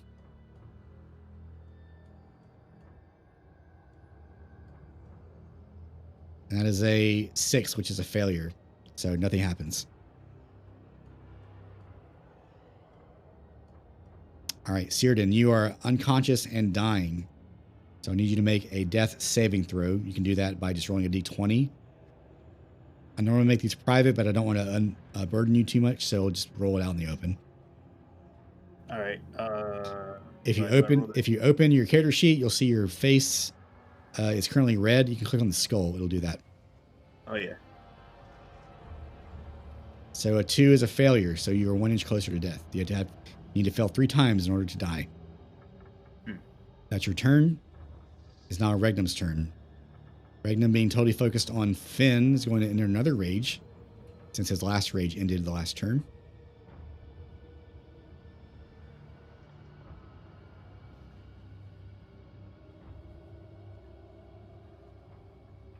And he gets to roll again on the Wild Magic table.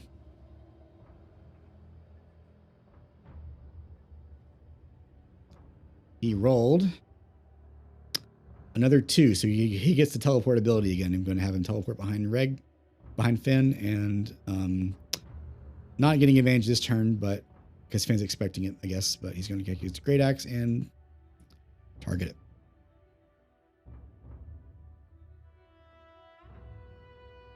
And a 12 misses Finn. And it is now Finn's turn. Finn's claws are still out, and Millie, you are the closest thing in front of him. Says, "I'll get you, one of you." This might have been dumb. And that is a 6 plus stuff. 12 should miss you. Oh yeah, it does.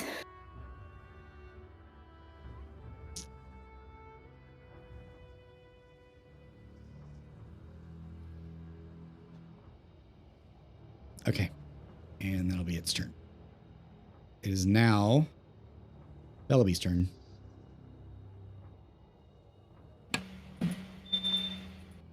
Currently, Finn is the only creature in front of you. Alright, so I'll come up here and do yet another sneak attack. All right.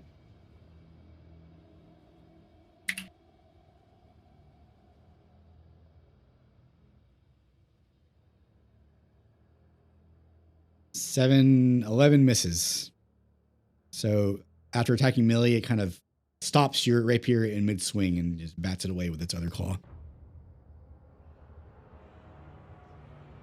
So do you wish to do anything else on your turn? Sorry. Just step back slightly. How far back do you want to go? That's just right there. I'm still in the same square. Okay. Millie, you're up. You narrowly managed to avoid taking a potentially fatal claw strike. Okay, since that thing's dead, it's my turn, right? Yes. Okay, I'm gonna bonus action, disengage, head back here. All right. because since he does not seem to be doing good, No, he does I'll not. try a medicine check. Okay, go for it.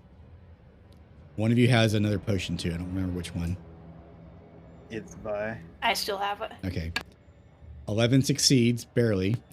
But you're no longer dying, you're just unconscious. You still need to get healing in some form in order to regain consciousness. So unfortunately, you're out of the fight unless they use their potion on you. That was your action. Do you wish to do anything else?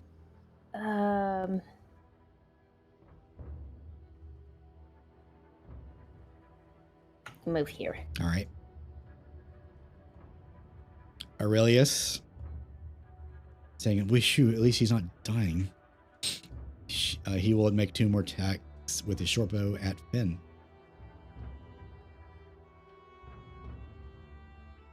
So I described earlier that he actually dropped his short bow.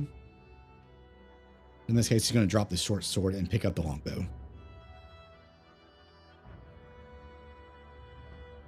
An 8 misses, though. He'll do it one more time.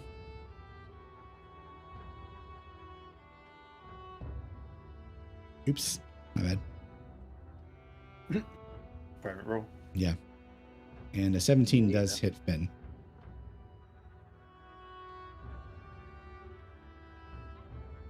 All right, 7 damage to Finn. That's the first time Finn's actually taken a hit in this battle so far. That's his turn. It is now Cyrdan's turn. You are unconscious. I'm sorry, my friend. It is now Regnum's turn.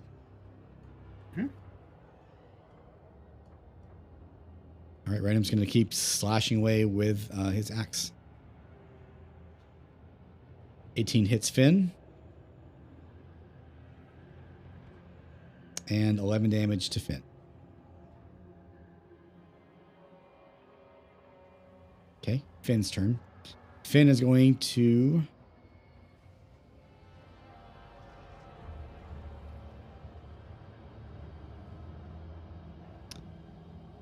After damaging Finn, you see him seems to disappear.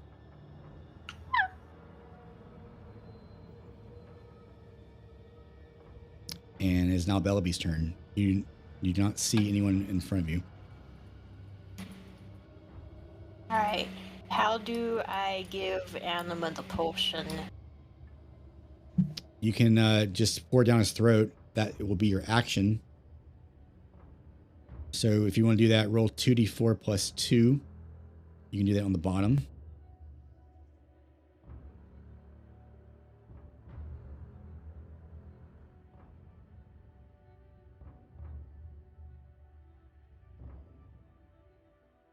Great. That was like max health regen. Nice job. So pouring down Cyrdan's throat. It's kind of hard for you, I guess, because you're so small, but you're able to like make him suck on it like a bottle. And Cyrdan, you regain 10 HP. You are now conscious. You are still poisoned, and you're no longer grappled. What's happened? Where's that witch? That Well, we he have got no knocked idea. out and he disappeared as soon as we started doing damage to him, so...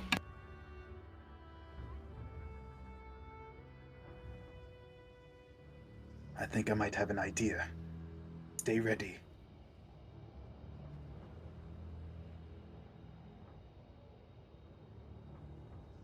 All right, and now we are back to Millie's turn. So since I don't know wherever the witch went, Mhm. can I hold action then? You're holding in case they appear in front of you? Yes, if Okay. they appear in a range that I can attack them, Sure. I will attack. All right, do you wish to do anything else? I'm gonna stay here. Okay. Aurelius draws his short bow, looking around. I don't see them. And Cyrdan, you are prone and poisoned, but you can stand up. The stand up takes half your movement for this turn.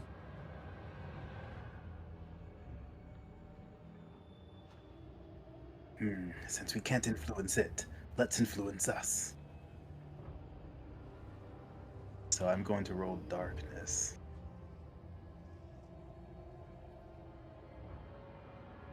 All right.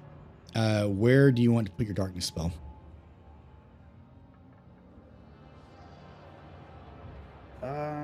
Actually, hold on. Quick question. Yeah. The darkness will make it so that we can't see, but like anybody within our range can't see us either, right? No one can see anything if they're in the darkness or trying to see around the darkness.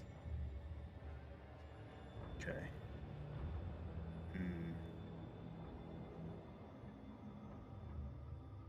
I'm gonna put it around us. I can't put it. I'm sorry about my boy up there.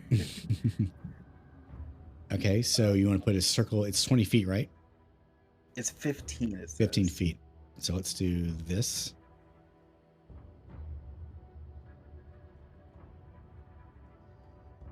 And then shall I roll? Yeah, you can roll. It's just an effect. Actually, you don't have to roll for that. But I believe there's a template associated with darkness, so I might be able to actually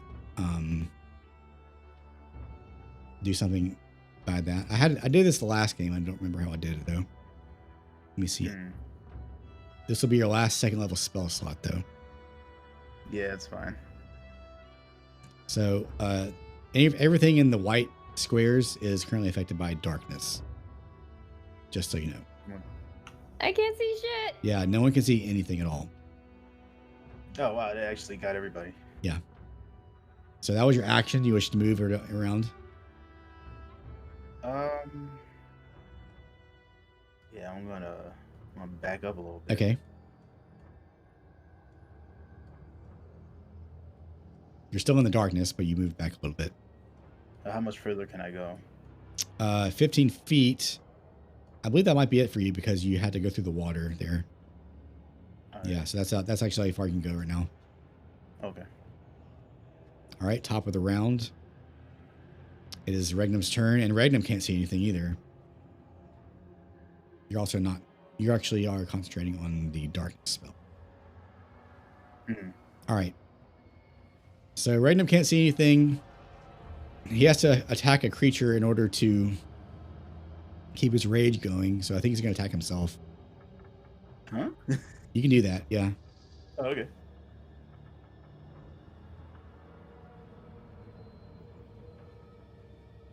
And a 16 does hit. He's going to hit himself. He'll use his ability to reduce the damage, though. I'm doing this because if he didn't attack a creature, he would lose his rage status. You can't attack corpses, right? No. Corpses are no longer considered creatures. They're just objects. I see. He takes a total of 1 damage from that. He'd have to find the creatures anyways. Yeah, he had to find him anyways. So he can't really see anything. So he's just gonna move out of the darkness at least to try to find a vantage point. All right, it is now Finn's turn.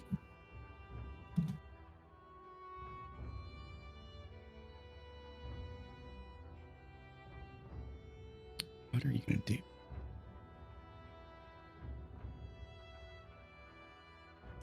I really wish Rain was here for this because what I'm going to do makes the most sense. A creature appears in front of Regnum. We'll have to just roleplay this, but it is of another Goliath. Older, looking like Regnum, but more battle-scarred. And Regnum just goes, "Father?" But it appears in front of Regnum here. Right here. I don't have a token for this, but you have to use your imaginations. All right, is Bellaby's turn. I mean, I can't see shit, so... Yeah, you can't see anything. I just hear him going, "Father?" I'm like, yeah. It is now Bellaby's turn. You are in the darkness. Okay, so I'm going to move just out here. Okay. You cannot see through or around the darkness. So you're still basically like blinded, anything in front of you, but you can at least see the things behind you now.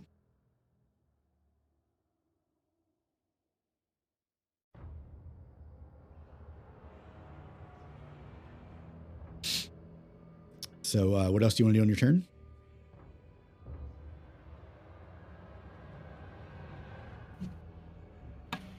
Would I be able to do a stealth check in case it's behind me? Yes, you can do that. Alright, I will do that. Okay. Roll stealth. Natural 1 though, so you have a total of 7. Not very good, but we'll see. It's tragic for an expertise roll. That is really bad. Yeah. Millie, your turn. Can I reach behind me and see if I can, like, get onto Aurelius? I'd say make a perception check at. No, I think you're blinded. You can try with your touch. I'm still gonna give you disadvantage on this because you're not really being able to see right now, but you can still make an attempt.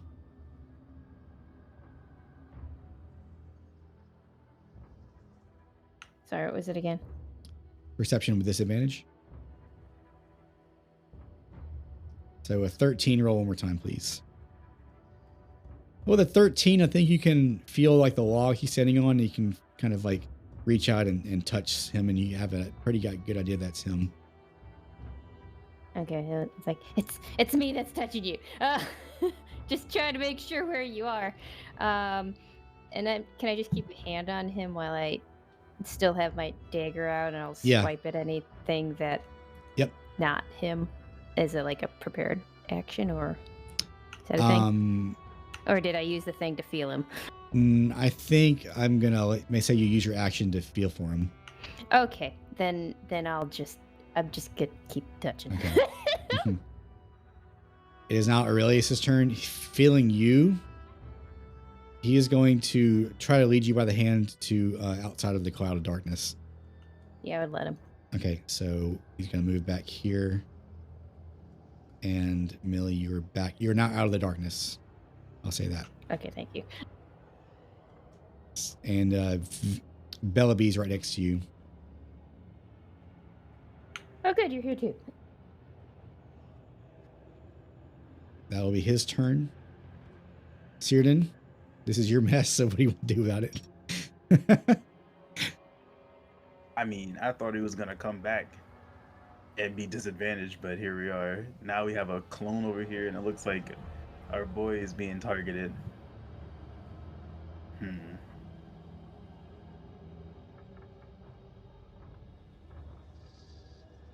Alright, I'll release the darkness. Okay. I'm going to get rid of that template then. So the darkness swirls and vanishes. You are no longer concentrating on your spell.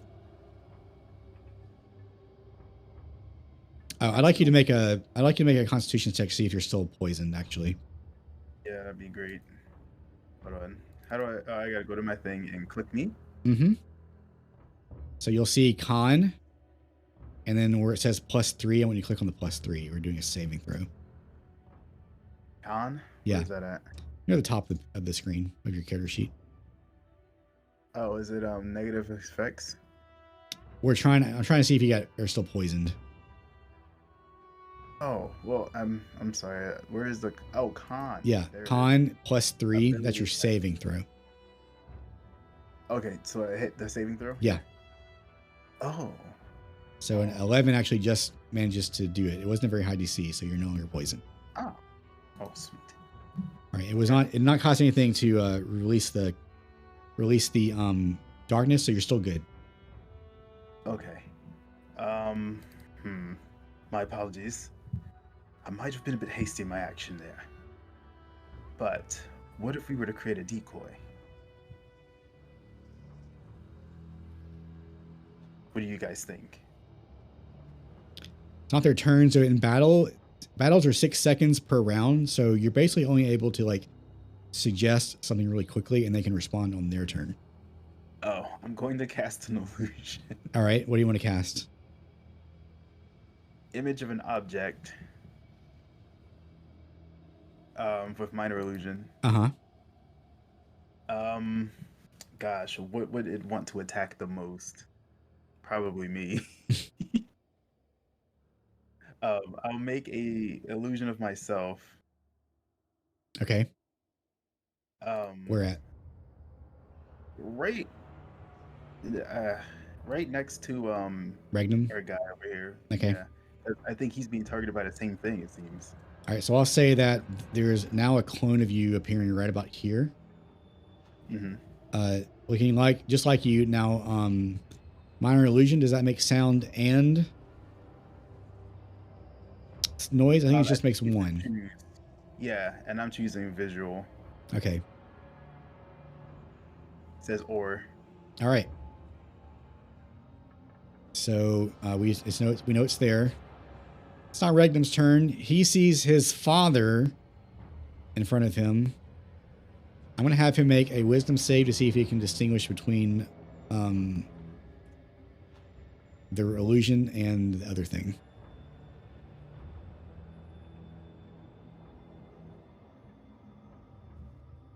So kind of high DC. And that is a fail. So he believes he's seeing his father, and he cannot discern where the other things are. He does see you, and he says, hello, Cyrdan. Otherwise, he doesn't have any creature to attack. I think he'll attempt to attack himself again. I know I'm narrating like a lot right now, but we're going to give it a shot.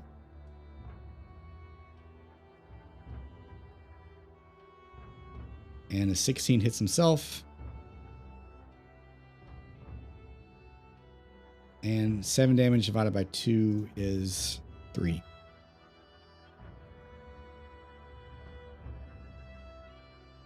All right, so that's his turn.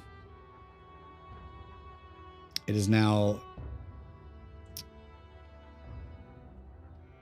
So I'm showing Finn right here because they're not invisible anymore. But all of you only see the Goliath, Regnum's father. So he is going to attack Regnum.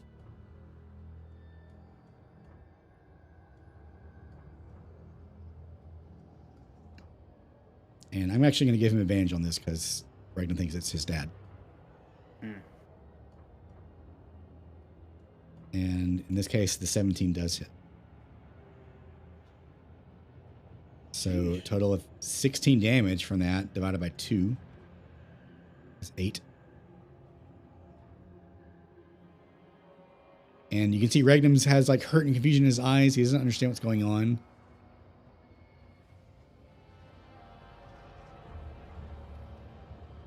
And it is now Bellaby's turn. Now keep in mind, you only see the father. You don't see the actual hag. So in order to discern the illusion from the real, you need to make a wisdom saving throw.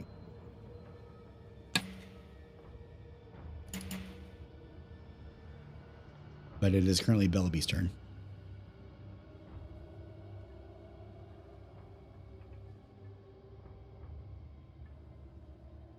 So since I have no idea what's actually happening over there, then I will attempt another stealth. Okay.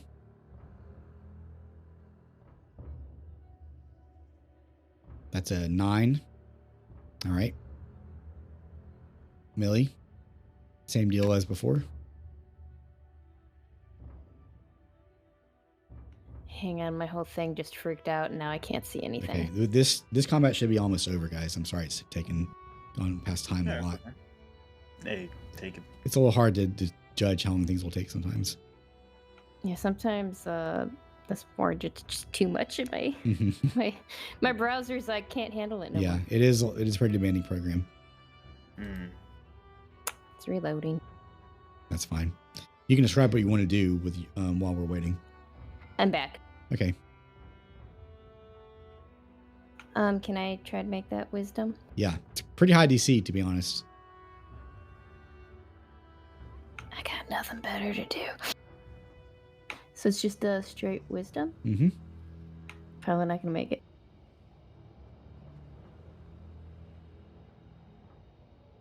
And then 6 does not help.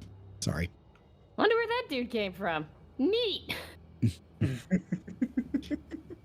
I was mistaken. It's actually intelligence, but it wouldn't have helped. It's like the DC is like really high. I would have not had a negative, but that's about it. I'll make a brave move forward. You did see Regnum's dad attack him, but otherwise you don't know what's going on.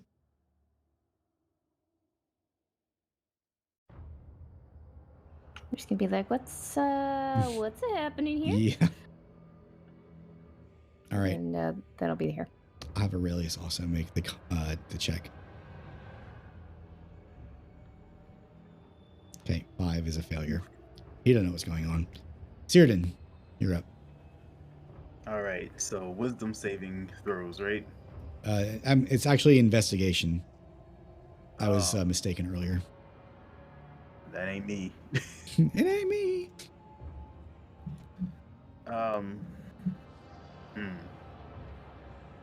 So we have to discern what's happening before we can attack, right? Well, you're supposed to act in character, even though as a player you probably know what's going on. As a character, you don't know what's going on. Right.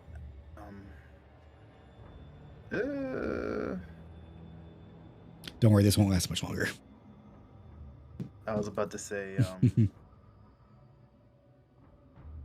I think I still have something else I can do. Okay. Charm person, first level. So, you roll Arcana.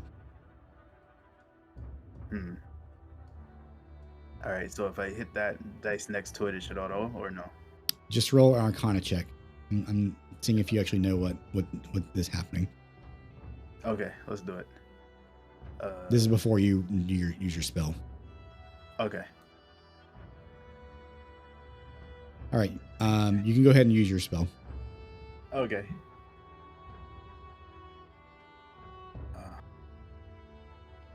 Target it first, right? Yeah. Okay. I'm learning. You're doing good. Oh. So, well, I don't like that it attacked him, so I guess I'll just have to make it friendly. T for target.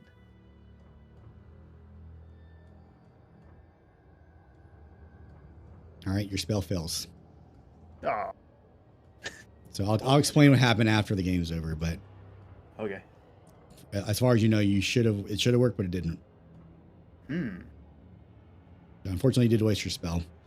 I'm not trying to be super hard on you, but those are just how the game works. I got 3 more of those, bad boy. Okay.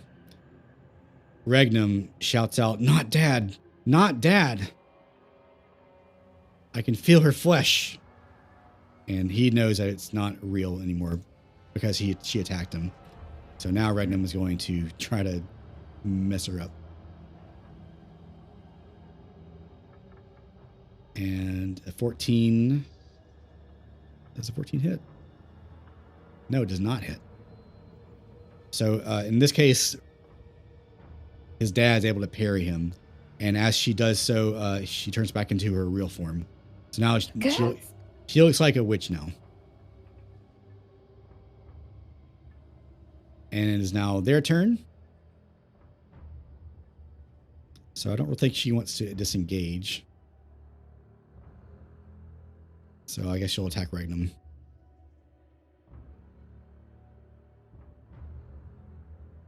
All right. Oop, sorry, wrong one.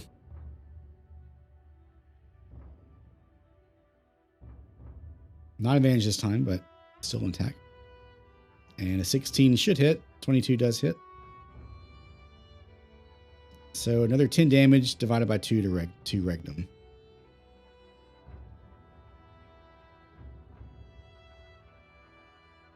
All right, and now it is Bellaby's turn.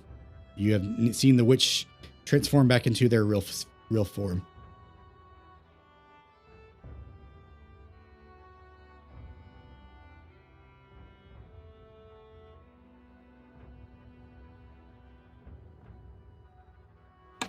I was muted again. How far up can I move? 30 feet. You can get up to her.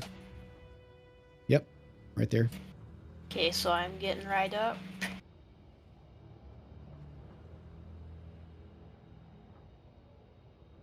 How close would Regnum have to be for me to sneak attack? He's close enough now.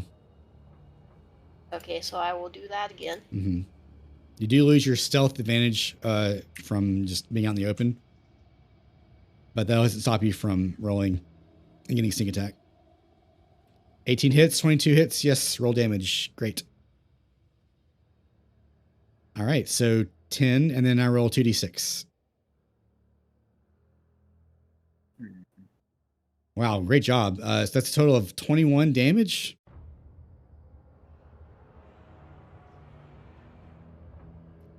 So while Finn is engaged with Regnum, you come up from behind, like flying forward at top speed. You take your rapier out and you stick her in the back.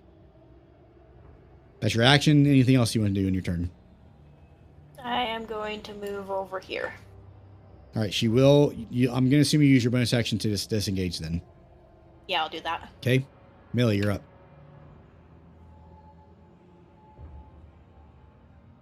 I'm gonna move over and I'm gonna go stirrup. Go do that.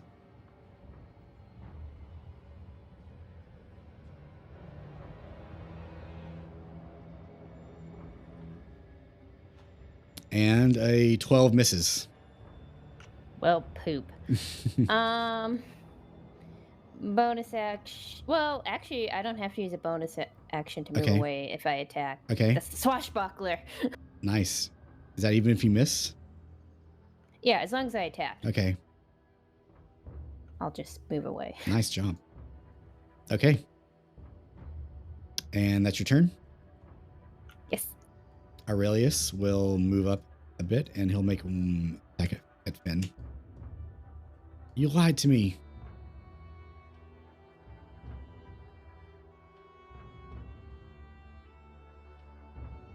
And a 17 hits. 5 damage. I'll do it one more time.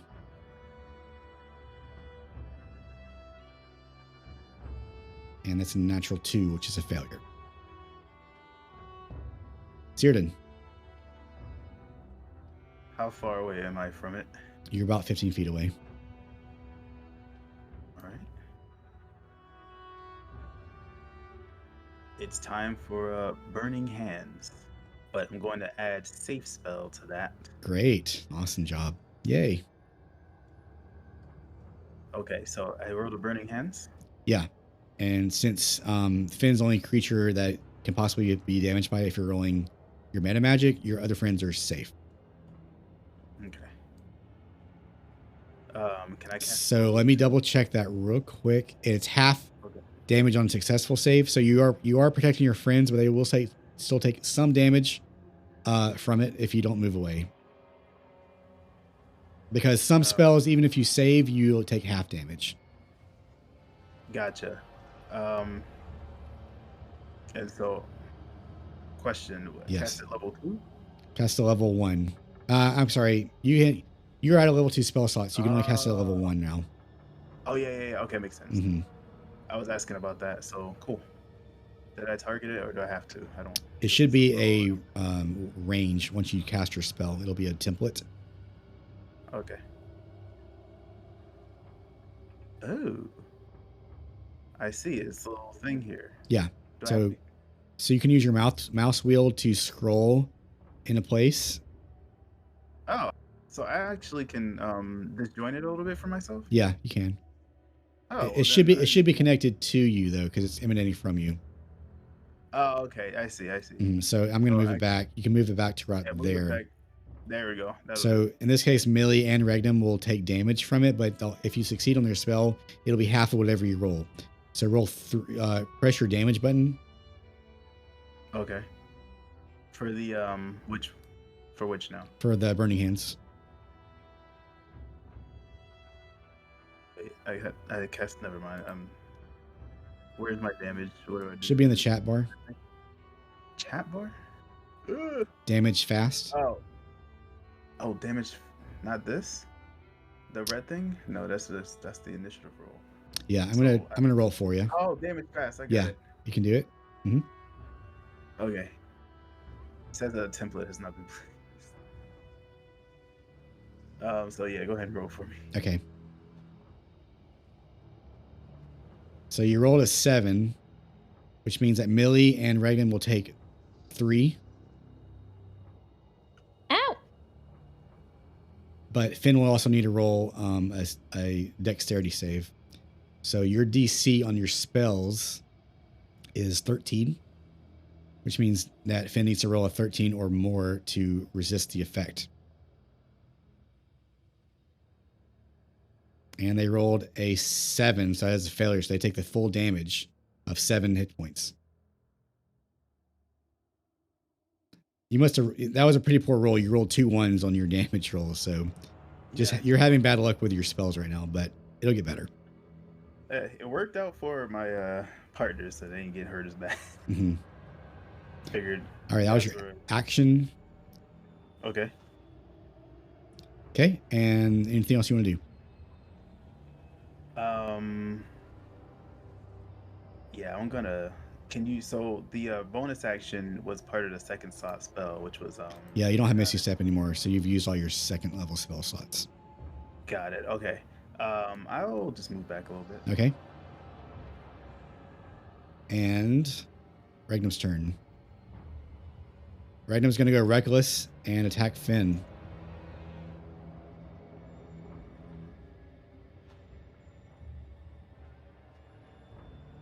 And that is 2 9s. Wow. 15 misses.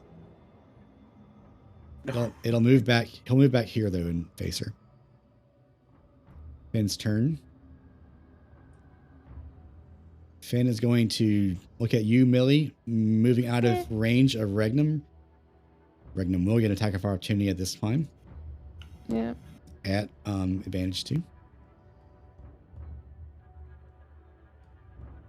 So in this case, a 21 does hit, so we'll roll damage. So 15.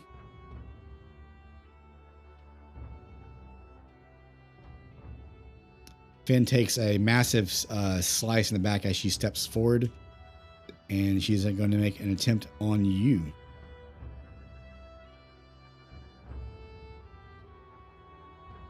And 18 hits. Yeah. Oof. So a total of 12 damage to you, Millie.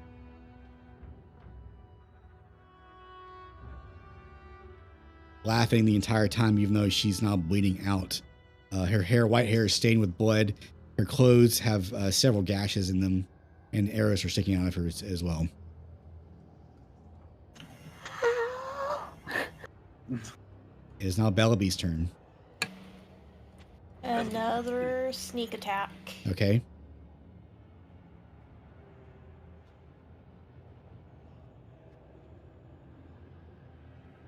And a 17 hits, so roll damage.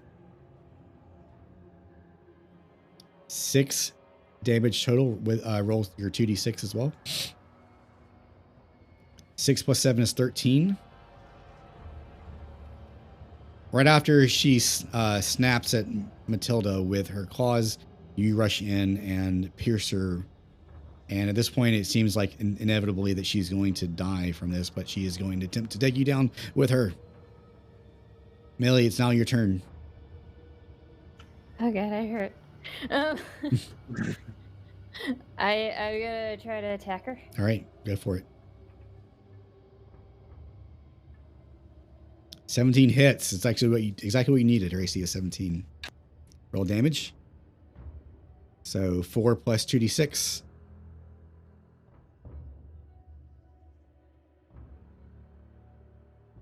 Total of 9, right? So you're bleeding pretty badly from her claws, and you just saw Bellaby kind of rush in and stab her. She's reeling in pain, still having her claws out at you. You look up, barely wounded or barely breathing, and you see your opportunity and you strike. How do you want to do this? I want to let's say it slices across her claws and gets right into her neck. In desperation, you take your dagger, and as her claws are reeling about to come forward you again, you slice forward. Fingers all slice off. You go straight for her eyes, and you gash at her face. She lets out a final blood-curdling laugh. I'll come back. Oh. She falls over dead.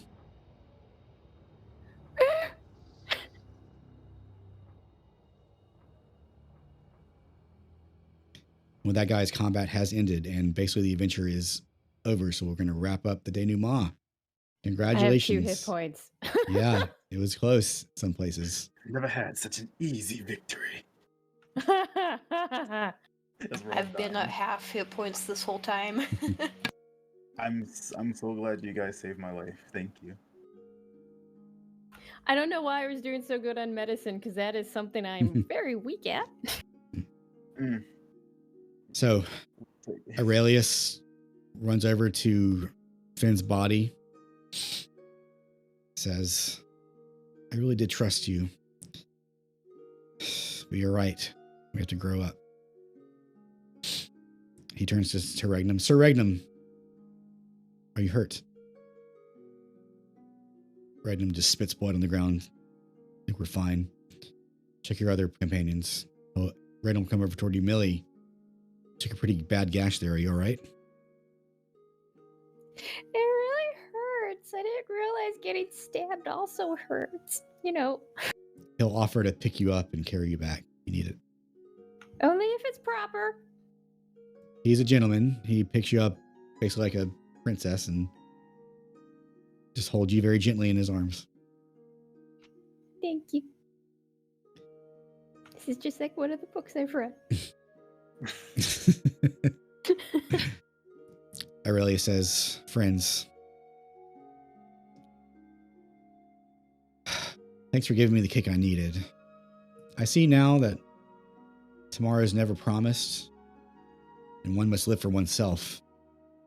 Mr. Regnum especially taught me that. And one swamp, and not for anyone else. When we get back, I'll talk to my grandfather post haste about the agenda and tell him my plans. I want to stay here in the manor. I want to catalog all the flora and fauna of the basin. And maybe one day I'll become a great teacher. I quite like the sound of that. It's a very noble pursuit. You've done such a service for me, and I hope that it's not the last time we'll meet. But for now, let's get out of here and get back to the manor. Yes, that's...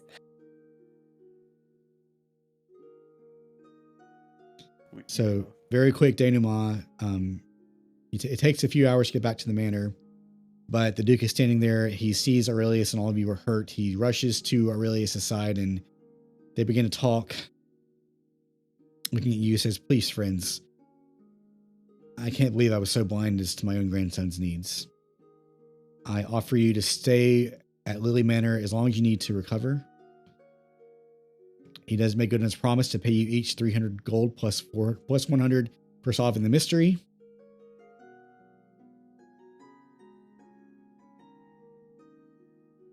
And I'm going to purchase that book that I wanted. The conclusion is that Aurelius becomes a wonderful botanist in time. And you'll all save the day. Congratulations. Yay. I know this went really super long, but I hope you enjoyed the game. Chad, I hope you've enjoyed watching us play. And again, I do this for my followers and subs. So I hope that maybe one of you in chat will consider joining up next time. But hang around in chat. I want to thank all of my players again for their great performance and hope they enjoyed the game. Plugs. If you'd like to, before we wrap this up for our 3 streamers still remaining, just tell us where we can find you and next time you stream. I'll go first, or is that? That's Hi, fine. I'm Arioka the cat. I stream I'll be streaming again tomorrow, usually around 8 p.m. Central. But yeah, Sundays, Tuesday, Wednesdays, Fridays, Saturdays. Wow, that's a lot. Yeah. Well, like I would say Friday is iffy for me, and Friday, Wednesdays. So those are maybe days. Great. All right, V. Yes, I will be streaming tomorrow if OBS doesn't choose violence again, and I usually stream on Sunday, Monday, Tuesday, and Thursday. And last but not least, our new player. I hope you enjoyed the Aeon. You can give him a plug. You can find me at the Aeon Anima on Twitch.com and YouTube as well. And I stream Sundays, Tuesdays, and Thursdays. All right, thanks for that. My name is Musicality. I've been your dungeon master and host for this stream. I hope you've enjoyed our one-shot live play, and I will be doing this again in a little while, but I stream on mostly Sundays and Fridays. We're doing a mix of Final Fantasy 11 private server and Final Fantasy 12 right now. So, friends, thank you all so much again. I hope I can see you pretty soon in each other's streams and maybe in the future for one-shots as well. Everyone have a great night, and I will see you soon. Bye-bye. Bye-bye.